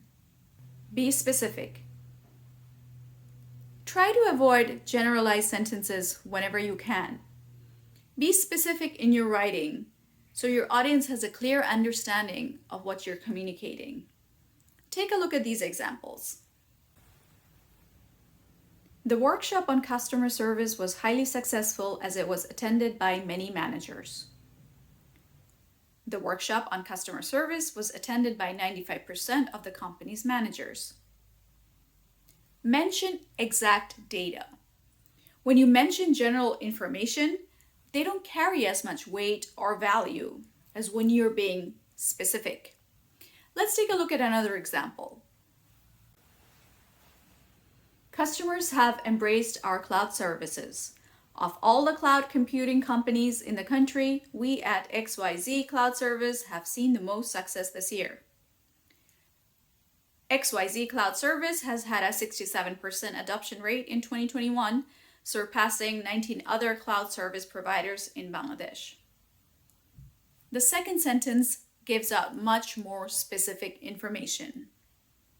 By doing that, you've gotten your point across and you have not wasted your reader's time.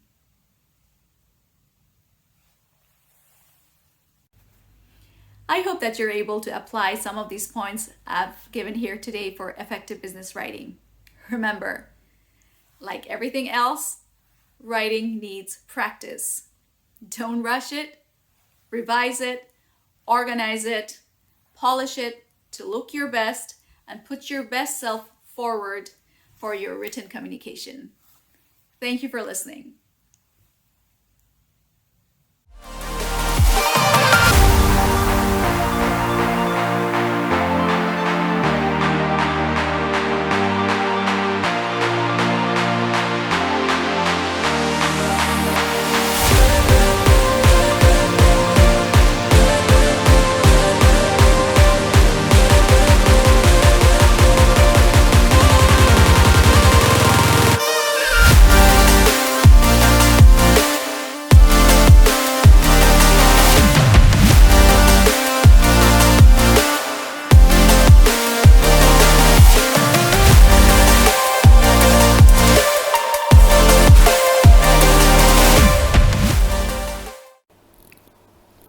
បាទសូមជំរាបសួរខ្ញុំបាទឈ្មោះញ៉ាំទឹកមេការ៉ាសប្តាហ៍ថ្ងៃគឺជាភ្នាក់ងារអចលនទ្រព្យនៅក្នុងក្រុមហ៊ុន IQI Cambodia បាទហើយថ្ងៃនេះខ្ញុំពិតជាមានក្តីសោមនស្សរីករាយមែនទែនដោយបានចូលរួមចែករំលែកនៅចំណេះដឹងបន្តិចបន្តួចរបស់ខ្ញុំបាទនៅក្នុងកម្មវិធី International Adapt Convention ឆ្នាំ2021នេះហើយនេះជាលើកទី2ហើយដែលខ្ញុំបានចូលរួមនៅក្នុងកម្មវិធីនេះដែលឆ្នាំមុនក៏ជាកម្មវិធីដែលធ្វើឡើងជាលក្ខណៈបែបអនឡាញអញ្ចឹងដូចគ្នាផងដែរហើយថ្ងៃនេះខ្ញុំប្រធានបទដែលខ្ញុំនឹងចែករំលែកនៅពេលនេះគឺការបង្កើតក្រុមនិងការកសាងក្រុមតាមរបៀប brief មានន័យថា B R E A T H brief នេះគឺជាឈ្មោះជាភាសាអង់គ្លេសប៉ុន្តែយើងយកមកជាភាសាកាត់អក្សរកាត់នៅក្នុងយុទ្ធសាស្ត្ររបស់យើងហើយ brief នេះគឺ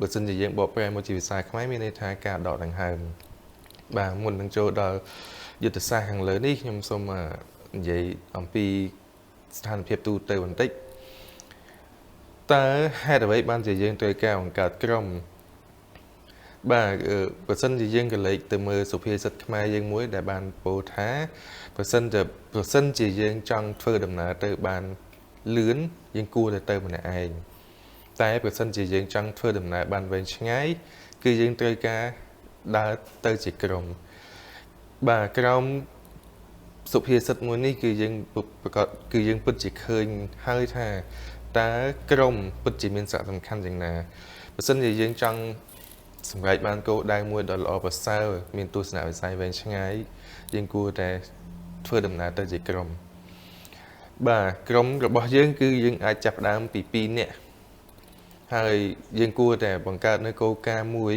គោលការណ៍រួមសម្រាប់ក្រុមរបស់យើងក្នុងការធ្វើដំណើររួមគ្នាផងដែរបើសិនជាយើងមិនមានគោលការណ៍ក្នុងការដំណើរការក្នុងក្រុមនោះទេក្រុមរបស់យើងប្រកបជាបដិបាយបន្តិចហើយលើសពីនេះទៅទៀត អ្វីដែលយើងគួរតែត្រូវការលើសពីគោលការណ៍រួមគឺយើងត្រូវមានទស្សនវិស័យគឺសំដៅទៅលើការដែលយើងសម្លឹងមើលឃើញវែងឆ្ងាយរួមគ្នាផ្លូវដែលយើងត្រូវដើរគឺយើងត្រូវតែមើលឲ្យឃើញដូចគ្នាមើលឲ្យឃើញទៅដល់អនាគតប្រហាក់ប្រហែលនឹងគ្នាមានឃ្លាមួយដែលខ្ញុំស្រឡាញ់ហើយខ្ញុំចង់ចែករំលែកនោះគឺមានន័យថាការដែលយើងបានជួបគ្នាគឺជានិស្ស័យប៉ុន្តែការដែលយើងបានធ្វើដំណើរធ្វើការរួមគ្នានោះគឺដោយសារតែយើងមានទស្សនវិស័យរួមគ្នាផងដែរត្រង់ចំណុចនេះក្រុមការងាររបស់យើងអ្វីដែលយើងត្រូវការនោះគឺទី1គោលការណ៍រួមនិងទី2គឺទស្សនវិស័យបាទនៅពេលដែលយើងមានទស្សនវិស័យល្អ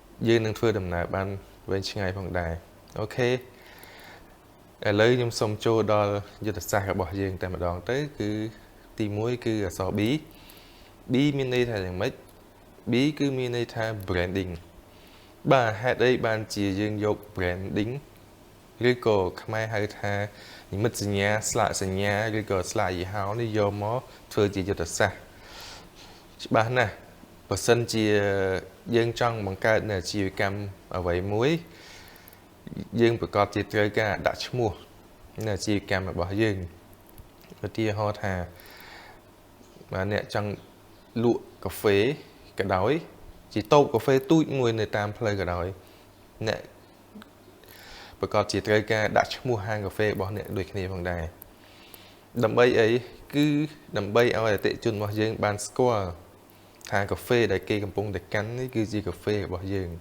ស្លាកយីហោរបស់យើងនឹងបង្ហាញប្រាប់ទៅអ្នកដទៃថាយើងកំពុងតែធ្វើអ្វីហើយនៅស្ថាប័នយើងគឺជាស្ថាប័នប្រភេទអ្វីដូច្នេះស្លាកយីហោនេះគឺវាមានសារៈសំខាន់បើសិនបើយើងកសាងកេរ្តិ៍ឈ្មោះរបស់យើងបានល្អនោះគេនឹងរត់មករកយើងជាច្រើនផងដែរនោះមានន័យថាអតិថិជននឹងស្រឡាញ់យើងនឹងទុកចិត្តលើយើងនឹងរត់មករកយើងបានលឿនបានល្អប្រសើរជាជាងដែលយើងរត់ទៅរកអតិថិជនដែលវាពិតជាមានផលលំបាកបន្តិចបន្តួចផងដែរនៅក្នុងការកសាងយុទ្ធសាស្ត្រ branding របស់យើងនេះខ្ញុំសូមចែករំលែកនៅចំណុច4ចំណុចទៀតដែលជាចំណុចដែលគួរតែយើងត្រូវដឹងដើម្បីក្នុងការកសាងឈ្មោះរបស់យើងនោះគឺ EMAP គឺជាពាក្យអក្សរកាត់ដូចគ្នាផងដែរ EMAP គឺ E អក្សរ E មានន័យថា education គឺជាការបណ្ដុះបណ្ដាលការបណ្ដុះបណ្ដាលនេះគឺយើងក្នុងនាមជាយើងជាមេដឹកនាំយើងត្រូវតែបណ្ដុះបណ្ដាលក្រុមការងាររបស់យើងឬក៏យើងខ្លួនឯងត្រូវការសិក្សាស្វែងយល់បន្ថែមខ្លួនឯងស្វែងយល់នៅមេរៀនឬក៏ចំណេះដឹងថ្មីផងដែរសម្រាប់ជាការបង្កើតសមត្ថភាពខ្លួនឯងផងនិងជាការបង្វឹកបង្ហាត់ទៅដល់ក្រុមការងាររបស់យើងបន្ថែមដើម្បីយើងទទួលបានការសិក្សាបន្ថែមនេះគឺយើងត្រូវការអានសៀវភៅបានច្រើនចូលរួមការងារសង្គមបានច្រើនការងារសង្គមនោះគឺយើងសំដៅទៅលើថាយើងចូលរួមនៅក្នុងកម្មវិធីសិក្ខាសាលាបាទសិក្ខាសាលារបស់យើងមួយចំនួនធំគឺឥឡូវយើងសង្កេតឃើញថានៅក្នុងទីក្រុងភ្នំពេញនេះការសិក្ខាសាលាមួយចំនួនគឺអត់មានការបង់ប្រាក់អីអញ្ចឹងយើងអាចចូលរួមបានទី1គឺយើងអាចបង្កើននៅចំណេះដឹងផងនិងបង្កើននៅទំនាក់ទំនងទៅកាន់អ្នកដទៃថែមទៀតបាទហើយនៅពេលដែលយើងមានទំនាក់ទំនងនៅពេលដែលយើងមានចំណេះដឹងតើអ្វីដែលយើងត្រូវធ្វើបន្តទៀតនៅក្នុងក្រុមយើងចូលដល់អក្សរ M គឺ motivation មានន័យការលើកទឹកចិត្តក្រុមរបស់យើងនៅពេលដែលយើងមានចំណេះដឹងល្អ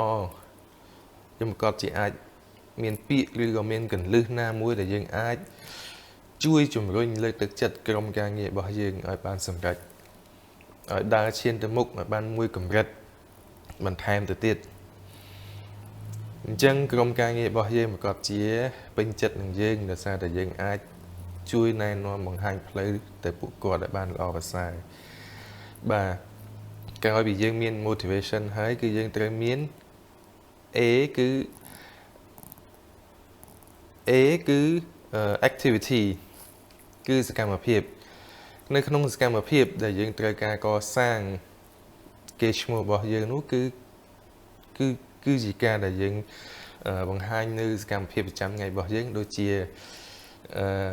ឧទាហរណ៍បើសិនជាយើងជាអ្នកលក់គម្រោងអចលនទ្រព្យនៅគម្រោងណាមួយអញ្ចឹងយើងត្រូវបង្ហាញសកម្មភាពប្រចាំថ្ងៃរបស់យើងដូចជាការនាំភ្ញៀវទៅមើលគម្រោងឬក៏ការណែនាំគម្រោងទៅកាន់អតិថិជនឬក៏វិធីសាស្ត្រក្នុងការនាំអតិថិជនមកកាន់គម្រោងរបស់យើងឬក៏យើងបង្ហាញនៅគម្រោងរបស់យើងដែលល្អជាច្រើននៅក្នុងទៅកាន់បណ្ដាញសង្គមរបស់យើងដែលយើងអាចគួរតែប្រើប្រាស់នៅបណ្ដាញសង្គមណាមួយដែលយើងចាប់អារម្មណ៍ជាងគេដែលយើងពេញចិត្តជាងគេនោះគឺមានដូចជា Facebook Instagram Twitter YouTube ជាដើមនៅពេលដែលយើងបង្ហាញនៅសកម្មភាពរបស់យើងល្អដែលអាចមានទាំងការបង្ហាញគម្រោងមានទាំងការបង្វឹកបង្ហាត់ក្រុមការងាររបស់យើងនេះហើយគឺជា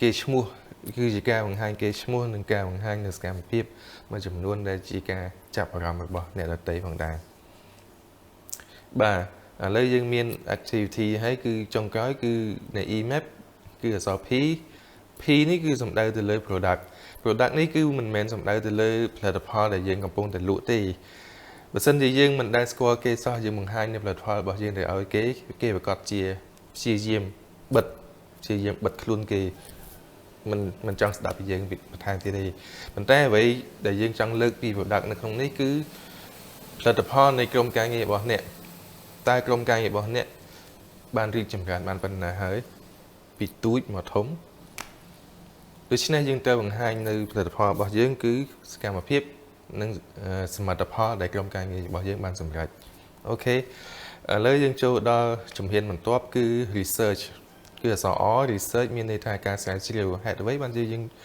ត្រូវការស្រាវជ្រាវយកមកដាក់ចូលនៅក្នុងយុទ្ធសាស្ត្របង្កើតក្រុមរបស់យើងបាទជាក់ស្ដែងគឺយើងឧទាហរណ៍បើសិនជាយើងត្រូវការជ្រើសរើសបុគ្គលិកតើយើងគួរតែទៅរើសបុគ្គលិកនៅកន្លែងណាជាចម្បងបាទប្រកបជាយើងទៅប្រកាសជ្រើសរើសបុគ្គលិកនៅតាមបណ្ដាសាកលវិទ្យាល័យហើយព្រោះដោយសារតែយើងយល់ច្បាស់ថានិស្សិតរបស់យើងត្រូវការនៅការងារនិងចំណូលបន្ថែមសម្រាប់ទ្រទ្រង់ជីវភាពប្រចាំថ្ងៃរបស់ពួកគាត់ផងដែរបាទជាក់ស្ដែងខ្ញុំសូមលើកឧទាហរណ៍ពិតថ្មីកន្លងមកនេះពី IQI របស់យើងនៅក្នុងប្រទេសម៉ាឡេស៊ីក្នុងកំឡុងពេល COVID នៅចុងឆ្នាំ2020នេះ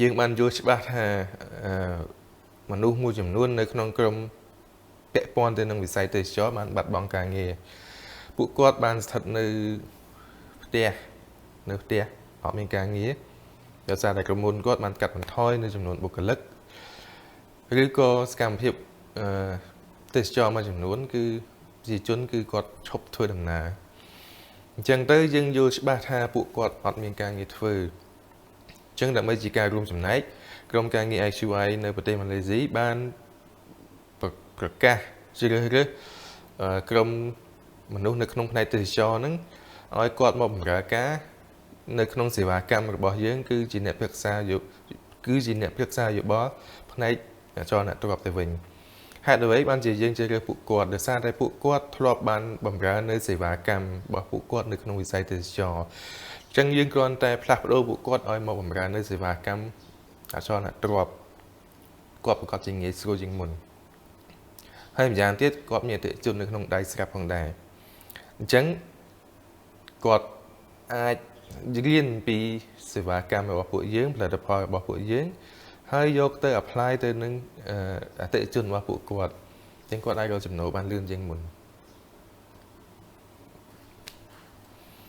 អូខេនេះជាឧទាហរណ៍មួយជាក់ស្ដែងនៅក្នុងការដែលយើងធ្វើ research ហើយមួយទៀតយើងនឹងចូលដល់ E effective referral នេះន័យថាការណែនាំតាមរយៈបណ្ដាញការណែនាំតាមរយៈបណ្ដាញនេះគឺយើងអាចចំណេញនៅពេលវេលាជាច្រើនឧទាហរណ៍ថាយើងចង់បានបុគ្គលិកយើងចង់បានសមាជិកក្រុមថ្មីបើសិនជាយើងទៅប្រកាសរើសបុគ្គលិកឬក៏រើសសមាជិកថ្មីនៅតាមបណ្ដាញ online ឬក៏តាមបណ្ដាញ offline ជាច្រើននោះគឺ គឺយើងត្រូវការចំណាយពេលវេលាហើយនឹង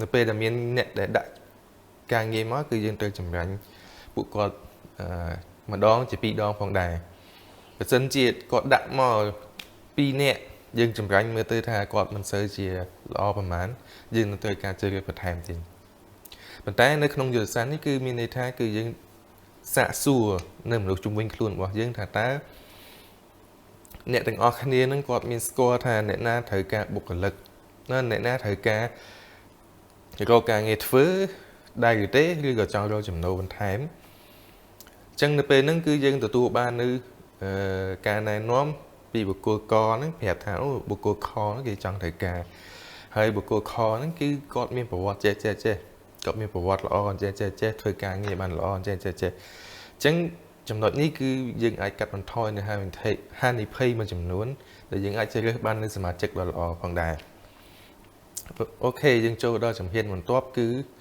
អក្សរ A attractive បាទ attractive នេះគឺសំដៅទៅលើអ្វីសំដៅទៅលើការតាក់ទាញនៅចំណាប់អារម្មណ៍យើងយល់ច្បាស់ហើយថា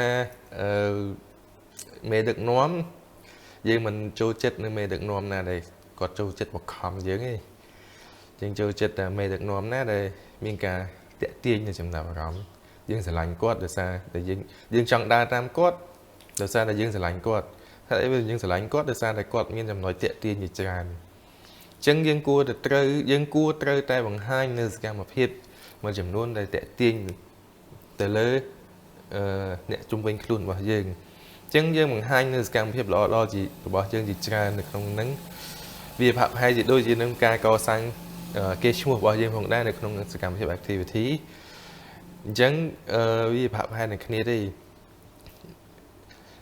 អញ្ចឹងយើងបង្ហាញសកម្មភាពល្អៗរបស់យើងក្នុងការបង្រៀនក្រុមការងារក្នុងការបង្កើតក្រុមក្នុងការស្វែងរកអតិថិជនឬក៏ការបត់បង្ហាញរបស់យើងផ្សេងនៅក្នុងបណ្ដាញសង្គមនោះយើងនឹងអាចឃើញបុគ្គលមួយចំនួនដែលគាត់ចាប់អារម្មណ៍មកលើយើងផងដែរបាទបន្តមកទៀតគឺដល់ T មានន័យថា track and review នេះមានន័យថាយ៉ាងម៉េចបើសិនជាយើងកសាងក្រុមយើងធ្វើនៅសកម្មភាពមួយចំនួនដែលខ្ញុំបានរៀបរាប់នៅខាងលើនេះយើងឃើញថាសកម្មភាពមួយចំនួនគឺវាមានឥទ្ធិពលសកម្មភាពមួយចំនួនទៀតគឺយើងធ្វើទៅគឺយើងអត់ទទួលបាននៅលទ្ធផលផងដែរអញ្ចឹងនៅពេលដែលយើងឃើញថាសកម្មភាពណាមួយដែលយើងធ្វើទៅមានលទ្ធផលល្អយើងគួរតែជ្រើសរើសសកម្មភាពទាំងនោះយកមកបន្តអនុវត្តបន្ថែមទៀតដើម្បីឲ្យយើងទទួលបានក្រុមការងារដ៏ល្អប្រសើរបានលឿនបានឆាប់រហ័សនិងទទួលបានសម្រេចការគោលដៅទាំងអស់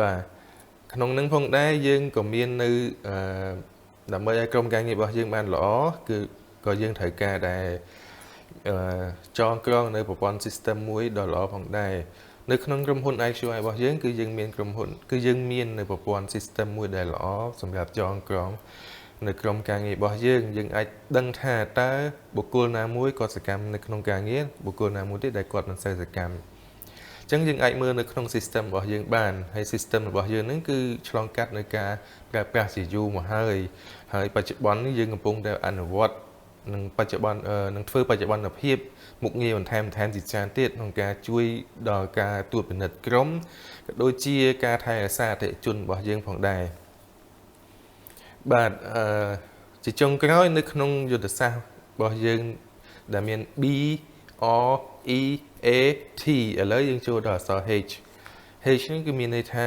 high volume hiring គឺមានន័យថាយើងត្រូវប្រមូលក្រុមការងាររបស់យើងឲ្យបានច្រើននៅក្នុងហ្នឹងគឺយើងសំដៅទៅលើបរិមាណនិងគុណភាពបាទជាទូទៅយើងតែងតែ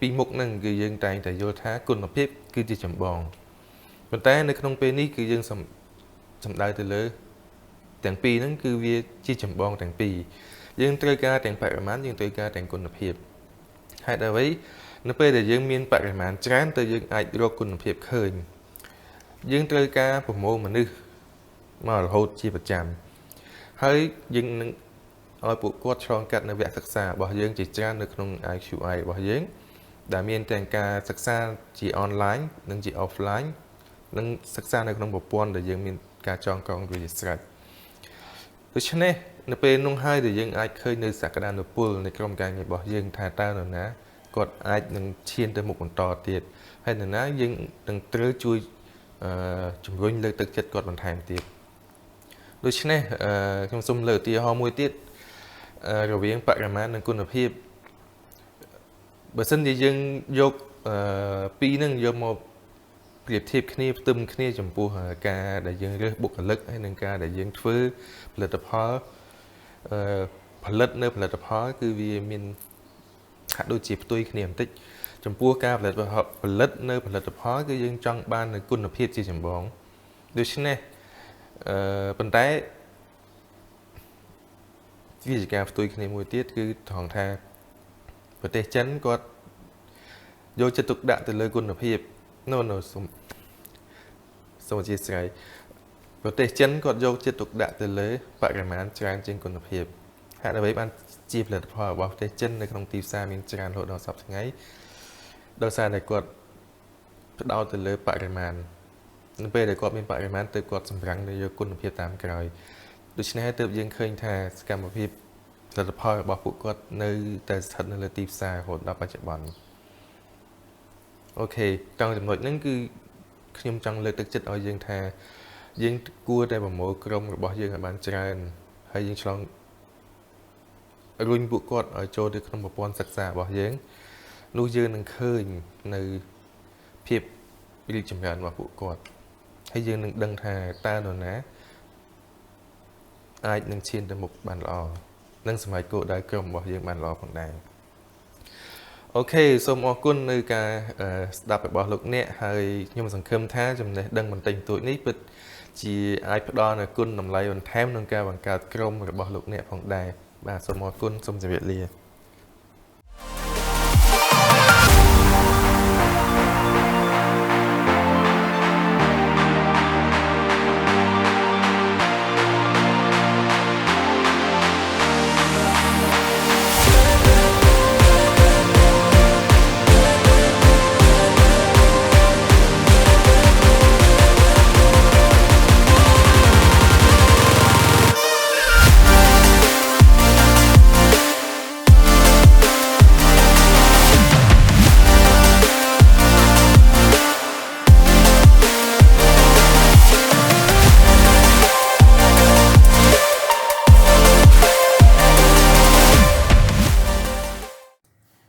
Hi everyone, my name is Ridwan Aguluaji. I'm from Nigeria. I'm the CEO of Ridwan Digital Technologies. I'm delighted to be your speaker this year as I will be sharing with you post-pandemic relief in tech, remote job and the opportunity. So what are the opportunities you have and what are the how to work remotely? So I will share with you 8 tips on how to work remotely. The first thing is have a daily plan, schedule break, stay healthy, apply Rule 2020, and be connected. Make it a fun when you're working. At the same time, manage your surroundings. And the last one is to create a working space environment. Yes, that's very important. And the first thing is to create a working environment. You know, when you want to work remotely, and what you need to first create a working environment that will look exactly like office. That will give you a reason to have more discipline. At the same time, when you have that, how do you want it to look like? You make it look just like an office. Yes, just like you are in your office, you make it look just like that. And then when you make it look like that, you have your table, you have your chair, you place your laptop where you want to work, and you have enough data to work. So after that, you need to have a daily plan. You can't just work all day without having a plan. So you need to schedule a plan, how you want to do it, how you want to do your work, and the complete tasks. You know that, okay, I've completed this. what you just have to do is to mark it, and the one that you can't finish, just leave them unchecked, and you follow them up on the next day. And when you are reporting to your line manager, or you are not even reporting to anyone, have an habit of having a manager that, okay, I'm reporting this to my boss, so that you are working as if you have somebody that is in front of you, just like your manager that you are reporting to. That one will give you more reason to be more dedicated at your work. And when you're working remotely, you understand that you might be working, as I'm in Nigeria now, I can be working in another country, and I will just be getting paid. But when I'm not disciplined, when I don't have a daily plan or what I'm doing, I won't be able to work effectively. So the third thing is to schedule break. If you're working for 7 hours, or you're working 6 hours a day, 45 minutes, 1 hour, an hour is not too much for you to have break. And utilize your break. Utilize it every day. And the other thing is to stay healthy. What you have to do, whether you are the one that normally take juice, fruits, any other thing, chewing gum, chin when you are working, utilize that healthy manner when you are working. Don't just work without having break, at the same time without having maybe lunch or something that will keep your mouth busy, or something that will just keep your brain working fast. And the other thing is you need to apply Rule 2020. Rule 2020, yes. What do I mean with Rule 2020? Anytime you are working, don't just keep working on your laptop for a long time without taking break from the screen. Just look somewhere else for like 20 seconds. And when you are looking somewhere else, let the distance be like 20 feet. And if you can do that for 20 minutes, it will be fine. Yes, so that you won't have any sight issue or any issue. And I also have some people, when they are working remotely, they just lie down on their bed working. After a while, they will complain they have body pain and some other pains in their body. So you take it serious, and you work as a pro, as I stated earlier. And the other thing is that you need to stay connected. What do I mean stay connected? When you are working, you read news, political news, sport news, gist, gossip, and some other things. Those ones will make it fun. And when you have people around you that you see, ask them things around what's happening today, what's the other thing that is trending, but don't abuse the time you are taking to make your work fun. And the last one is manage your environment. A lot of people, when they are doing conference meeting, they are doing a virtual meeting. Yes, let me use the word virtual. When they are doing any virtual meeting, we just see their children, their family distracting them, disturbing them. Even during the time, it might be the time that their wife asks them, oh, it's time for lunch, it's time for another thing. So you need to schedule everything. You manage your environment. You make it. You let your family, friends know that you at this moment, I'm busy, I'm at work, and nobody should disturb me. Once they know the time that you are normally at work, nobody will come and distract or disturb you during the time you are busy. So on remote job, don't forget what I've mentioned earlier. I said I have 8 rules that will make you to work effectively when you are doing your remote job. The first thing is to create a working environment. You need to have a working environment where you work, where you make it as an office. The second thing is to have a daily plan. The third one is to schedule break. Yes. And the fourth one is to stay healthy. And the fifth one is to apply Rule 2020. And the sixth one is to be connected. And the seventh of it is to make it fun. And the last one is to manage your environment, your surroundings. So on remote job, that's all on remote job. And I will be sharing with you also on the post-pandemic relief in opportunity. Yes, the opportunities you have in tech. You know, when you're working, everybody is working around with tech, because there's no way you connecting without using your data, without using your smartphone, your laptop, any other thing that will make it work. So when you're working, what are the things you need to put in place? You need to use a gadget that will be able to access anything you want to search, or when you are dealing with any training, because opportunities are there when you are seeking for new skill. When you want a new skill, you see a free virtual training online. If your phone doesn't have the quality to do the training, you will find it very difficult to make you to attend. So as I am in Lagos with you now, I want to seek for opportunities. What are the opportunities I want to seek for in my area? I want to look for, okay, what are the opportunities in tech in Lagos State? What are the opportunities in tech in Nigeria? What are the opportunities in tech in Africa? And I go international. What are the opportunities that I have in around the globe? What are the things they have for me? Maybe I want to apply funding, maybe grant, or I want to apply for scholarship or grant for a business. So what you just have to do, all the required things you need to have is online. What you just have to do is to search, and you'll find it easier to use. It's very easy for you to look for, and you find it very easier to make use of. So when you search for the opportunity and you see, what you need to do is to look for the criteria, the eligibility of that opportunity you are looking for. If the age range is between 18 to 35 and you are above 35, you know that the opportunity is not meant for you. Share with another person. And when you see the opportunity online, don't just keep mouth, share it with friends and family around, and it will help and it will go a long way. So that's what I have for you this year on post-pandemic relief in tech. That's what I have for you, and I hope you really enjoy your time.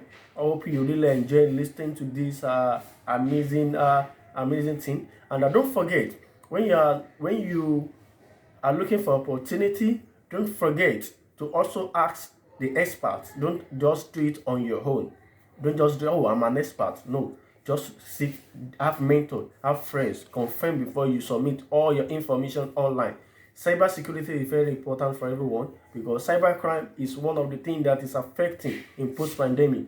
A lot of people that have lost a lot of their properties, they lost a lot of things, being victim of the cyber crime. So I will ask you not to be victim of any cyber crime. Thank you very much for having me. Again, my name is Ridwan Agboloaji. I'm the CEO of Ridwan Digital Technologies. I'm from Nigeria. Thank you very much.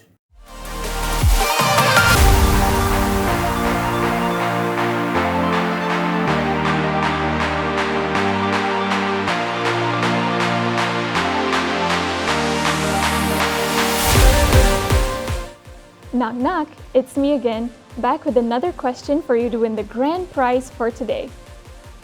Scan the QR code and answer this question. What is the meme cryptocurrency that uses the Shiba Inu as the logo?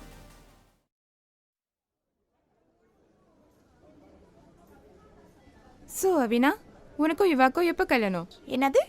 எனக்கும் இவாக்கும் கல்யாணமா? Are you crazy? கல்யாணமா? சொல்லவே இல்ல. Mini, yoga is just pulling our legs. No such thing. நானும் பல மாசமா try பண்ணிட்டு இருக்கேன். எங்க நம்ம காட்ல மழை பெய்யுது?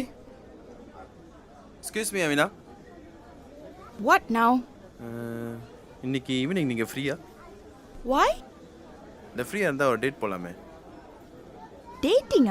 Are you out of your mind? எங்க நான் என்ன உங்ககிட்ட கிஸ்ஸா கேட்டேன், ஒரு டேட் தானே கேட்டேன். You!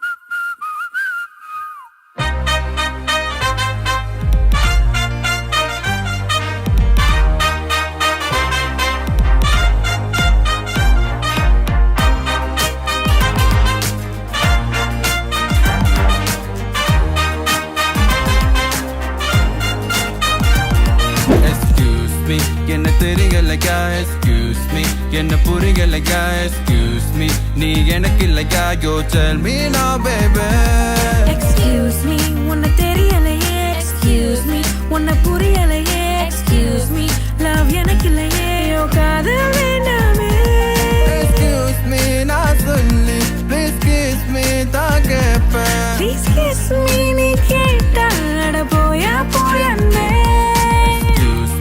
என்ன தெரியலையா excuse me என்ன புரியலையா excuse me நீ எனக்கு இல்லையா yo tell me now baby Boy you say what you want you ain't got game messing what you can't I entertain you're begging you're pleading then my heart's breaking but no no no you ain't gone winning tap tap uh-huh tap tap come on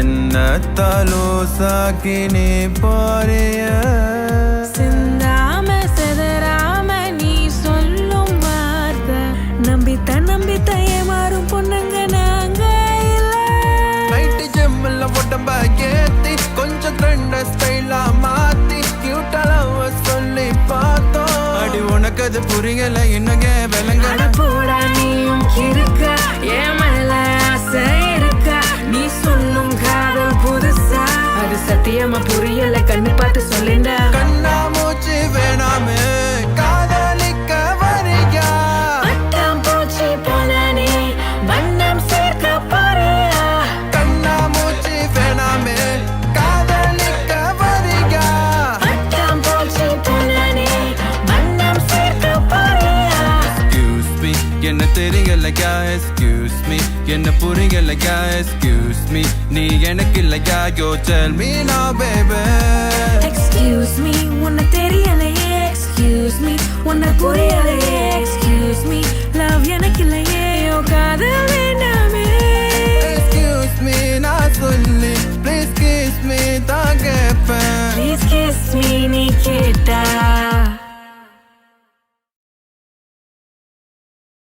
பொழிச்சு போடாடி என் மேலே கண்ணா மூச்சு வேணாமே காதலிக்க வரியா பட்டாம் போச்சு போலாமே வானில் பறப்போம் ஓகேவா கண்ணா மூச்சு வேணாமே காதலிக்க வரியா பட்டாம் போச்சு போலாமே வானில் பறப்போம் ஓகேவா நன்னன்னா நன்னன்னா நன்னன்னா நன்னன்னா நன்னன்னா நன்னன்னா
It's been a successful day 1. I hope you enjoyed today's session as much as I did, and I hope to see you again tomorrow. Same time, same channel. Goodbye.